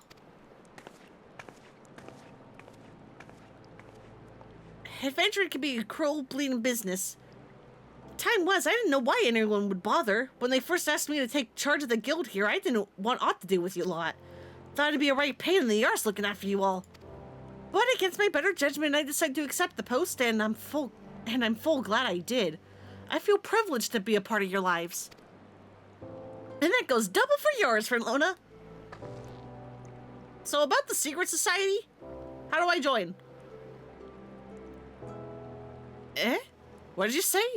You want to know about the Scions of the Seventh Dawn? They're beginning to move in earnest, then.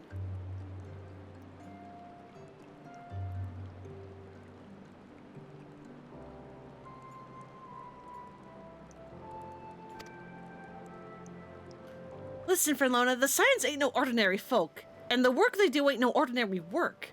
I know full well how capable you are, but even you would think twice about attempting some of the stuff they do. Knowing that, if you're still certain you want to get involved, I'll tell you what I can.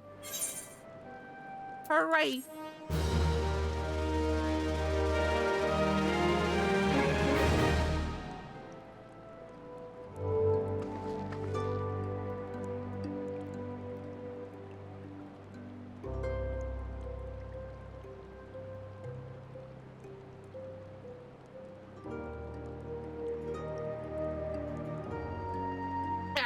Momodi, what's up?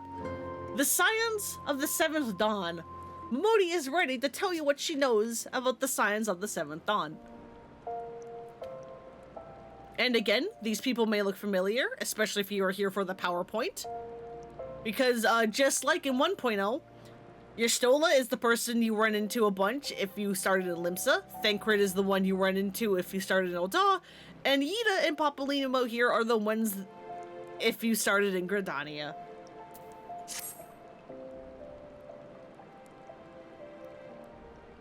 So if you want to know more then, do you?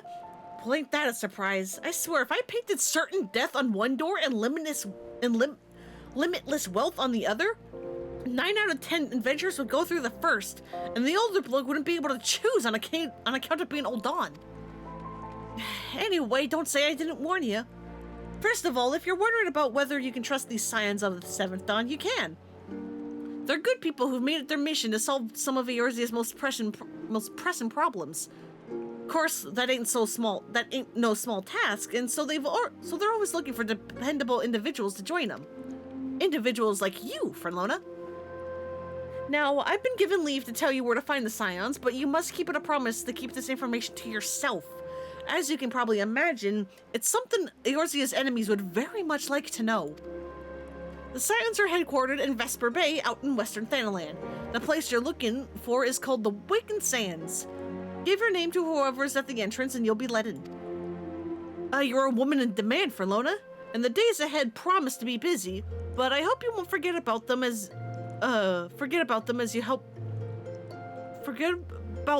helped make you into the adventurer who you are. Drop in and tell them how you're faring from time to time, you hear? Right, well, I've said my piece. Off you go. So yeah, we must go to the Wakened Sands over in western Thanalan. Because this is where Copperbell Mines is, this is why I highly recommended, grabbing the Horizon,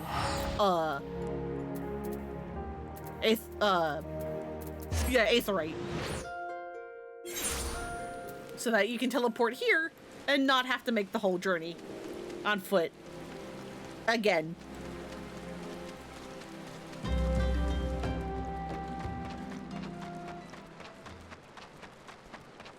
Well, let's go, my son. We can go and join a secret society. Oh yeah, my son disappears when you have an umbrella out. Oh god, hiccups, help.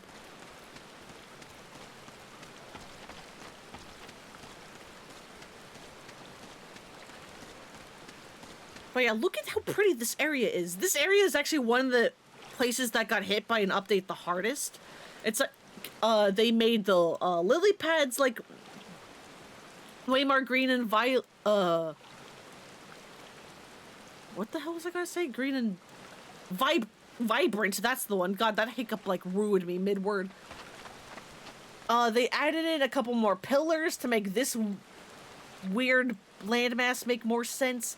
They added in a bunch of moss for the pillars and stuff, and it just looks really good. Really good. Excuse me as I try to settle my hiccups. Oh god. I'm taking poison, damn it.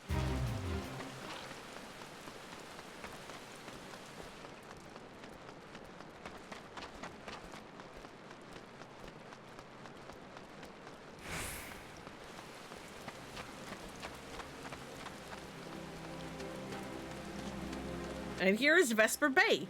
Again, this place may look familiar if you were here for the Hildebrand streams, because we actually did a lot with this building and walking around this area. But where we need to go is over here, to the Wakened Sands.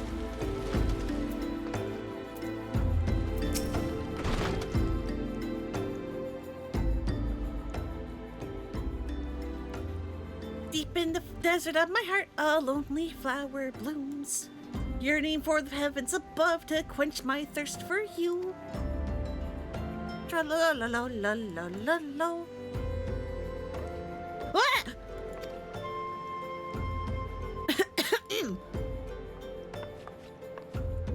I would thank you not to sneak up on me like that.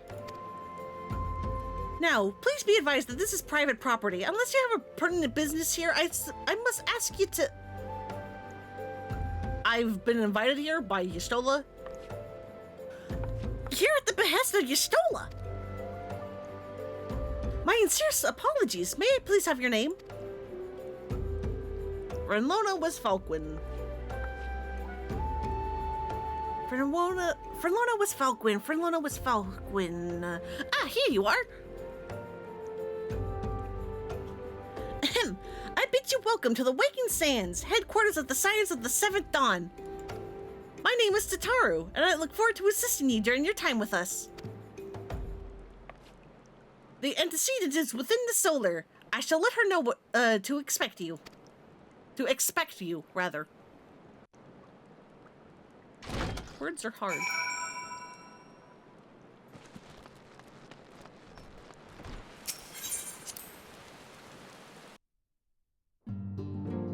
And here we are.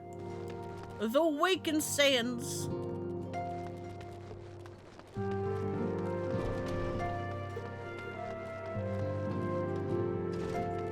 There's not too many people here now, but there are like a couple people here. I had a dream unlike any other. I was myself, but then I became something more. When I spoke of it to the others, they directed me here. Did you have one too? Are you speaking of the big crystal dream? If so, yes. That receptionist is something else. Did you perchance notice how small she's written the names in her roll? I couldn't make out a single one, no matter how hard I tried. Sorry, just trying to make idle conversation. This whole affair has me all worked up. I saw for sure it was some sort of scam, that they were rounding up hapless adventurers for some nefarious ends. But now that I've seen the facilities for myself, I must confess it looks legitimate. The antecedent made me an offer I couldn't refuse. Said that if I joined, I'd get the fight against the Primals and Imperials both to my heart's content. I know I could get the same by enlisting in one of them grand companies, but I've never been partial to saluting, if you know what I mean.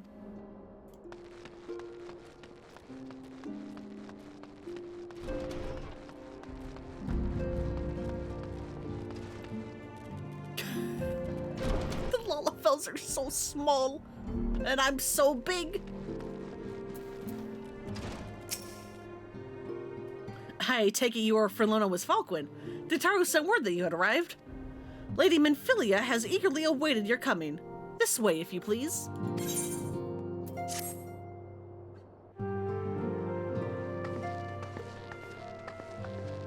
So you're the adventurer of whom I've heard so much. Well met, friend. My name is Minfilia, and I lead the Scions of the Seventh Dawn. I have awaited your coming. Yeah.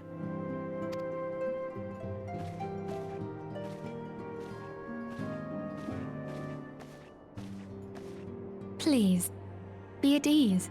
You are among friends here.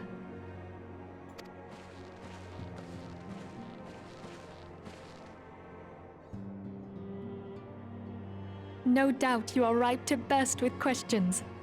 But have patience. All will be revealed in time. First, let me begin by telling you who we are and what we do. Thank you. And also thank you for being... We are the Scions of the Seventh Dawn, an order that transcends political boundaries. Our single objective is the preservation of the future of Eorzea. Yeah, that sounds easy enough. Among our gravest concerns are the godlike beings known as the Primals. Their existence is a bane upon Eorzea. Nay, the world at large, and we have striven to find a lasting solution to the threat they pose. Our order is home to a number of individuals who, like you, possess a rare and special talent. Famous last words. This talent takes various forms, but one holds particular interest for us. Tell me, have you ever experienced a sudden, inexplicable loss of consciousness? Have you ever had the sensation of being pulled away from reality? Felt as though you were hovering in space, a mind without a body? Did she always have freckles? Or did the graphics update give her freckles? I don't remember her having freckles. That's really cute. All these things are the manifestations of your talent. Yours is the power to transcend the boundaries of the soul, a power known as the Echo. The Echo allows you to pass through the walls of a man's soul and hear the resonations of his past. You will be there in his memories and see things as he saw them. You may even interact with that which you see, though you cannot change the outcome of events. For another blessing, the Echo will enable you to know a man's mind even if you cannot comprehend his words. So we have a free built-in translator, baby. She cute? Yeah, no, Minfilia's really cute. In short, the Echo is a truly extraordinary power, and this power is strong within you. It is only a shame that we cannot use it whensoever we choose. That's right. I too possess the Echo. With that established, let us return to the subject of the primals. So long as they exist, the realm cannot take so much as a single step towards true peace. Measures must be taken. Measures which transcend boundaries, be they of faction, race, language, or creed. And to do so, the Scions require the aid of those with our talent. Make no mistake, the Echo will be instrumental in dealing with the primal threat. Without it, we cannot hope to save the realm. I know not what it is you desire for yourself, nor what it was that first brought you to Eorzea, but I firmly believe that the power we possess was given to us for a purpose. Why else would the gods entrust man with a gift so extraordinary, if not to have him use it? And so I implore you, lend us your power.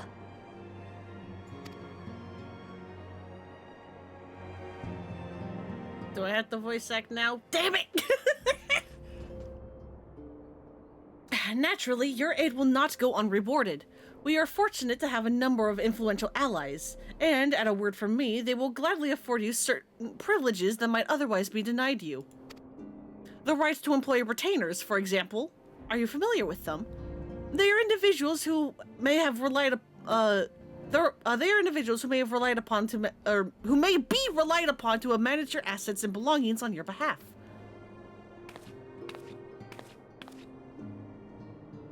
The papers you requested, my lady.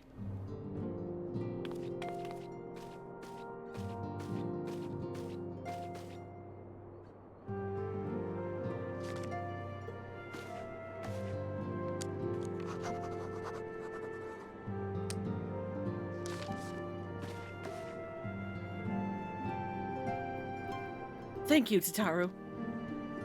The pleasure is mine, milady.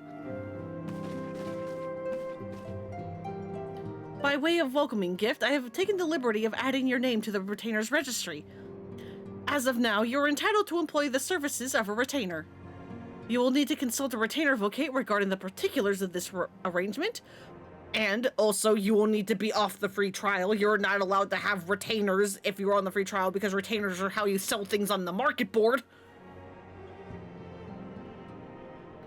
But believe me when I say that retainers will prove invaluable to you during your adventuring endeavors. Let this gesture serve as evidence of our commitment to do all in our power to facilitate your personal objectives. In return, we ask that you aid us to the fullest extent of your talents. A mutually beneficial relationship, I am sure you will agree, and one which serves the greater good besides. Well, that was a veritable lecture, wasn't it not? Forgive me, but it is important that all concerned are aware of what it is that is expected of them. Now that you know our purpose and what we can offer you, I can invite you to consider joining us. When you have come to a decision, you may tell me without fear of censure. In good faith, I shall entrust you with our order's password, which our members use to reach one another when afield. It is Wild Rose. Pray, keep it safe.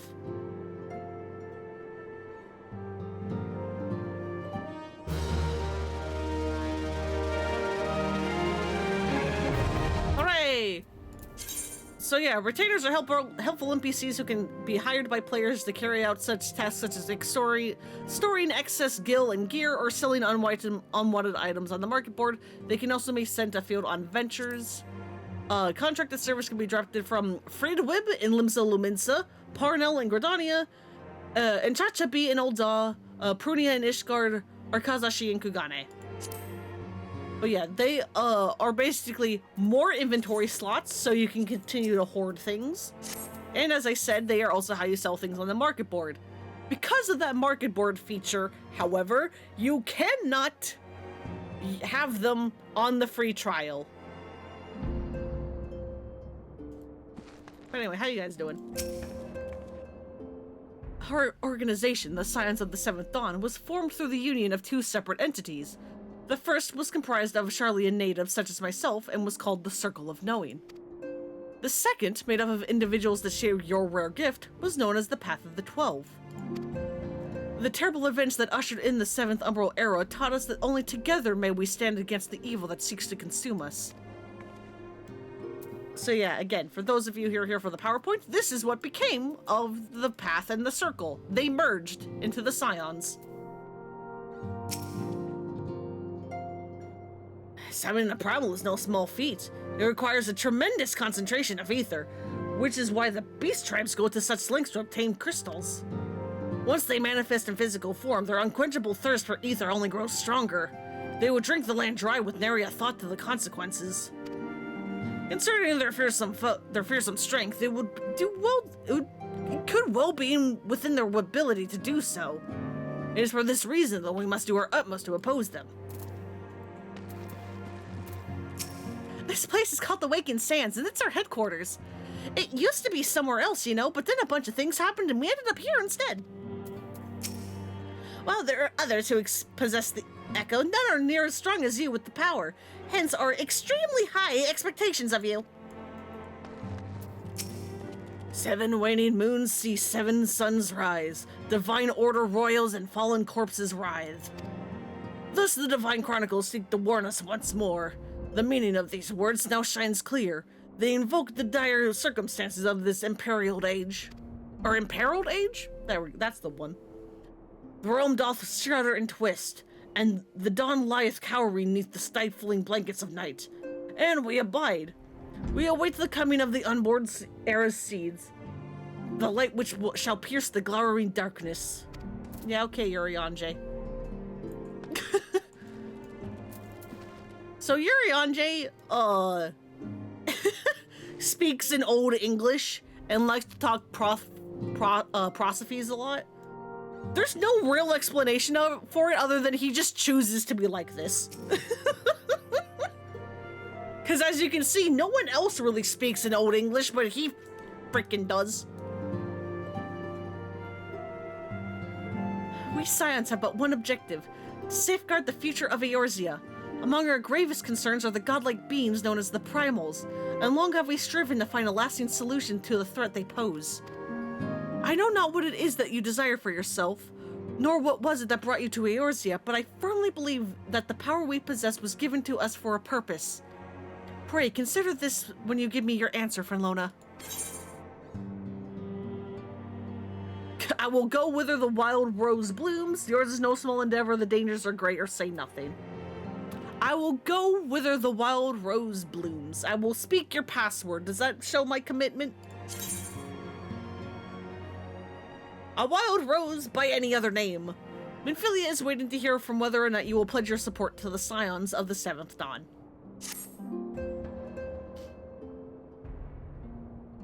I take it you will help us. Wonderful! I knew you wouldn't let us down. But come, I would introduce you to your friends in the Order. Tell me, does the name Sharlayan ring any bells? It used to be one of Eorzea's 6 city-states, and was situated in the northwest of Aldenard. It is so funny. I was actually kind of hoping that there would be a dialogue prompt of "Have you heard of Sharlayan?" because, one, it is funny because as someone who is completely caught up with this game, yes, I have heard of Sharlayan, thank you very much. But 2, so I actually have a bunch of lore for Frenlona here, because that's just kind of what happens when you play a game for a goddamn year. And I headcanon that her father is from Sharlayan, actually. and that's how she like inherited her like quest for knowledge. That's why she's an adventurer. Yes, to like help and explore, but also to just like learn. She likes to learn. She loves it. The Sharlians were the keepers of wisdom, both old and new. Their mastery over magic and ether was unsurpassed, and even the Garleans knew to fear them. Among their number, there were a noble few who devoted their lives to safeguarding the future of Eorzea.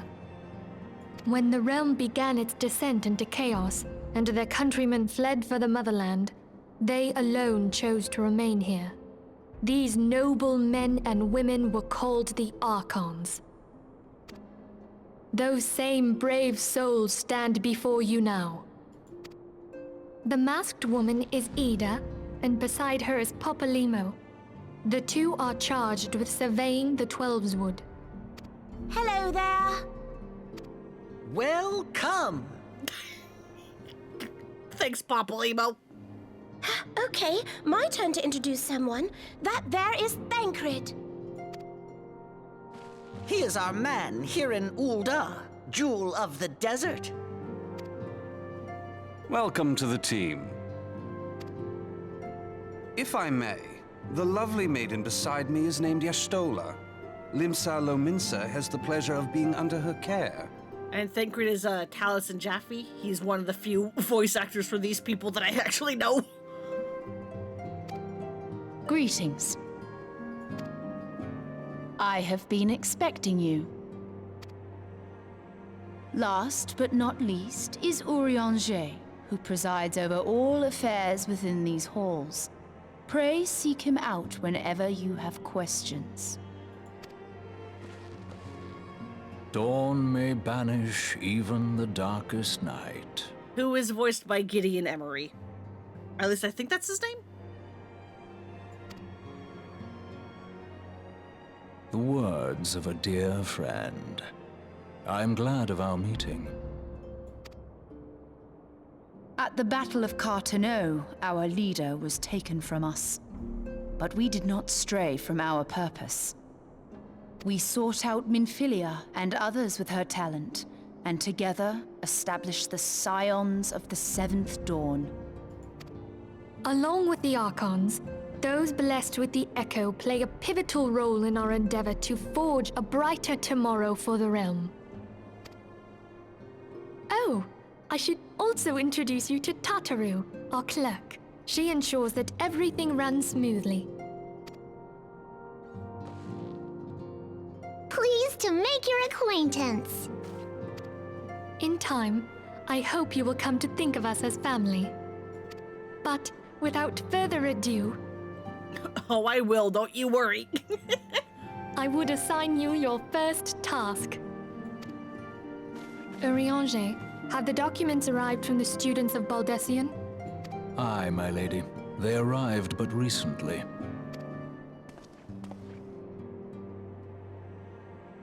We have received a request for aid from the Immortal Flames. Thancred, would you do the honors? It would be my pleasure. Some days ago, a crystal caravan registered to Amagina and Sons mineral concern was waylaid and divested of its cargo. But there is more. Within a bell of the robbery, several people were reported missing from the shantytown outside the city. Oh, good. At a glance, one would assume the involvement of bandits, kidnappers, and coincidence. Such crimes are hardly uncommon, and the Immortal Flames deal with their like almost every day. He's just shy of Matt Berry. However, this time we have reason to believe that a primal is involved. Aye. The evidence left behind implicates the Emolja, who are known worshippers of Ifrit. If we then consider the objects that were taken, there is no room left for doubt. The crimes were committed in the name of a primal. That you may better understand the nature of our struggle with the primals, I would have you play the leading role in this investigation. You have my thanks. If there is aught you wish to know, I recommend you speak with Thancred. He is well versed in the affairs of Ulda. Ever at your service, fair lady.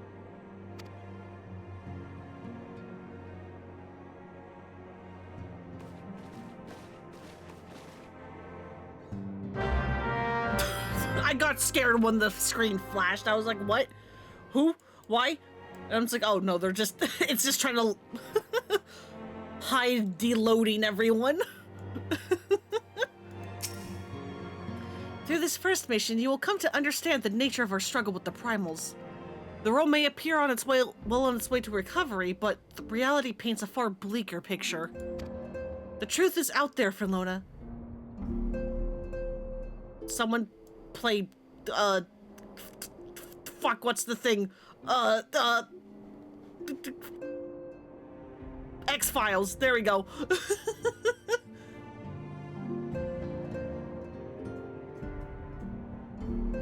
My brain kept going to like Ghost Files and Mystery Files, and I'm like, no, those are shows on YouTube. What's the actual TV show?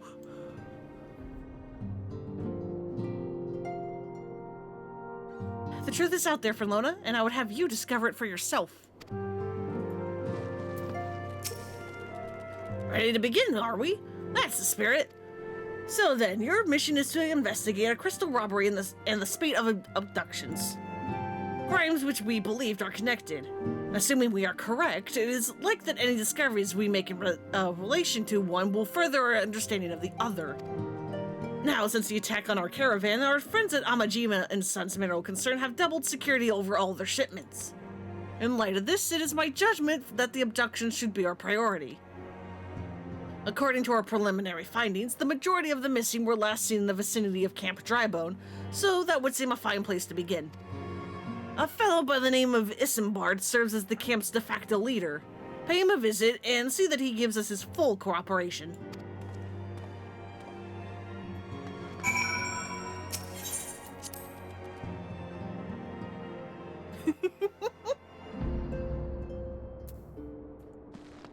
Let's see, is there anyone else to talk about out here? Have you all moved? Hi, Stella. Our organization. Okay, yeah, you're just saying that again. Hey, we got more people here. Don't mind me, Les. I'm just here to deliver a shipment. Now, where should I tell him to put it? So Brent here looks really similar to the guy we were talking to on the boat when we first started the game and went to Limsa Lominsa. That is on purpose. Depending on what starting city you start in, one of these triplet brothers would have been your guide. Brent, I think, is the Old Dawn one. And there's the Limsa Lominsa one, whose name I already don't remember. And then there's also the one for Gridania. I take it you guys are going to say the same things? Okay, no? This place is called the Wakened Sands, and it's our headquarters. It used to be somewhere else, you know, but then a bunch of things happened and we ended up here instead of. You are saying the same thing.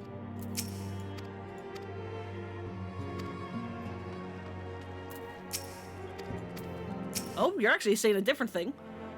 They say that those of us who have seen the dream are chosen and that we have within us seeds of greatness, that we could be heroes. Even me, an Alamegan half-breed, cast out when his mother could no longer stand the sight of him. A half-breed who once took to banditry just to eat. I'm sure I'm just brimming with heroic potential. The robberies and disappearances. The Almaj are the most likely culprit, wouldn't you agree? Then again, this is Thanalan. One cannot discount the possibility that the moneyed interests are involved. So this boy has Garlean blood in him. Can't say I'm surprised. Everyone knows what happens when a city is sacked, and even if the bards choose to omit that part. But our involved shouldn't be pitied. Boys like him have a clean slate.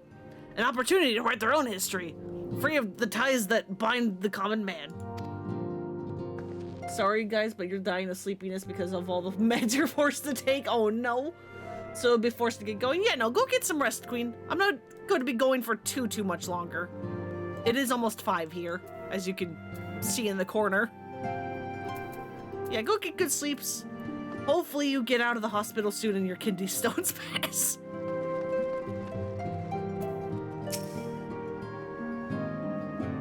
Why don't any of these blokes know who I am? I swear, I was one of the Scions of the Seventh Dawn. Only if we didn't have such a fancy name back then, and headquarters was in a far more convenient location. At least, I think it was. Or is my mind playing tricks on me? Gods, what is wrong with me? Why can't I remember it more clearly?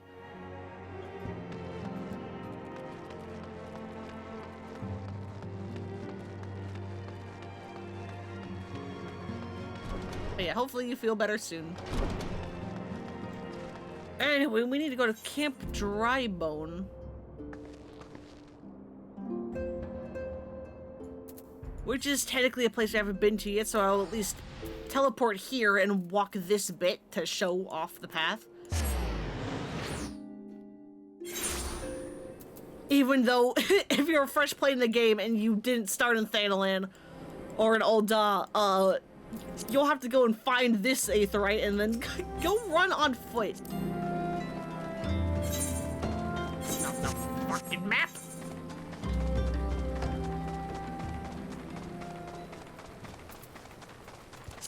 But yeah, this is Central Thanalan.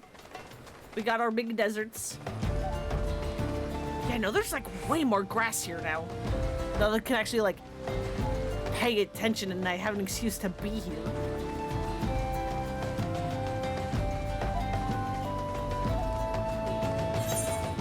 I'm excited for when all the areas get hit by the graphics update proper. Yeah, we can go. Remember in that map, right?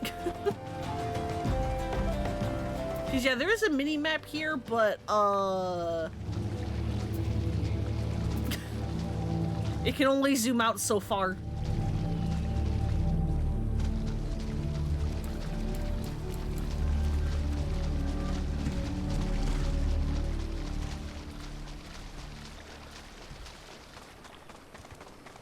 Get away from these goddamn giant ants and frogs. The frog enemies are super annoying.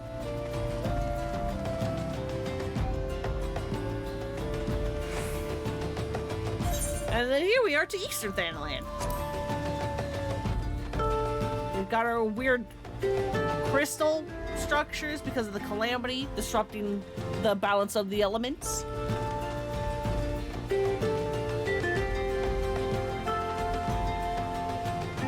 Oh yeah, and also one thing I should do.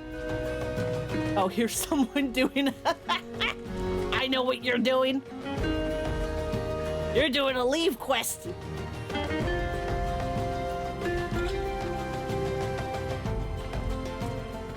Oh yeah, because we are now a part of the Scions of the Seventh Dawn, let's change our outfit up a bit.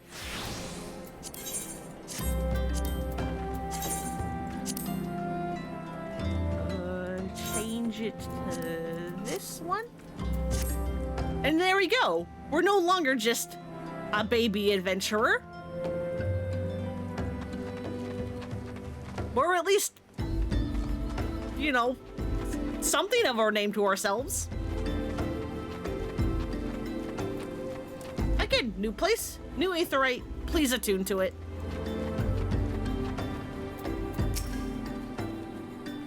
I'm Mason Bard. Here to search for the missing folk, I take it. Ophelia sent word that an adventurer fitting your description would be along.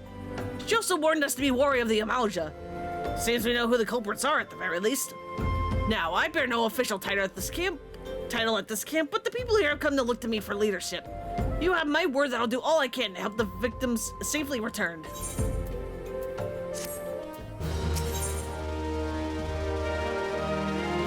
Unsolved mystery.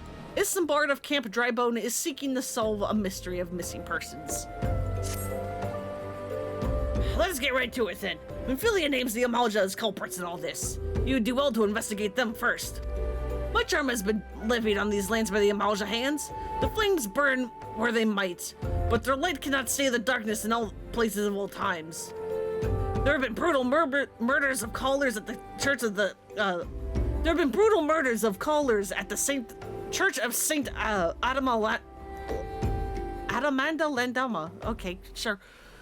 Innocents wishing no more than to pay their respects to the dead. The poor souls deserve a proper burial, and I would see the deed done before mongrels catch their scent. I know not if the Amalja still linger. Could you secure the railings for me, friend? You'll find them on the eastern road. 12 willing, you may even come to learn of something of what the Amalja seek in this area. Eastern road. I guess going back up this way would be faster. Gotta love them fantasy city names, except I think that's a person's name.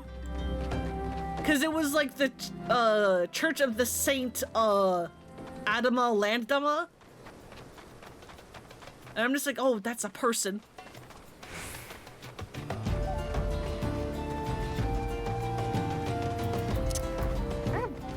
Call me out, right? Yeah, I did. Okay, good. Uh-oh, here come the Amalja. Oh, right, yeah, I'm level 100 like this. Hey, bud, can you, like, leave? I didn't mean to summon you. I forgot I was level 100. Thank you.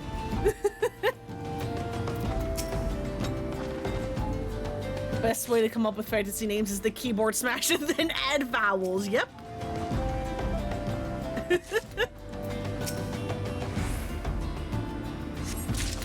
Except I actually believe that was a Lalafella name, because so the names for all the fantasy races in this game actually do have like patterns to them, explanations and whatnot. Lalafels, I forget the exact rhyming pattern, but depending on like the name, the type of Lalafell and the gender of the Lalafell, their names will follow specific rhyming schemes. Like Tataru is Tataru Taru, Momodi is Momodi Modi. There's also like Taleji, Adaleji, so on and so forth. And so I am fairly certain that Adama Landama is a Lalafell name.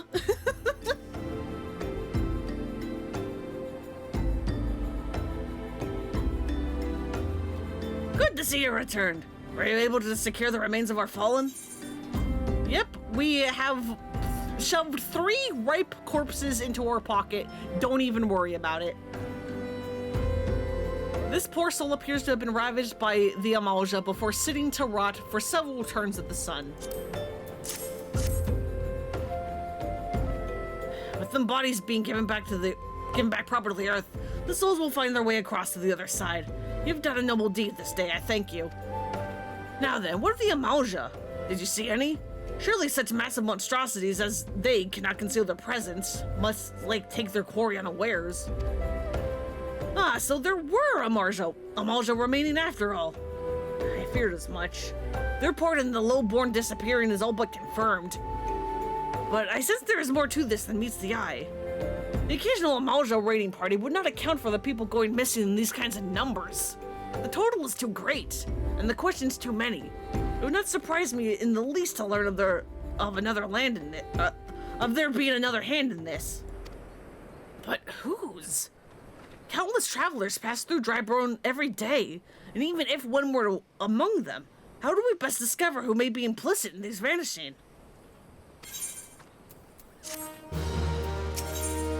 What poor people think? Isambard aims to turn his investigation to the common folk. What say we turn an eye to the common folk themselves? It may be among them that we find the reasons for these vanishings. Toll forbid it be so. There is a merchant by the name of Ungest who was born here in Reborn and grew up in the Golden Bazaar. Rough character, but he knows the people here better than anyone else. I'd wager he's at the inn, quaffing away the inn's earnings. Here, I'll write a note for you to show him. And he's, Elsie's not like to speak to you. I believe the inn, tavern, whatever the hell is over here? Yeah, hey, bud. And hey, look who it fucking is! Hey, bud.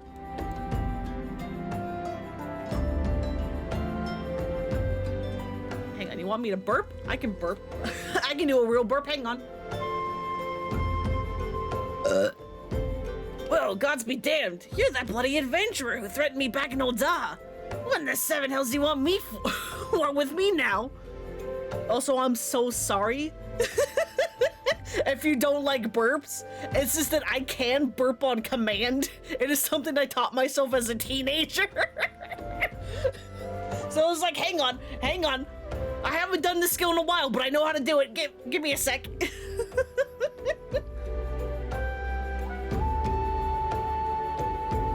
God, it was so funny too, because I had a friend in high school who was impressed that I could burp on command and was like, how do you do that? Please teach me how.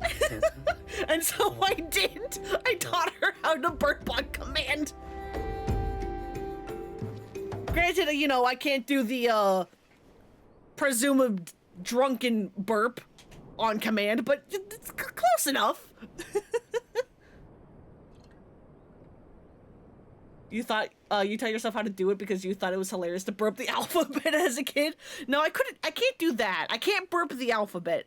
I can just simply burp on command.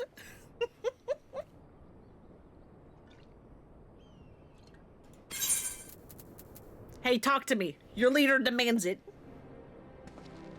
But yeah, I taught myself how to do it as I say teenager, I guess I was more a middle schooler. Because, you know, teenagers, or middle schoolers even.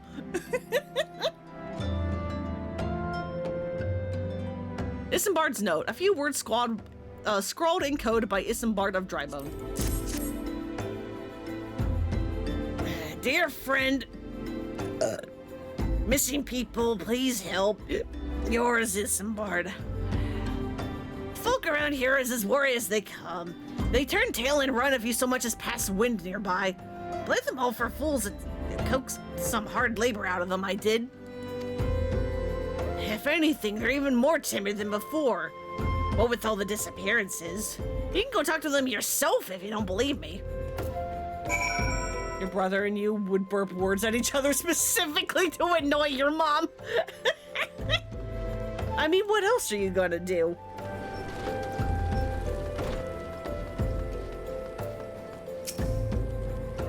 Please, miss, just leave me be.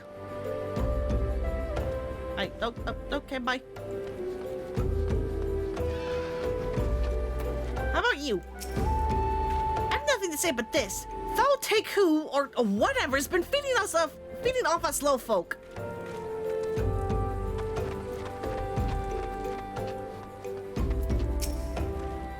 What do you want from me? I don't know anything, I swear. Please don't kill me. Well, that went well.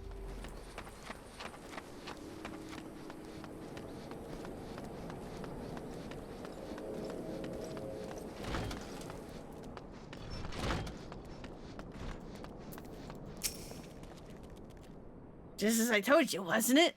A whole lot of them are terrified.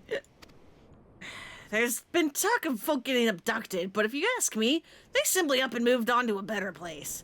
This place ain't exactly Costa del Sol, if you know what I'm saying.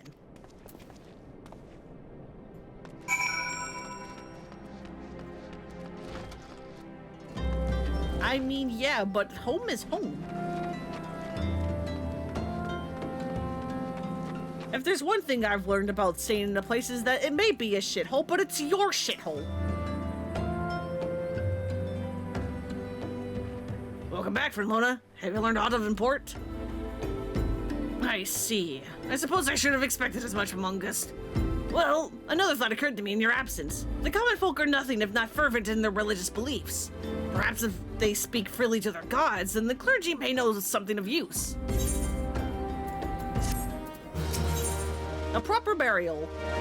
Isambard would like you to learn what you can from the clergy. If we want to know what the common folk speak to of their god, if we want to know what the common folk speak of to their gods, we have no better place than to ask the Church of Saint Ada de Landama. It's a small and humble church, found to the northwest of here. And so long as you're headed there, might I ask you to deliver this embalmed corpse? Morbid request, I grant you, but it must be born to the burial. And I trust none more than you to see it done. Seek out a man named... Mark? Assuming that's French, Mark? He tends the graves of the Lich Yard. He'll tell you where the body is to be interred.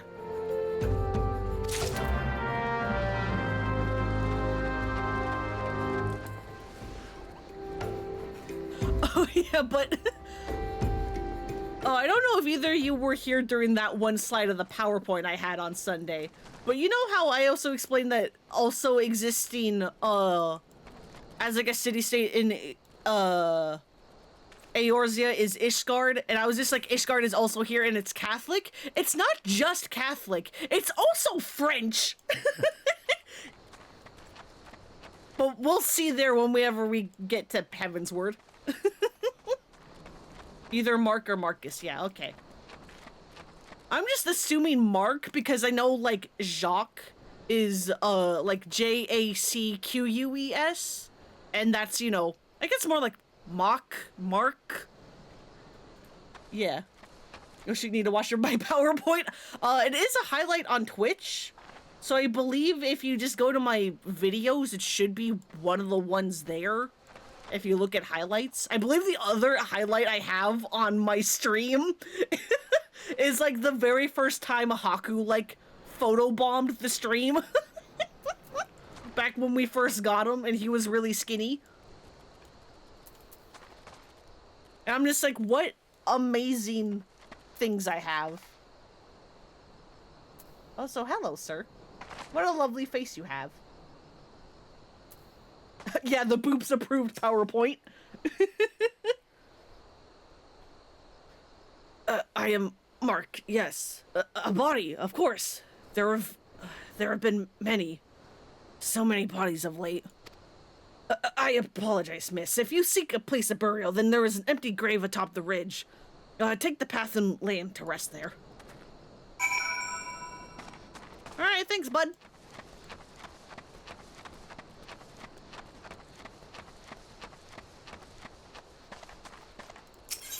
Gravesite. A dead body ready for interment. What are we doing?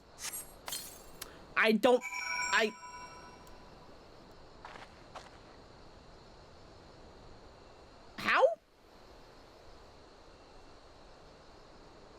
Maybe capsules from Dragon Ball are real and we shoved this dead body in there.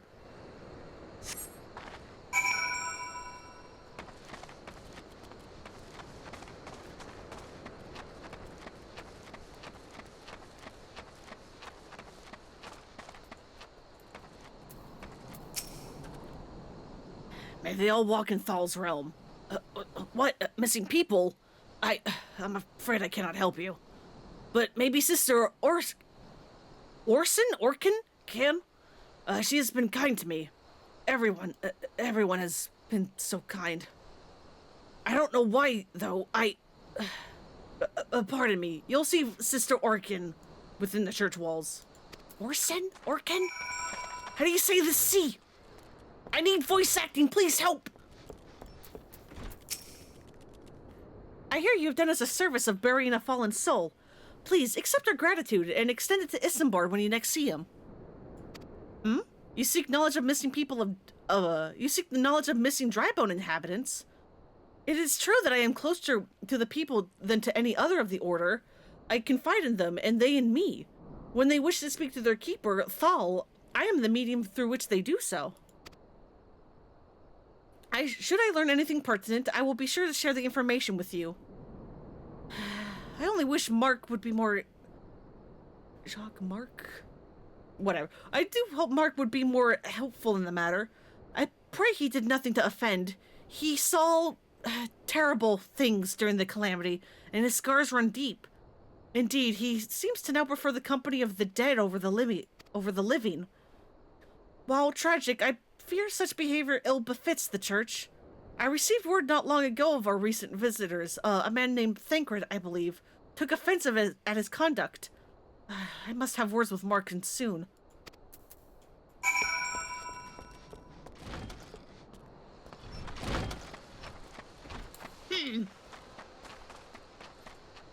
Interesting, interesting. Ever has man sought to better his life, and all too soon at the expense of his brother. That desire and hope can beget suffering and death is a regrettable yet undeniable truth. Though I'm not qualified to assist with the rites, I offer what assistance I can to the priests. Sometimes I wonder if I'm just getting in the way, though.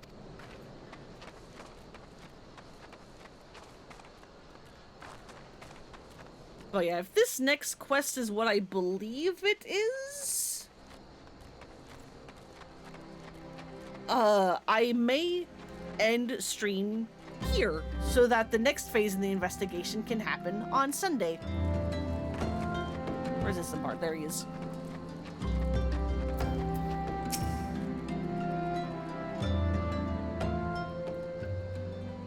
Thank you, Perlona. I bet it was no easy thing, even when the departed is a stranger. Were you able to learn naught of the missing common folk? You've been keeping yourself rather busy of late, haven't you, Perlona? Hey, bud, there you are. A pleasure, my dear Isambard. The name is Thancred, and I share a passion with you and our mutual friend here for learning what has become of these missing persons and why. I, too, spoke with Ungist, more times than I care to count. There seems to only be some truth in this notion of the common folk speaking their secrets only to those in service of the gods. Prostration, prayer, penance, object deeds done behind closed doors, away from prying eyes. Who better than to take the pious unawares than she who takes confessions, and a good sister Orsen herself. I'm gonna say Orsen just because that flows off the tongue better. Provided I remember by the time we get to Sunday. Orsen! She wouldn't! She couldn't! Even the most beautiful roses have thorns, my friend. As you would be wise to keep an eye on this one. On this rose. Still, the Lich Keeper Mark. I swear to the 12, I have seen that face elsewhere before.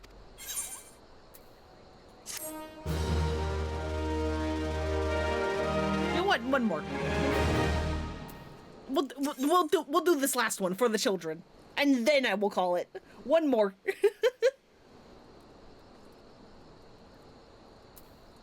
Isambard is concerned about the questions surrounding Sister Orsen's integrity. Sister Orsen? It cannot be! Though, she is wont to travel to the Golden Bazaar on her own, and it's not uncommon to see her speaking to the children, but... no, it could not be that she... could it? I grew wary of these suspicions. I know there is one child in particular that she is fond of. Pray, seek out the boy, Perlona, and see if you can glean something from him about Orsen's activities. Back up we go!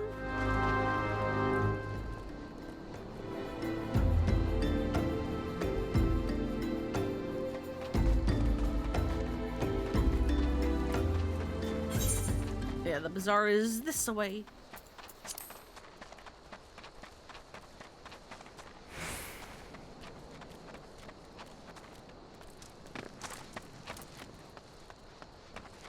Man, I am such a sucker for glowing crystals.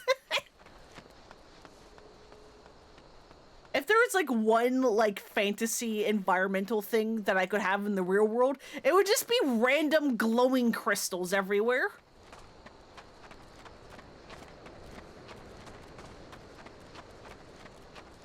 Rocks are so good, they sure are. I remember, it's been years now, but I remember the very last time I went to the beach, rather than like play with the water and the sand too much, I just was like collecting rocks.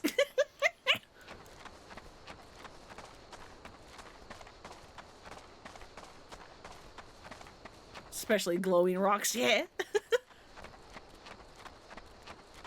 Wish glowing rocks were more common in real life, because I think there actually are a couple of real life glowing rocks, but obviously they're just like in caves.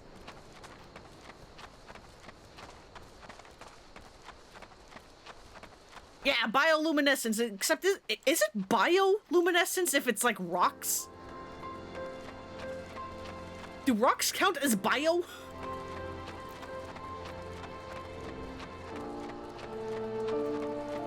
Grew up in a landlocked state. I don't fuck with the water. My city is surrounded by water on several sides.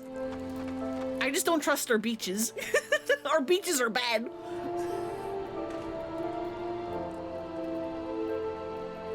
I'll just say our sand is gray and let you draw conclusions from that.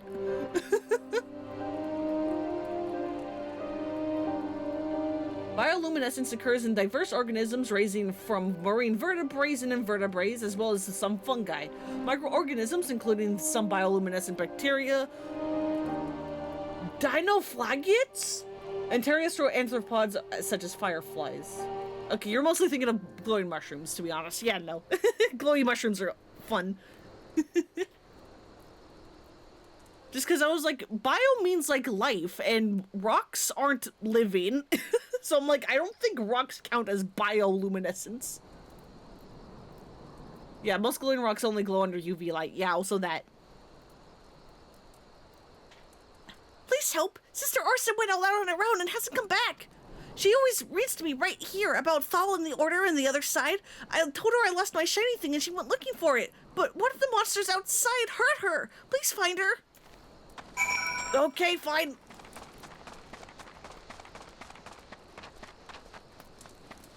Well, I see a big ominous purple glowy spot, though I think she's there.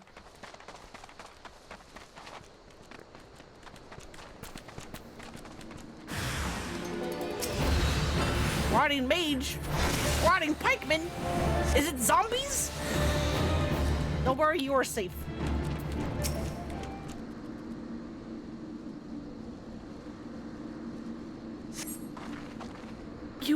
You're the one from the church. Oh, thank goodness you arrived when you did. It seems my gratitude is yours yet again. You spoke with the child. Well, yes, I was able to find his lost trinket. It is a ring given to him by his mother before she passed. I will see it safely back to him.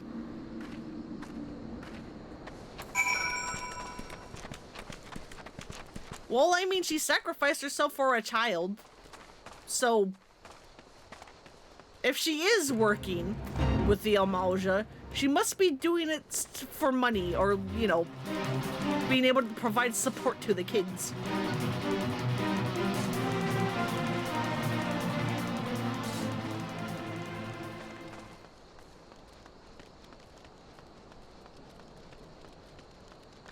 Excuse me, you little imps.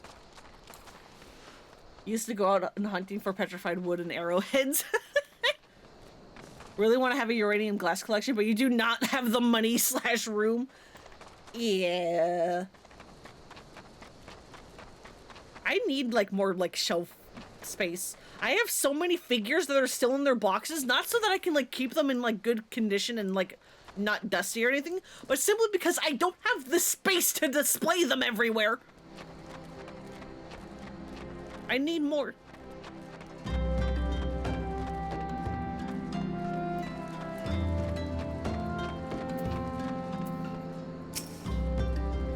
Sister Orson was attacked outside the Golden Bazaar. God's friend. I will secure a room at the inn for her should she require any rest. Searching for the mementos of orphans and risking her own well-being for the doing, no less. Certainly not the dastardly deeds Thancred would have us to believe.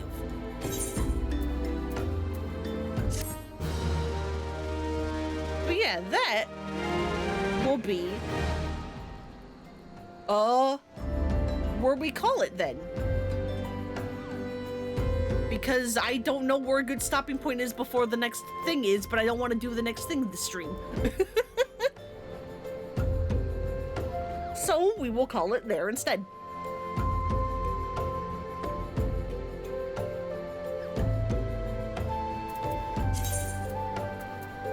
It's a Hawking card. Yeah. But yeah. Thank you all so much for coming and hanging out. I'm glad that these streams aren't doing too poorly. Because I was just like, oh, I know inflicting an MMO upon you all is going to be not the best thing I do. But I'm glad y'all seem to be having fun with it.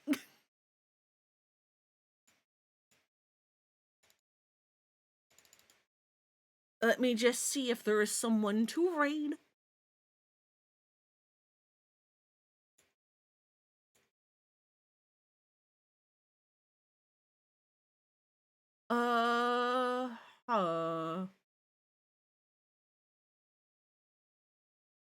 Oops. Trade. You want to see some Path of the Exile too? I'll send you all over this guy's way. He's one of the people that got me into 14.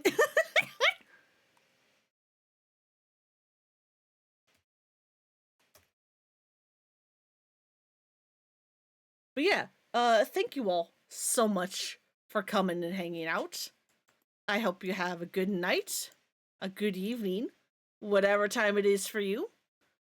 I hope you take care of yourselves, and I'll see you all tomorrow, where I beat Jack 2, and then, because I'm gonna probably not take 5 hours, even if I play super poorly to beat Jack 2, I will also check out the Switch port of a game I used to play a bunch as a kid on the Wii. It won't be a full playthrough, it'll just be a quick little checking it out. But yeah, I'll be checking out the My Sims port that recently came out. Which is going to be a real big jump from Jack 2. But yeah. Have a good night, everyone. Bye-bye.